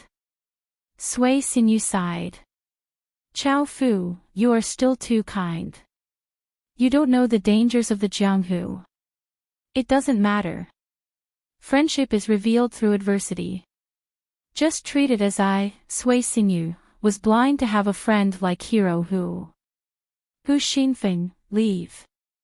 In the future, my Sui family will not be able to reach Hero Hu. Don't have any relationship with him. Hu Xinfeng turned his head and spat out a mouthful of blood on the ground. He bowed his head and said, in the future, Hu Xinfeng will definitely go to Brother Sui's residence and ask for forgiveness. The man with the saber placed one hand on his chest and the other on his saber. He staggered away step by step. His back was bleak. Yang Yuan stood at the entrance of the pavilion with a gloomy face. He said in a low voice, Chow Fu, don't think you can do just because of your sect. This is the Wuling country, not the Lanfang country and not the Qingxi country. Sui Sinew stroked his beard and smiled. These words, why do they sound so familiar to me? River Flood Dragon Yang Yuan's face was cold and hard. He seemed to be suppressing his anger but did not dare to make a move. This made the old assistant minister of the Wuling country feel even more happy. Life is unpredictable. The young girl, Sui Wenyi, was nestled in her aunt's embrace. She covered her mouth and smiled. Her eyes narrowed into crescent moons as she looked at the man called Chow Fu. Her heart swayed and the young girl's face dimmed. Sui Wenfa widened his eyes and stared hard at Chow Fu, who could be considered half his uncle. The youth felt that he must take a closer look at this Jianghu hero who seemed to have walked out of a book. It was a pity that this scholarly Uncle Chow did not have a saber. Otherwise, it would be perfect. With one hand behind his back, Chow Fu stood on the road, one hand clenched into a fist. He looked like a distinguished scholar. Old Assistant Minister Sui nodded inwardly. No wonder he had chosen a good match for his daughter. He was a dragon among men. Chow Fu first looked in the direction of the woman in the hedgerow, his eyes as gentle as water. There was an indescribable longing and sorrow. Then he turned his head to look at Yang Yuan. Once again, he was confident and unrestrained. He took a step back, his knees slightly bent, and extended a palm forward. He smiled slightly and said, Yang Yuan, I haven't seen you in so many years. Since we have met, how about we spar? Yang Yuan smiled coldly and said, there is a difference in seniority. Let my disciple, Fu Zhen, spar with you. It was more important to return to his hometown and settle this engagement. Previously, the disciple of Yang Yuan, the leader of the ferocious bandits, said, Great Immortal Master Chow. Sui Sinew firmly remembered it. Chow Fu originally wanted to escort the old man to Dezhuan's capital city and said that he was willing to follow.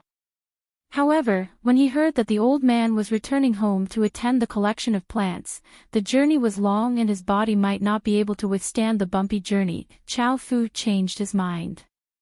He also said that there were water dragons causing trouble in Dezhuan's capital city and it was better not to go. The group walked out of the pavilion and rode their horses down the mountain slowly along the Tea-Horse Road to return to Wuling Kingdom Sui family's capital city. There was still a long way to go and they had to pass through the capital region. This actually made Sui Xinyu feel very comfortable. He thought that it would be good to take a slight detour and go to the capital city to see his old friends. When the hedge-fenced woman mounted her horse, she looked at the end of the path from the corner of her eye and seemed to be deep in thought. Yang Yuan's group of Jianghu bandits had returned along the same path. They had either taken a different path and escaped or ran wildly. Otherwise, if she continued on her way to Dezhuan's capital city, she might encounter them. On the way down the mountain. Previously, when Hu Xinfeng walked out of the crowd sight, he immediately began to run with large strides. As a result, he saw the man in green with a bamboo hat. Hu Xinfeng was annoyed when he saw this useless person. He felt that today's bad luck was all because of this person. If he had not been playing chess in the pavilion and played a game of chess with Sui Xinyu, he might have left the pavilion earlier or later. Perhaps today's situation would not have been like this. Not only did Hu Xinfeng still have a good relationship with Sui family, but he might also be able to climb up to the high and mighty Chow Fu. As a result, not only did he annoy Sui Xinyu, he even lost the chance to be on good terms with Chow Fu.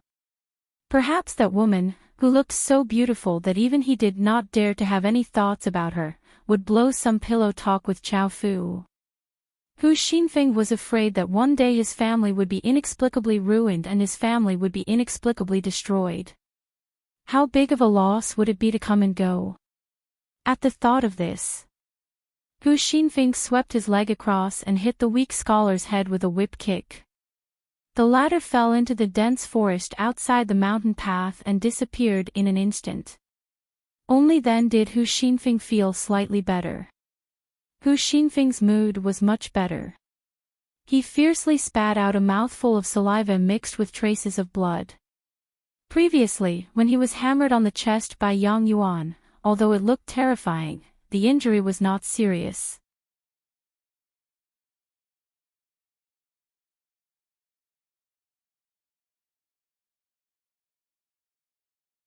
Master only wants her robe and golden hairpin. She still belongs to you. Chow Fu said helplessly, Master is already treating me better than her own son. I know it in my heart. Xiao Shai smiled. Some words should not be said as it would hurt feelings.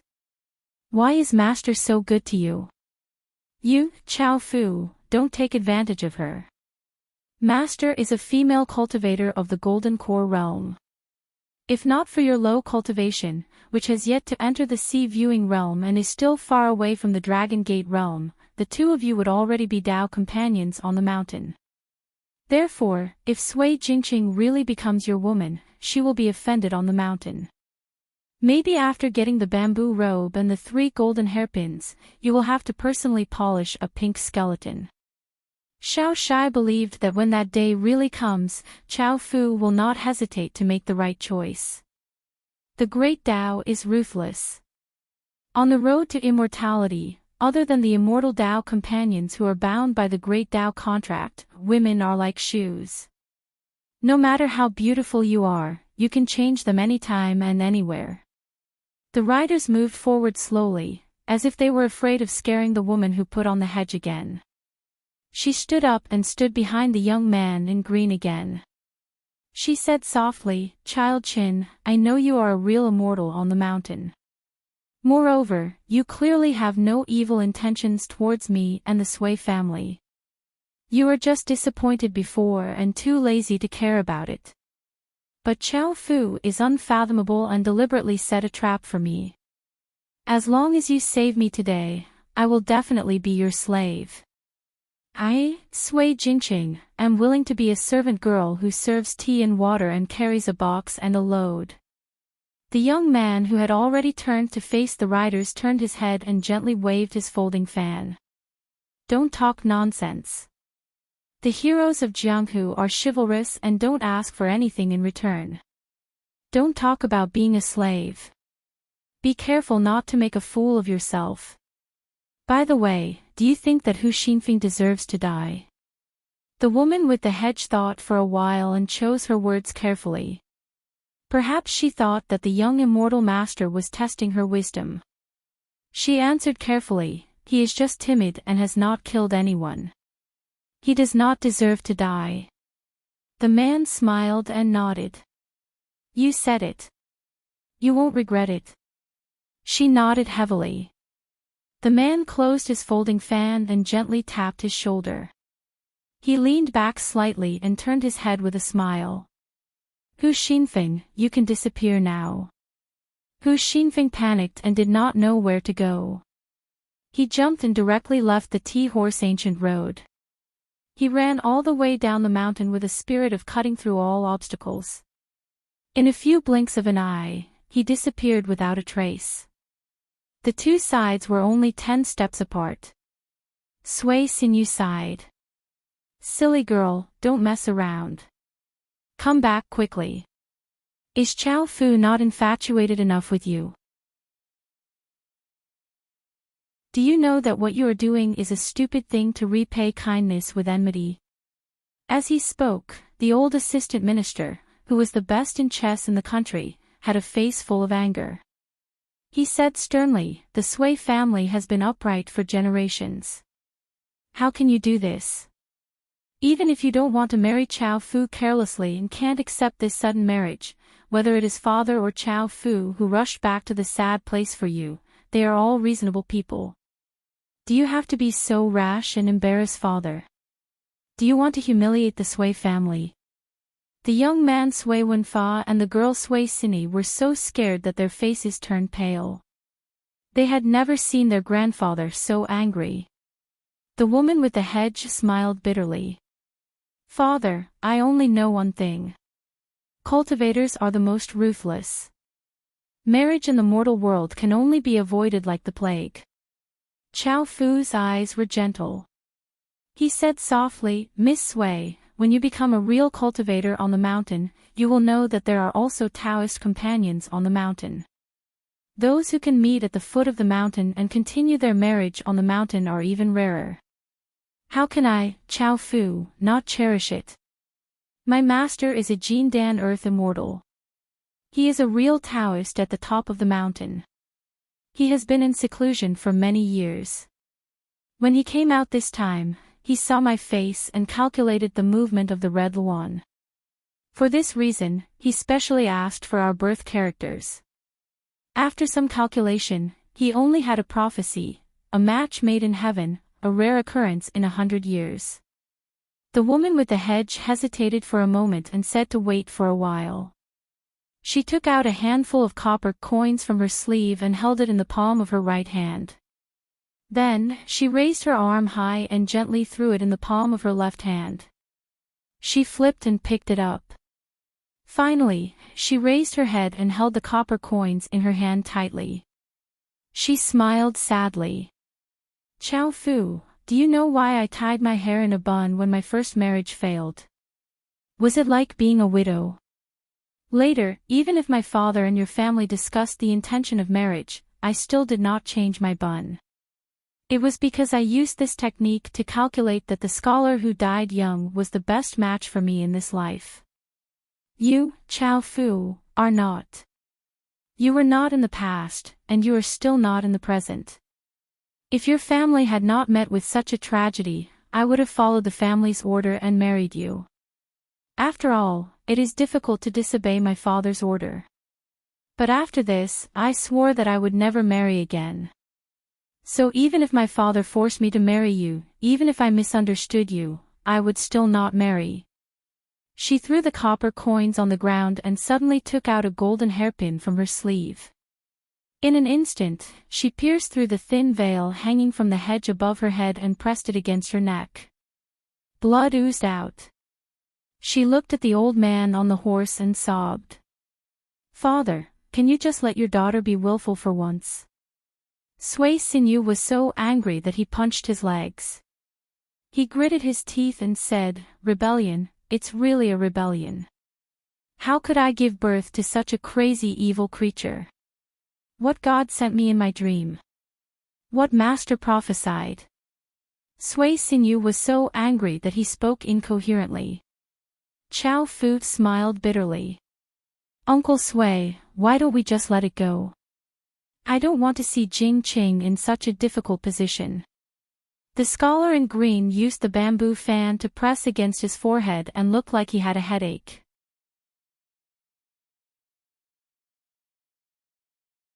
The green-robed scholar took a step back and floated back to the Tea-Horse Ancient Road.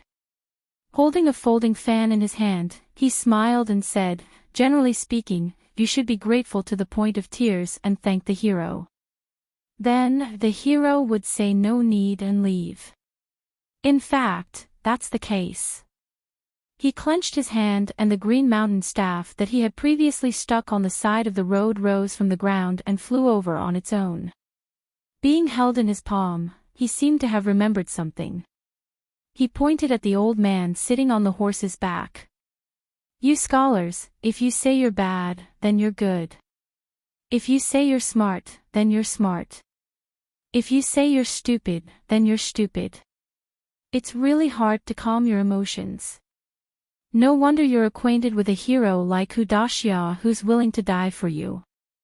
I advise you not to scold him later. I'm thinking that you two are good friends despite the difference in age. You shouldn't blame each other." He pointed at the youth. "No matter how good your nature is, after being influenced by this kind of door, I reckon you'll be nothing more than an old assistant minister who's good at playing chess but doesn't know how to conduct yourself." Then he pointed at the young girl.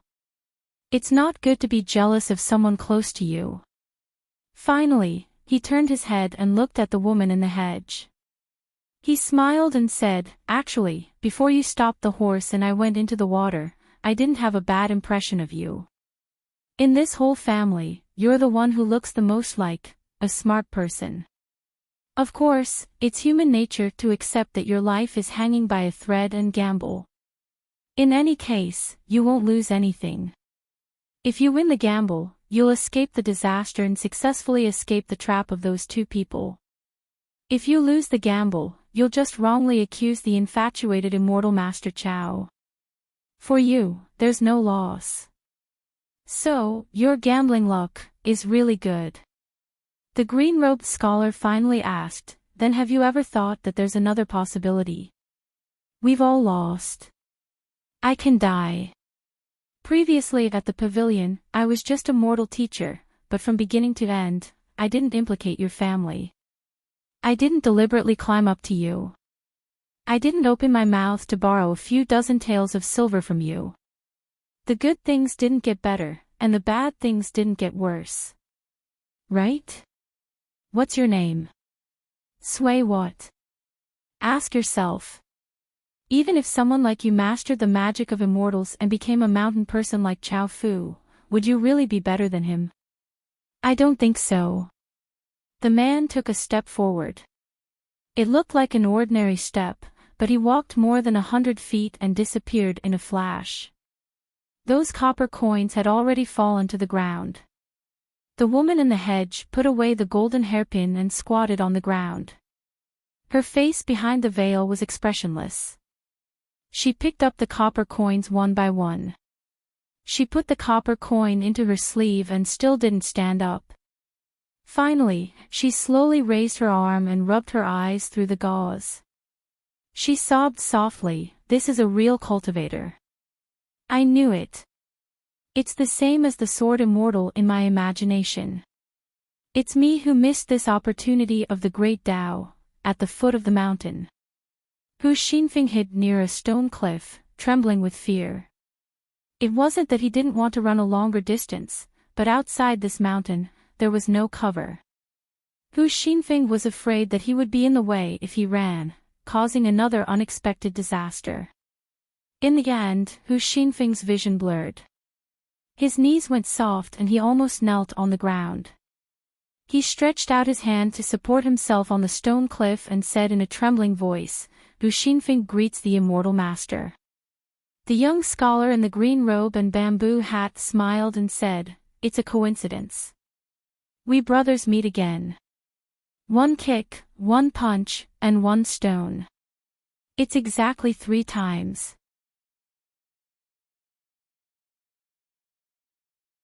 Hu Xinfeng tried his best to open his mouth and said, "I beg immortal master to agree to this." Then, Hu Xinfeng saw that young scholar smile. "I accept this reason. Get up, at least you have some backbone. Don't accidentally break it. After kneeling for a long time, you'll get used to it." Hu Xinfeng stood up shakily.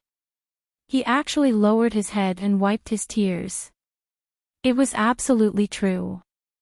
He wasn't pretending to be pitiful. At that moment, he really felt that he was going to die. He also thought that with so many people in his family, it could have been a fire of immortal arts that no one could escape. It could have been a bloodbath overnight and everyone would be gone just like that. That person drank a mouthful of wine. "Tell me, what did you talk about with Yang Yuan?" Hu Xinfeng leaned against the stone cliff and endured the pain in his head, shoulder, and instep. He braced himself and didn't dare to hide anything. He said intermittently, "I told Yang Yuan that I'm familiar with all matters inside and outside the Sui residence. He can ask me after the matter." Yang Yuan agreed at that time and said that I'm smart. Chen Pingan drank his wine and nodded. "Actually, at every moment, all of you seem to have made the most correct choice." Then, Hu Xinfeng heard this unpredictable young man change his expression and said with a smile, "Except for me." That green-robed scholar glanced at the distant scenery and asked casually, "Have you heard of the Golden Scale Palace deep in the mountains at the border of the Great Zhuang Kingdom?" Hu Xinfeng nodded and said, "I heard Senior Wang Dun talking about that immortal mansion at a banquet with very few people. At that time, I could only sit at the end of the table, but I heard clearly that Senior Wang Dun was very respectful when he mentioned the 3 words Golden Scale Palace. He said that the palace master was a mountain immortal with an extremely high realm. Even in the Great Seal dynasty, perhaps only the immortal protector and the female martial god could compete with him." That scholar sneered. "A pure martial artist who hasn't reached the 9th realm dares to call himself a female martial god."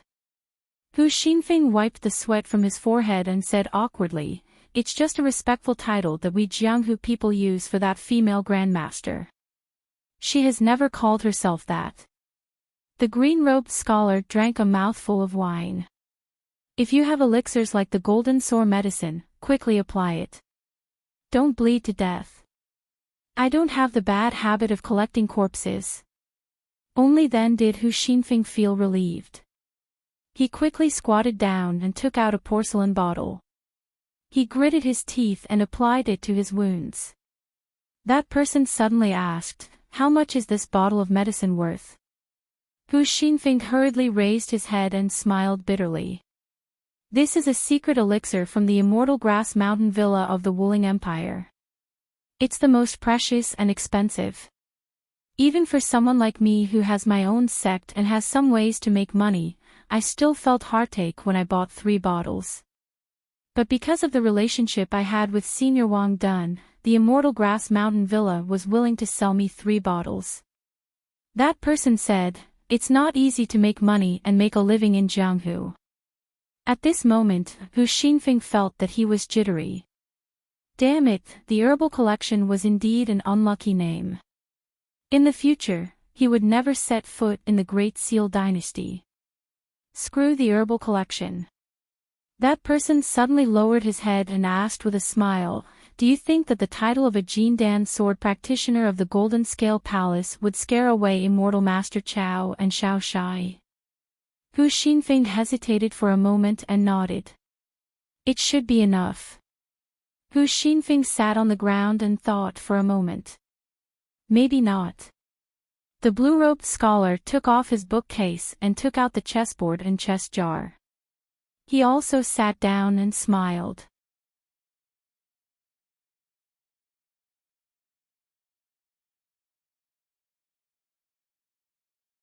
"Do you want me to beg you to leave?" Hu Xinfeng said that he did not dare to. After struggling to get up, he limped and ran away. He was not afraid of pain now. Looking at himself in the mirror, he could see Chen Pingan everywhere. Chen Pingan smiled and continued to stare at the chessboard. The chess pieces were all strangers like Hu Xinfeng. He felt that it was not very interesting. He waved his sleeves and casually put the black and white pieces into the chess jar. It did not matter if the black and white were mixed. Then, he shook his sleeves and threw the chess pieces that he had placed on the chessboard. He stared at the chess pieces one by one. He supported his chin with one hand and fanned himself with the other. Putting aside the high level and complexity of the Zhenrong Peak, the layout of this small town was similar to his hometown in some ways. After a long silence, he put away the chess pieces and the chess set back into the bamboo chest. He put away the bamboo hat, the mountain staff, and the bamboo chest, fastened the folding fan, and hung the blade-strengthening gourd, which was now empty without any flying swords. Chen Pingan pasted another carrying tablet talisman on himself and started to move stealthily. There was something that he needed to verify. There was something that he had forgotten to say earlier. However, it did not matter whether he said it or not. Many people in the world, when they turned from a person who was watching a joke to a joke in the eyes of others, would only blame others and hate the way of the world. They would not blame themselves and reflect on themselves. Over time, some of these people gritted their teeth and endured it. They waited until the clouds parted to see the moon, while others suffered without knowing it. They felt even better when they inflicted pain on others. They glorified themselves as the strong. If their parents didn't teach them, even immortals wouldn't be able to change. On the Tea-horse road to the foot of the mountain, the Sui family's 4 horses went down the mountain silently with different thoughts. The handsome young man could not help but ask, "Auntie, that Chao Fu is a bad person with evil intentions. He purposely sent Yang Yuan and the others to put on a show for us, right?" The woman sneered, "Ask your grandpa. He is good at chess and has great knowledge. He is good at judging people." The old man snorted. The young girl was even more dispirited. She swayed and almost fell off the horse several times. Sui Xinyu was an old civil official who had been an assistant minister. He said to the young girl, You two go ahead. I have something to discuss with your auntie." The young girl called out to her absent-minded sister. The two of them sped up their horses and walked in front. However, they did not dare to go too far. They were 20 steps away from the 2 horses behind them. The old man slowed down his horse and then rode side by side with his daughter. He was worried and frowned. Chao Fu is now a cultivator on the mountain. That old man is even more powerful than Hu Xinfeng. He might be a great guru of Jianghu with the same strength as Wang Dun. What should we do in the future? Jingqing, I know you are blaming me for not being able to see Chao Fu's evil intentions. However, how our Sui family will survive this is the most important thing. The woman said indifferently, for now, Chao Fu will not dare to find trouble with us. However, the journey back home is almost 1,000 miles. Unless that sword Celestial Qin shows up again, it will be difficult for us to return home alive. We might not even be able to reach the capital. The old man said angrily, that sneaky bastard who pretends to be weak. It's fine if he pretended to be incompetent at the pavilion.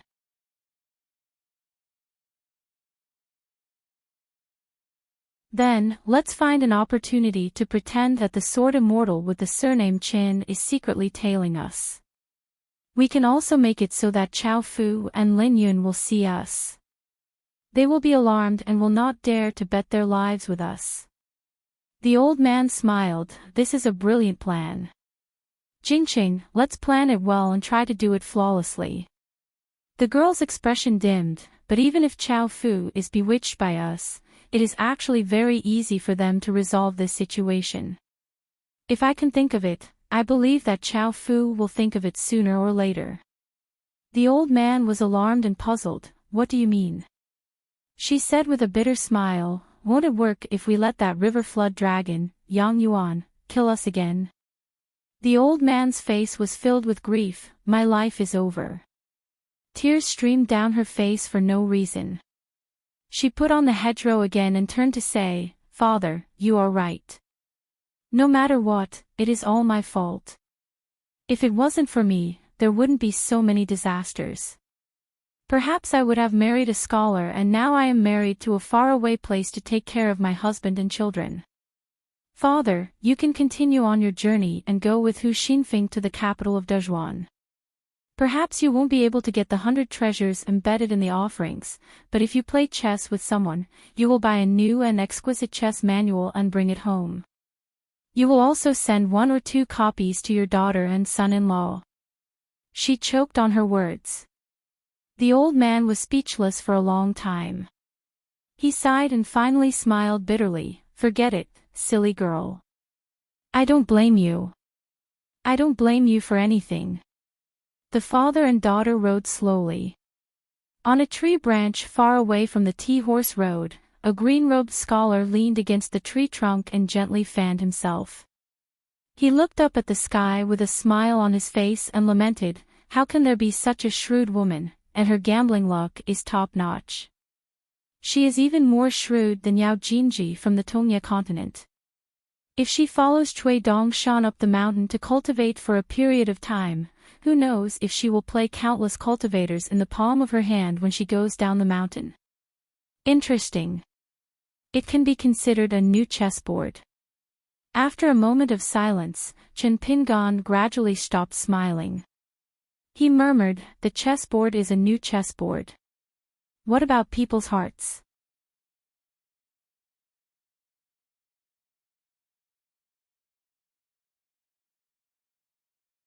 However, the arrow did not change its trajectory and shot toward the head of the old assistant minister sitting high up on the horse. Sui Jingqing's face was full of despair.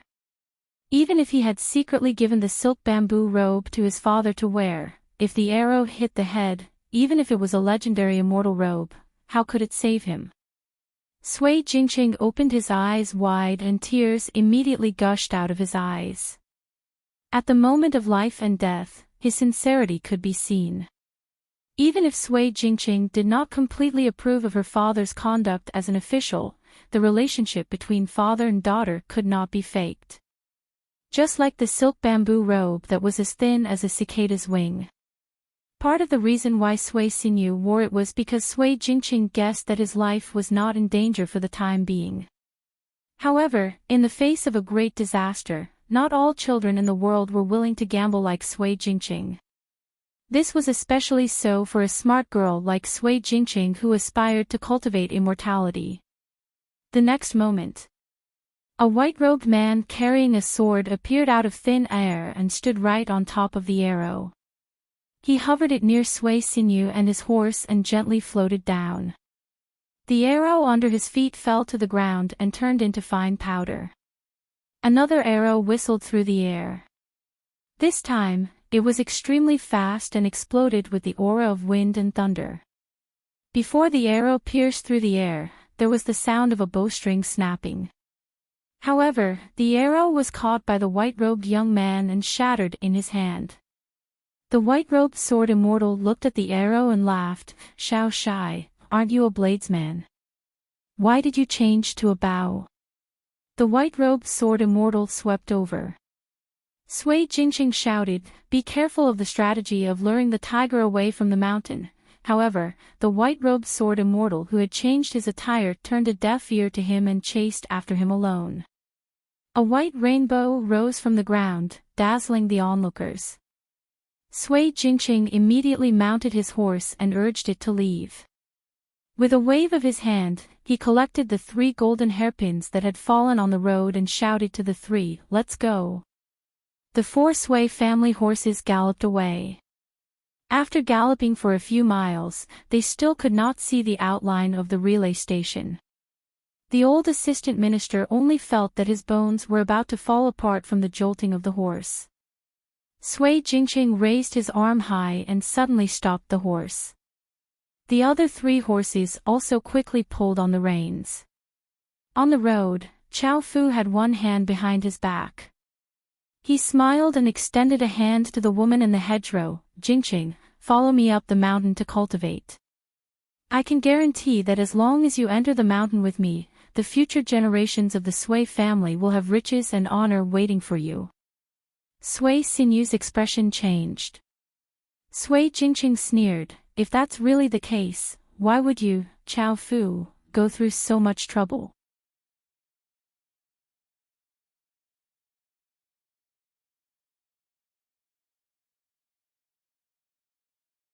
Beside the bonfire, Sui Jingqing suddenly said, "Thank you, elder. Killing Chao Fu was too easy and too simple. But for the Sui family, it was not necessarily a good thing. If Xiao Shai and Chao Fu both died tonight, many people would die. It could be the river flood dragon Yang Yuan, the sect leader of the crossing gang Hu Xinfeng, and then the entire Sui family. And Chao Fu was casually let go and allowed to pass on a message to the person behind the scenes. This in itself was a show of force by the green-robed sword immortal to Chao Fu's master and the Golden Scale Palace. Chen Pingon fiddled with the bonfire. "It's so easy to talk to smart people." Then Sui Jingqing saw that person take out a chessboard and a jar from the bamboo box. He did not play chess like he did in the pavilion. Instead, he started to control an immortal flying sword and started to carve 2 chess pieces. Looking at his carving technique, Sui Jingqing saw that it was the names of Chao Fu's master and the ancestral master of the Golden Scale Palace. They were carved on the front and back of the chessboard. Then there were a few chess pieces. They were all important cultivators of the 2 immortal sections. Sui Jingqing smiled slightly. "Elder, since we met at the pavilion, you have been watching us, right?" Chen Pingon nodded. "Your gambling luck is very good. I am very envious." Sui Jingqing's expression became awkward. It seemed that in the eyes of this person, his self-righteous schemes were no different from a child's childhood sweetheart, flying kites. It was very laughable. Chen Pingon placed the chess pieces of the 2 games that were connected to each other at the edge of the chessboard. Chen Pingon covered his sleeves with both hands and stared at the chess pieces. He said slowly, "In the pavilion, the young Sui Wenfa joked with me. Actually, it had nothing to do with right or wrong. However, when you asked him to apologize, the old assistant minister said something that I felt was very reasonable. Then, Sui Wenfa sincerely apologized." Chen Pingon raised his head and looked at Sui Jingqing. "I feel that this is a family style that a scholarly family should have. It is very good. Even if your father's various thoughts and actions were actually unworthy of the word pure and upright, one matter is one matter. There is a difference in order and size. The 2 do not conflict. Therefore, when Yang Yuan's group of people blocked our path, I deliberately complained about the mud on my shoes and returned to the pavilion. Because I feel that when a scholar enters the Jianghu, he should read 10,000 books and travel 10,000 miles. He should not be blocked by the wind and rain of the Jianghu." Sui Jingqing nodded and asked curiously, "At that time, Elder had already noticed the arrival of Chao Fu and Xiao Shai. You already knew that this was a trap?" Chen Pingon looked at the night sky and said, "I knew it long ago." Sui Jingqing's smile was like a flower. It was lovely and moving. In the past, when she flipped through those strange stories and the Jianghu romance, she had never praised or admired the kind of immortals who could soar like a rainbow or kill bandits with one punch. These two kinds of people and two kinds of things, of course, were good. It also made a person like her, who read books, feel very satisfied. When reading books that were pleasing to the eye, one should drink tea and wine. However, it was still not enough. In her mind, there was still a gap between them and the otherworldly experts who cultivated immortal arts and achieved great Tao. She felt that a real cultivator was someone who could see through people's hearts. Their schemes were compatible with Tao. They were also as high as the sea of clouds.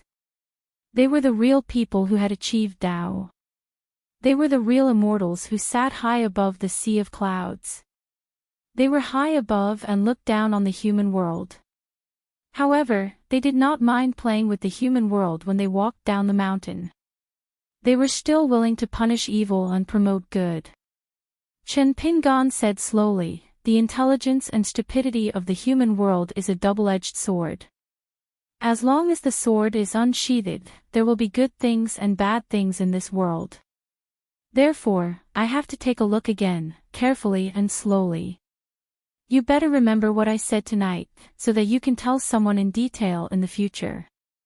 As for how much you can listen to and how much you can grasp and use for yourself, I don't care. I told you before that I will not accept you as my disciple. Your attitude towards the world is too similar to mine. I don't think I can teach you the right thing. As for imparting any immortal arts to you, forget it. If you can leave the North Continent alive and go to the Aquarius continent, there will be opportunities for you to seize." Sui Jingqing changed his sitting position and knelt beside the bonfire. Jingqing will remember every word of Senior's teachings. Teach a man to fish, and you feed him for a lifetime. Jingqing still understands this principle. The Tao that Senior taught me is more important than any immortal arts. Chen Pingan extended his hand from his sleeve and pointed at the chessboard. In my opinion, there may not be absolute principles that can be applied everywhere, but there are absolute facts and truths.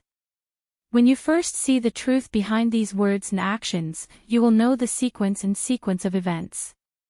Complicated matters will become simpler. It is inevitable that the principles are false. You and I will review the game twice.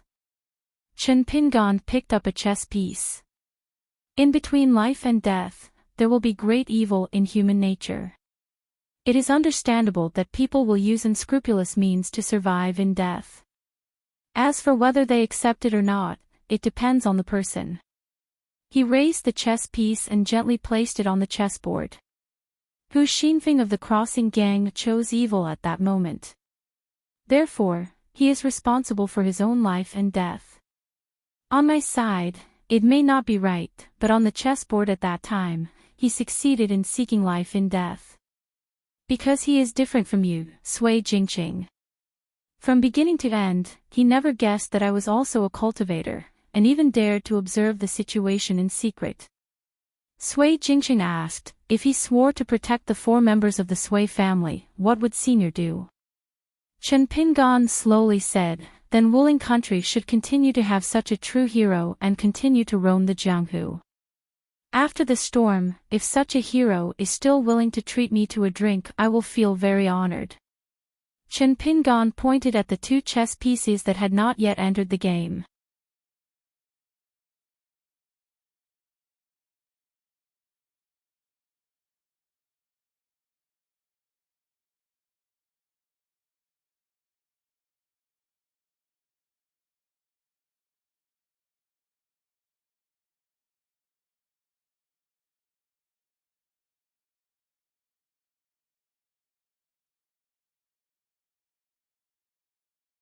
She only felt that the magnificent scenery on the mountain in her heart was finally slowly revealing a corner of it. Sui Jingqing asked a question that was not in line with her usual temperament. Senior, do you really not want any of the 3 immortal items? Chen Pingan shook his head. I took them in the right way. Sui Jingqing smiled knowingly. Chen Pingan suddenly asked, do you have any more ideas? Sui Jingqing was stunned. After thinking for a moment, she shook her head and said, "No." Chen Pingan said, "Chao Fu previously used Xiao Shai to lure me away from the mountain. He mistakenly thought that he was sure to win and stopped you on the path. He told you directly what happened after you followed him up the mountain. Don't you feel scared?" Sui Jingqing did have a lingering fear. She was refined into a living tripod furnace by Chao Fu's master, and after being taught Daoist techniques, she was able to dual cultivate with the Grand Master of the Golden Scale Palace. Although Sui Jingqing was wholeheartedly pursuing Dao, she did not want to become a pitiful puppet who could not control herself. Chen Pingan sighed. "Then have you ever thought about the original intention of the master who gave you the opportunity? Have you ever thought of a possibility? What if this person's cultivation is higher than Chao Fu's, his intentions are more sinister, and his calculations are more long-term?" Sui Jingqing broke out in a cold sweat. Chen Pingan stretched out his hand and pressed it twice, indicating that Sui Jingqing did not need to be too afraid. He said softly, "This is just a possibility. Why did he dare to give you 3 treasures? Not only did he give you a great opportunity to cultivate Dao, but he also put you in danger unknowingly. Why didn't he directly take you to his own immortal sect? Why didn't he arrange a Dao protector by your side? Why was he so sure that you could become a Dao cultivator by yourself? What was the mystery of your mother's strange dream of a god holding a baby girl?" Sui Jingqing stretched out her hand to wipe the sweat from her forehead, then pressed the back of her hand against her forehead. She shook her head and said, "I don't understand." Chen Pingan nodded. "Most things in the world are like this. No matter how you think about it, you can't understand it. Even if you do understand it, it might not be a good thing." Sui Jingqing's face was blank. In this period of time, she was like a stray dog. The road was full of twists and turns, ups and downs.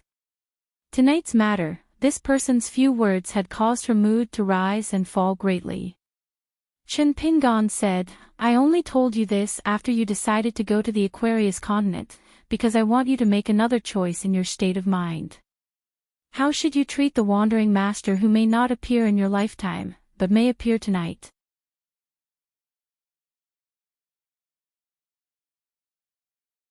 Just like every time Li Huai went to take a dump or pee, he would only dare to go with Chen Pingan, especially in the middle of the night. Even if Yu Lu was on guard duty for the second half of the night, Chen Pingan, who was on guard duty for the first half of the night, was already sound asleep. He would still be shaken awake by Li Huai. Then, the sleepy-eyed Chen Pingan would accompany the guy who was covering his crotch or holding his ass as they walked far away. That was how it had always been. Chen Pingan never said anything to Li Huai, and Li Huai never said a word of thanks. However, a country bumpkin was not used to saying thank you to others. Just like the scholar, he was indeed unwilling to say that he was wrong about this statement. But in the end, Li Huai did care about it. So everyone could see that among the group of people, Li Huai cared about Chen Pingan the most. Even after so many years of studying in the academy, Li Huai still had the attitude of a bully and a coward towards Chen Pingan. When he really encountered a problem, the first person he thought of was Chen Pingan, not even his parents or sister who were far away in another continent.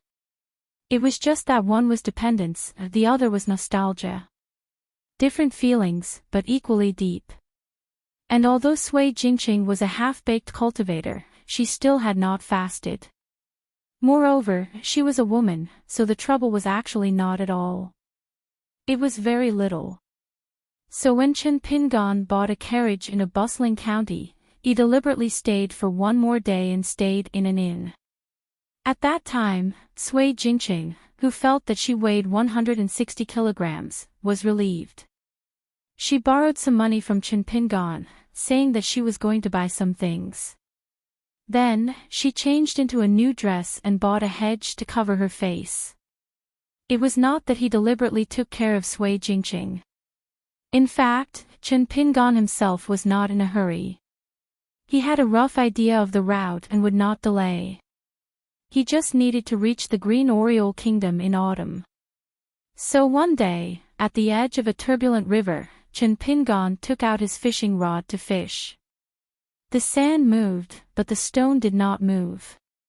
He actually caught a green snail that weighed more than 10 kilograms. When the two were drinking fish soup, Chen Pingon said that there was a green snail in a mountain lake in the Tongya continent. It was the most magical. As long as it lived for more than 100 years, its mouth would contain a green stone of different sizes. It was extremely pure. After crushing it with a secret technique and exposing it to the sun, it was the dream material for talisman sect cultivators to draw talismans. Sui Jingqing was shocked when she heard it. The two would occasionally play chess. Sui Jingqing finally confirmed that this sword celestial senior was really a bad chess player. He had a strong first move and there were no flaws. Then, the more he played, the worse he became. The first time they played chess, Sui Jingqing was very serious. This was because she felt that the senior must have held back during the game at the pavilion. Later on, Sui Jingqing accepted her fate. This senior had really only memorized some of the first moves. Fortunately, the senior did not feel embarrassed. He lost 10 out of 10 games. Every time he reviewed the game, he would humbly ask Sui Jingqing for advice on some of her moves. Sui Jingqing naturally did not dare to hold back. Finally, when they were shopping in a bookstore in a county city, they picked 2 chess manuals. One of them was The Great Official's Chess Manual. It was mainly about life and death problems. The other was dedicated to recording the fixed positions. Back then, the senior had given her some gold and silver in the county city and told her to keep it for herself. Therefore, she still had some left after buying the chess manual. Once, when they were traveling at night, they passed by a cemetery in the wilderness. The senior suddenly stopped the carriage and called Sui Jingqing out of the carriage. Then, he gently tapped her eyebrows with 2 fingers and asked her to focus on a certain spot. Sui Jingqing lifted the silk fence and saw a white fox carrying a skeleton on its back on the grave. It was worshipping the moon. She asked why, but the senior said he did not know. He had seen many fox spirits transforming into beautiful figures to bewitch traveling scholars. It was also his first time seeing a fox spirit worshipping the moon with a skeleton on its back. The carriage continued on its way. Hearing the noise, the white fox carrying the skeleton on its back flashed away. A moment later, a graceful woman on the road in front of them stroked her hair coquettishly. Chen Pingon ignored her. Sui Jingqing, who was sitting outside the carriage, was a little annoyed. She removed the fence and revealed her true appearance. The woman looked as if she had been struck by lightning. She muttered and cursed and turned to leave. Sui Jingqing raised her eyebrows and put on the fence. Her legs dangled outside the carriage and swayed gently. Chen Pingon laughed and said, "Why are you angry with a fox spirit?" Sui Jingqing said, "It transforms into a woman and seduces men. No wonder people like to call it a coquettish fox. When I have mastered the celestial way, I must teach them a lesson." Chen Pingon laughed and said, "Not all fox spirits are like that. Some are naughty but also kind. I also heard that there is a celestial fox worshipped in the Taoist master's mansion on Mount Longhu in the Central Plains. It was grateful that the old Taoist master used the Taoist master's seal to imprint on its fox skin to help her escape the mighty heaven's tribulation to reach the upper 5 states. Therefore, it has been protecting the disciples of the Taoist master's mansion ever since. It even helps to train the Taoist heart." Sui Jingqing silently remembered this incident on the mountain that was even more unbelievable than the supernatural beings. Her last thought was that the fox spirit might not be as good-looking as she was. One day at dusk, they passed by an ancient temple. It was said that the waves were turbulent all year round, making it impossible for people to cross the river even if they had boats. Therefore, ancient immortals drew talismans on paper, and stone rhinoceroses jumped out of the white paper and into the water to suppress the monsters. Since then, everything was peaceful. Sui Jingqing and Qin Pingan entered the temple to burn incense. They asked the incense shop for a young couple. Later, when they arrived at the ferry, Sui Jingqing found that the young couple had followed the carriage. For some reason, they began to kowtow to them, saying that they were begging the immortals to give them a ride so that they could cross the river together. Qin Pingan nodded and agreed. In the end, along with the carriage, Qin Pingan, Sui Jingqing, and the young couple boarded a huge ferry to cross the river.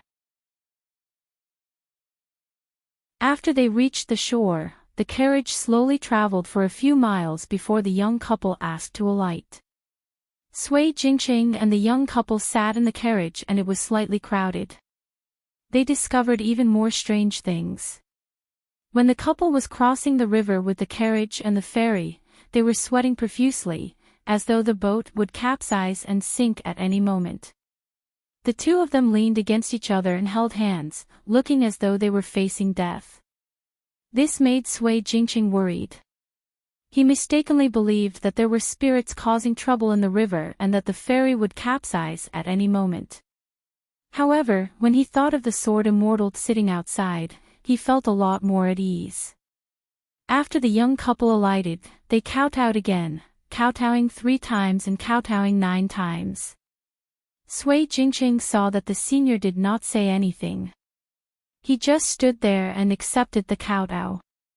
However, when the young couple stood up with tears in their eyes, the senior said softly, "Spirits and spirits, do good deeds and accumulate merit.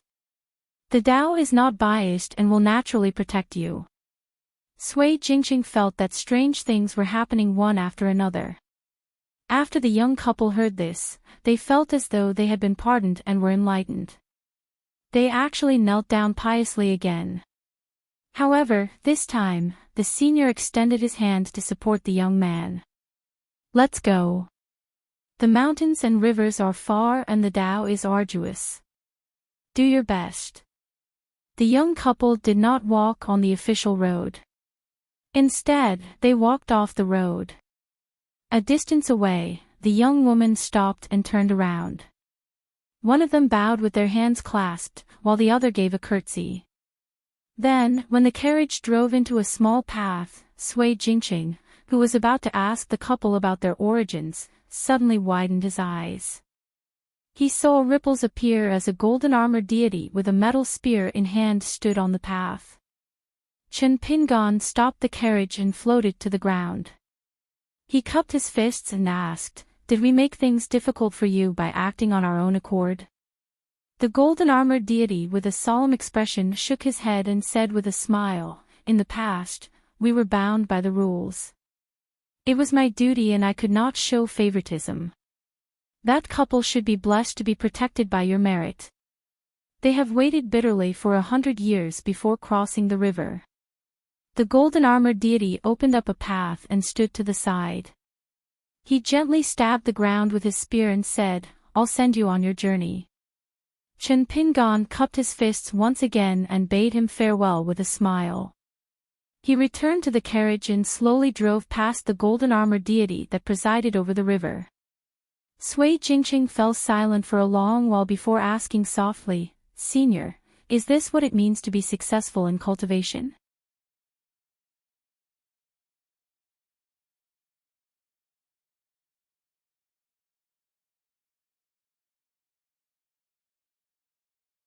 A child swaggered beside a small creek, but he didn't run across the creek. Instead, he shook his arms and tried to jump across the creek. Then, he fell into the creek in the middle of winter. At that time, the carriage was not far away. Sui Jingqing saw the side of the senior's face. After he saw this, he narrowed his eyes and smiled. The carriage went around the capital of the Wuling Kingdom and headed north. It went straight to the villa of the number 1 person in the Jianghu of the Wuling Kingdom, Wang Dun. On the way, Because they did not deliberately go out of the counties and cities, they set foot in many places. Therefore, they heard some of the Jianghu news that had already spread through the imperial court. Wang Dun had entered the top 10 of the new list. Although he was at the bottom of the list, the Wuling kingdom still felt a sense of celebration. Because there were as many as 5 people in the Dezhuan kingdom. It was said that this was excluding a few old grandmasters who had not appeared for a long time. Only Shao Shai of the Qing Ci kingdom was ranked 9th. The valiant Jinfu kingdom with a strong army did not have anyone on the list. Lanfang kingdom did not even need to think about it. Therefore, even if he was at the bottom of the list, it was a great honor for Senior Wang Dun. It was even more so for the people of the Wuling kingdom, who had a weak literary style. The emperor of the Wuling kingdom had specially sent an envoy from the capital to deliver a plaque. Therefore, Sui Jingqing guessed that the villa of the Wuling kingdom must be full of guests. There was an endless stream of people congratulating him. But he did not know whether Senior Wang Dun had met the emperor of the Zhou dynasty of the Dezhuan kingdom, and then returned from the capital of the Dezhuan kingdom on an immortal ferry. As for the news about Sui Jingqing, the momentum was no less than that of Wang Dun entering the list. It was very lively. Especially when the Jianghu people mentioned this matter, everyone's saliva flew everywhere.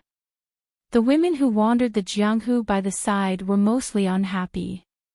Sui Jingqing would steal a glance at him every time. He was either silently drinking and eating in the restaurant, or drinking the poor quality tea at the tea stall to quench his thirst. This made her feel a little disappointed. There were also a group of refined scholars drinking in the mountains and rivers of the Xingshan kingdom. Someone raised his cup and shouted, "In the forest as a giant tree, out of the mountain as a small grass," with a face full of tears. The people sitting there also felt the same.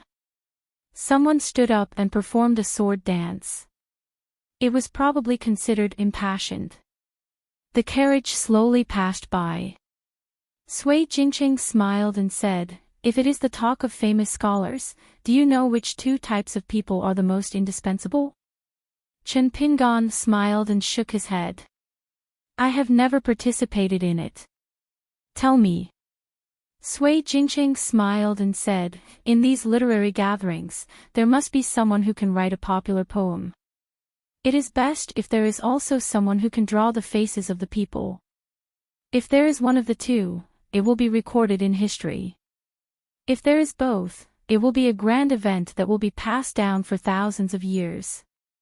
Chen Pingan nodded and said, "That makes sense. I must say this to a friend in the future. Who knows, he might write it down in his travel notes."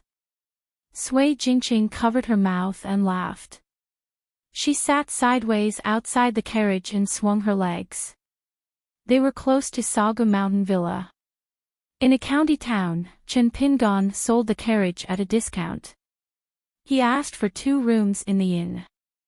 There were obviously more Jianghu people near the county town. They were probably there to congratulate him. He had to admit that the incense in Jianghu could run away. Just like many relationships between friends, drinking at the table could also be done.